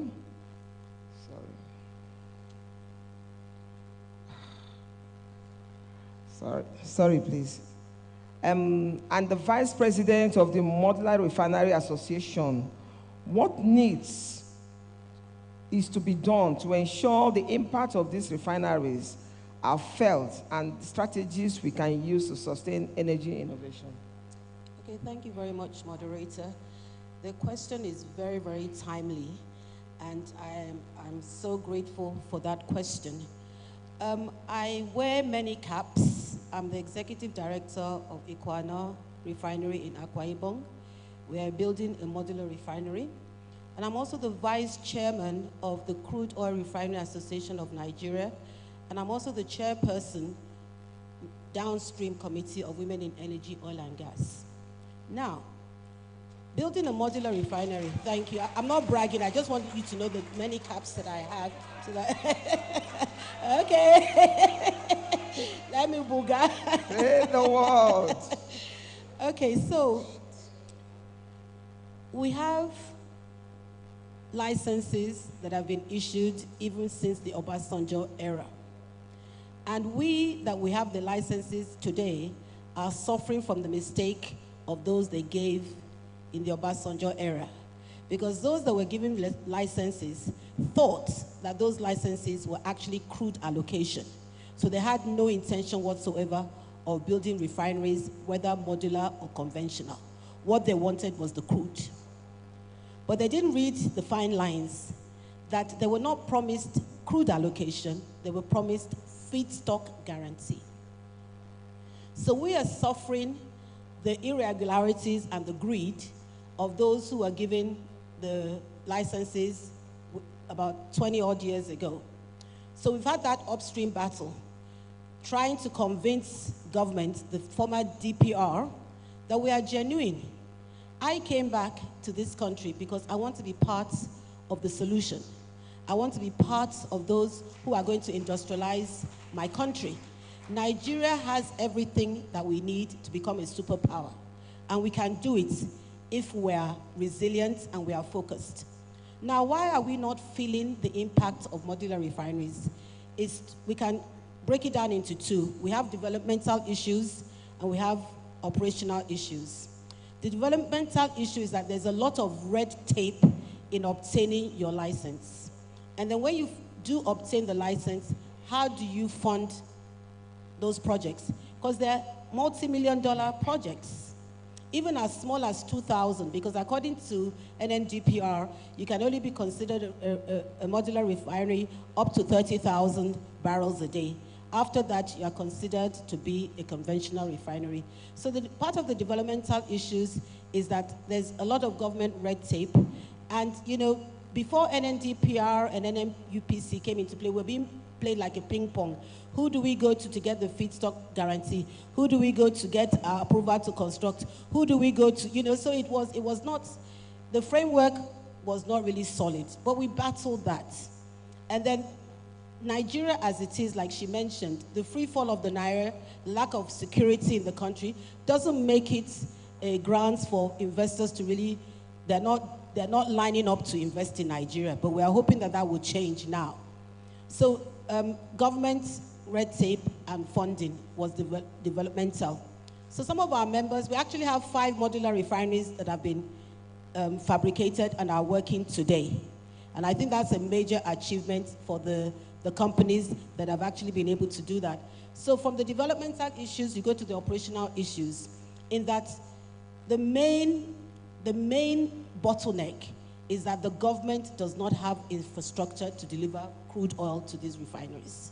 So there you have a license holder building a 10,000 barrel a day refinery to produce PMS, which is the petrol that we use in our cars, the diesel we use in our engines, the aviation fuel that airplanes use, and, you know, naphtha and other side products. You can refine 10,000 barrels a day. That's 30,000 barrels, 300,000 barrels a month, and the government is only giving you 60,000 barrels. How the mathematics does not work. They are running below par, they are losing money every day, because that basic infrastructure to deliver constant and consistent feedstock to allow these refineries to be producing, because they are built to produce 24 hours a day. But they are opening, they are shutting, they are opening, they are shutting, because the feedstock supply and delivery system is very, very erratic. So the government they need to do something. Because you cannot have the private sector investing money, their money and foreign money, building these refineries only for them to lay dormant. Like I said, we have 5. You cannot feel the effect because the crude stock supply is not consistent. And then also, a lot of us then only planned to refine to produce AGO, aviation fuel, because then there was no deregulation of petroleum. But now, in the former Ministers of State Commission of establishing modular refinery and making Nigeria an export hub, we actually had a 9-point recommendation for the government to do. And the main thing is that we need Nigerians' government support in order to get, even if it's seed money, for these modular refineries to have so that they can access and do financial engineering to get foreign investors. We need Nigerian government to build infrastructure. My project in Akwa Ibom is costing me 25% more because I'm having to build my road, I have to build my pipeline, and I have to build a captive energy plant in order to supply myself electricity. That's 20 to 25, that's about 20 to 30 million dollars that we are talking about, because the basic infrastructure is not there. The ease of doing business is not there. The foreigners are scared. Okay, the Naira is in free fall. The last I heard it was 1,050 to 1. How do they get their dollar investment back? So these are all the issues that we are facing on a daily basis. But I can tell you as a vice chairman of the association and as an investor and a participant in this industry, we are going to fight. We're going to continue to push in, and we're going to make sure that in the next, I don't know about what the group chairman of NMPC said, that by next year we'll be an export country. That is the goal, to supply our domestic needs and then to stop importing refined products that had no value to us at all. We cannot continue to export all of our crude oil. So according to the Petroleum Industrial Act, the NMPC and UPRC have to ensure that we have enough domestic crude set aside for refinery before they start exporting. And then when we get to that stage and we have fulfilled our domestic obligations of fulfilling the needs of the nation, then we can become an exporter of premium petroleum products. And in closing, we're talking about sustainability and clean energy and clean air. Africa only contributes 3% to the carbon footprint in this world. So most of these problems that are being faced, they're being faced by the Western world. We in Nigeria and in Africa, we need to have our own energy security program that concerns us. 3% is nothing. We need to have our own program, we need to have our own agenda, we need to have our own roadmap as to how we can secure our energy in Nigeria and in Africa. Thank you very much. Thank you very much. We're actually running out of time, but before then, please, my moderator, I have 2 more questions. To Mrs. Quento, please. So just as the pioneer director of energy innovation at NMPCL, research, technology, and innovation, can you share your energy innovation you were involved in and how we can adapt them on a larger scale for sustainability? Briefly.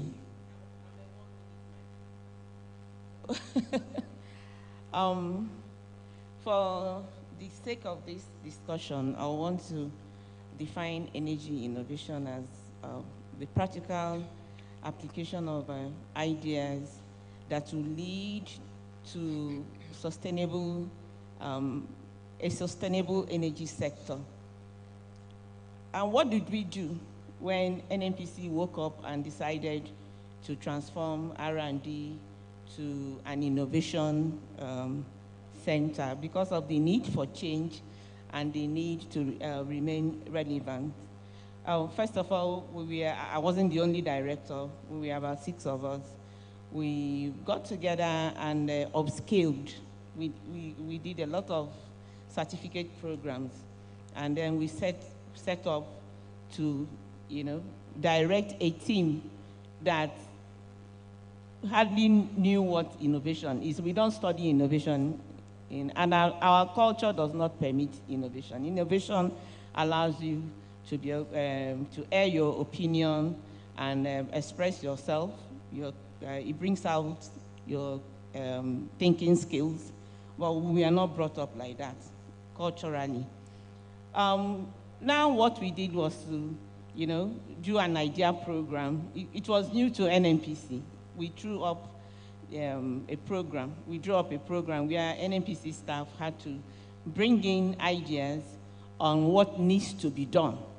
And then we looked at those programs, put it in our portfolio. Personally, as the Director of Energy Innovation, I felt that there was a need to start from the basis. And what did I do? I was able to influence my team. I said, look at what we need to do. We need to do a performance study. And what does a performance study do? A performance study allows you to even know where you are, your status. As an energy user, what do you consume? What do you emit? And then while you are doing that, what is your peak? What is your peak area? Peak time consumption? What is your baseline consumption? And while you are doing that, you are looking at those ideas. How do I bring in the new energies to integrate to the grid? So I will say that I promise to go straight to the point. As of today, where we've been able to get that approval to look at the performance of NNPC in the energy sector. How much emissions does NNPC operations let out to the atmosphere? How much do we consume? Like the Duchess said, he said Africans only contribute to 3%. That has to be backed by data. So and we will have to start it with NNPC. If you go to international conferences, you see companies like IOCs, like Siemens Energy. They have a roadmap. They gamified it. It's backed by data. It's like a game, and they know what at any point what their profile is, their energy profile, when to kick in the new energies, so that they will remain at an acceptable level. And that's what we hope that we'll achieve, starting with NNPC. We look forward to a Nigeria that will come in to justify the need for a gas or oil project and say, look at what my profile is. And because of it, I need to use more of my fossil fuel, because I'm not there yet. I am not a threat to the environment, but it has to be backed by data. And how do you get your data? By carrying out performance study.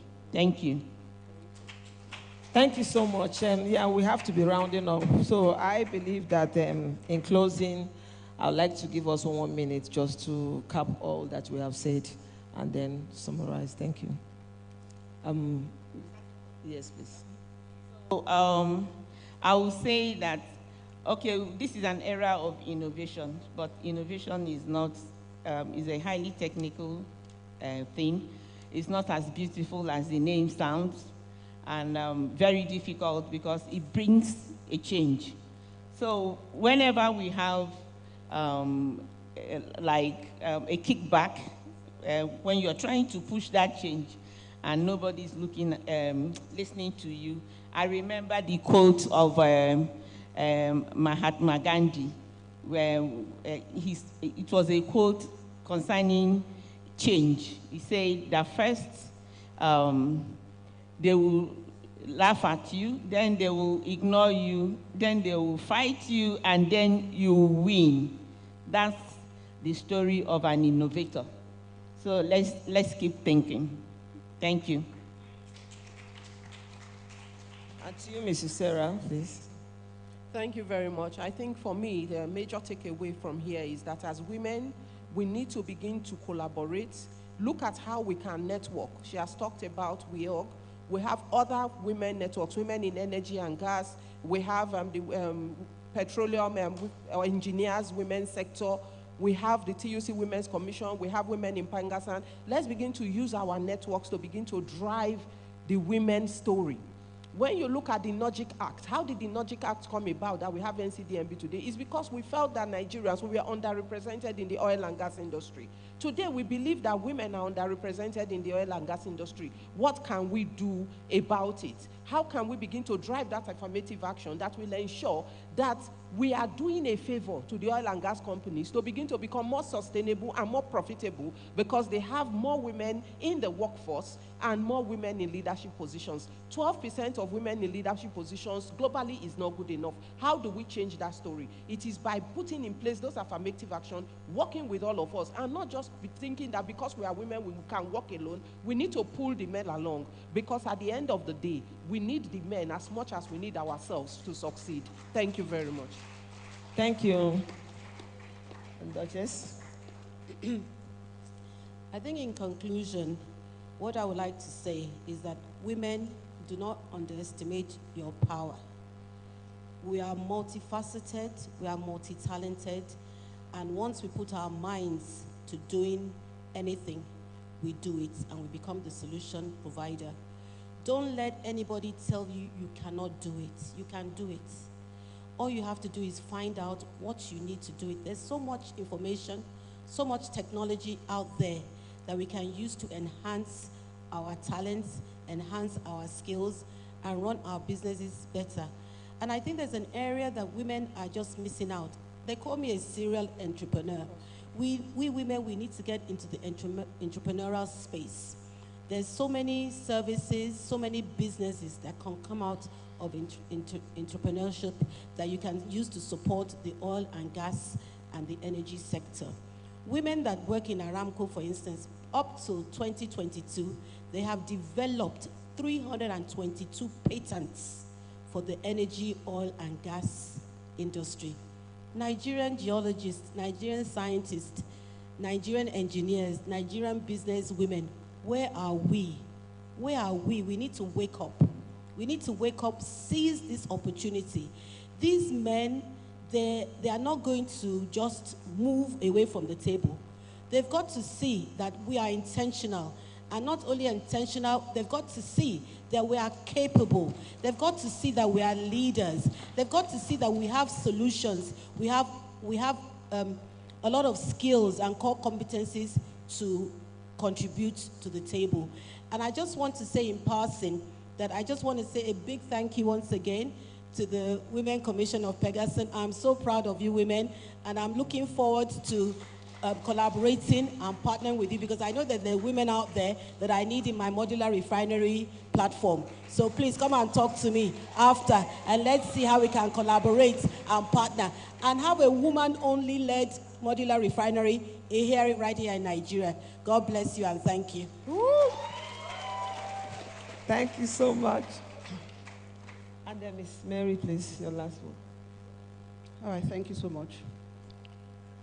So the truth is, I don't know if I should say the truth or the facts. I think the truth, the narratives are changing. And so we're beginning to have more women occupy leadership roles. And so for us as women, we need to be intentional. In as much as we aspire to get into those roles, we need to be intentional in acquiring skills and competencies that will help us to deliver when we get up there. And that we also need to intentionally seek out networking and mentoring opportunities. Yeah, is there a woman you admire in your organization or around? Walk up to her. Tell her you want to be mentored by her. And I will keep using myself as a perfect example. My principal, the EVP upstream, has shown us the way to go. So in your circle, look out for young women you can intentionally mentor to get up there. Thank you. Thank you so much. It's been a wonderful section. with this timber and caliber. The women that has written their name in the industry in gold. You know, having listened to all of them, we will all, you know, give it to them that they've actually done a very good research and they've actually proven to be quality, you know, and they know their onions. So coming to a close, I want to sincerely thank the esteemed panelists for sharing your insights on this crucial theme. We conclude by saying that we need to commit to fostering greater gender diversity and inclusiveness, you know, in the energy sector. And we want to appreciate our double God-sent president, Comrade Festus Osifo, at least for giving Pengassan Women Commission the voice and this foundation for us to sit down here to discuss this, for us to release more women, because looking at this whole, we equally know that it has not been like this, you know, in the years past. This year is actually extraordinary, and I want to say a very big thank you to Prezi. And I know that going forward we'll do better. Thank you so much. We really appreciate your time. A round of applause for her. Thank you very much, Mr. President. Please come up stage for a group photograph with the women. You will be blessed among women today by being in them.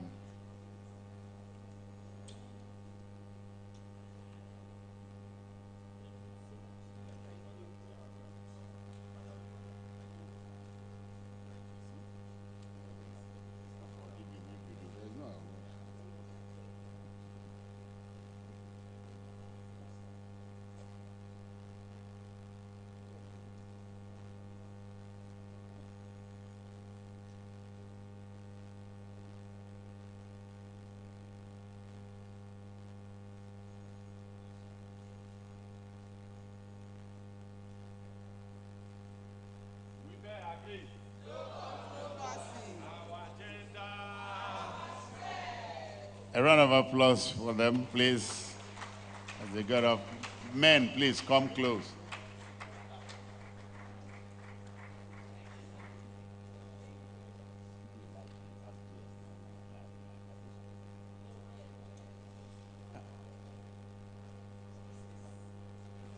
Mr. President, you can imagine, I was just wondering when Sarah was talking and saying women take it back. Mr. President, just imagine, please, you can stay in front here. Imagine that Adam did not eat that apple in the Garden of Eden. What would have happened to us?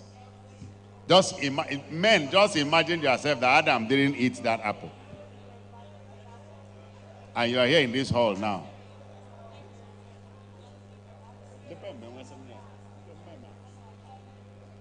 All right, so let me invite to give us vote of thanks, to closing remarks, the National Industrial Relations Officer, Comrade Dr. Ifeanyi Eze.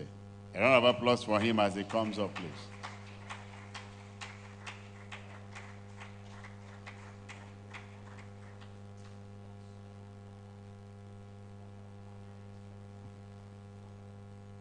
Solidarity.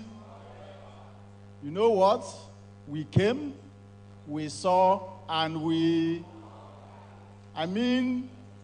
this is a bomb. So exciting.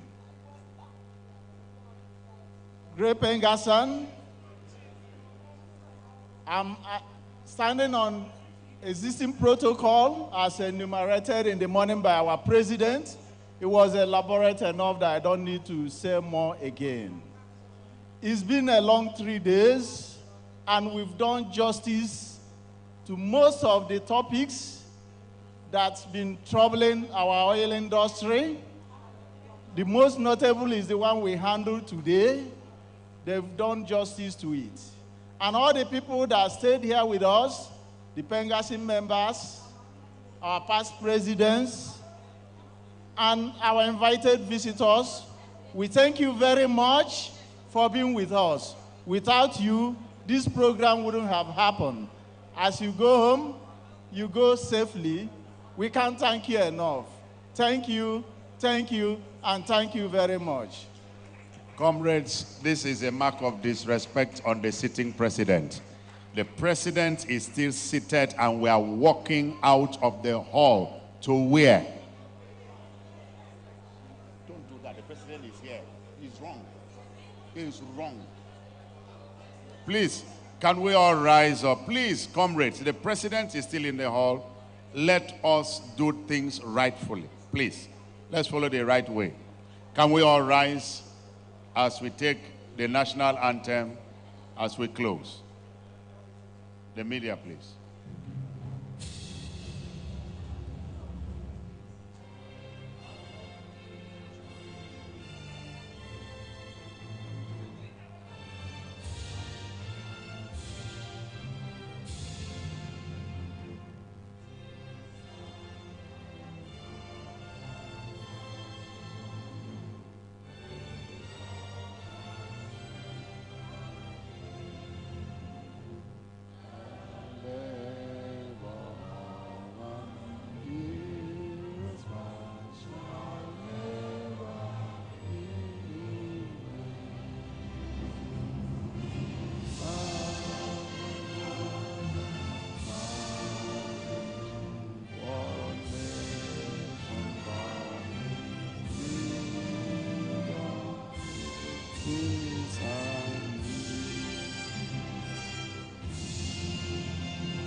Solidarity forever. Solidarity forever. Solidarity forever.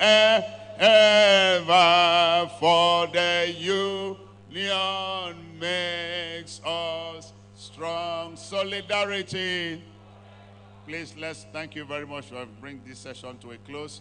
7 o'clock, we are back to the hall. The president has asked me to invite everyone and to tell you to be here 7 p.m.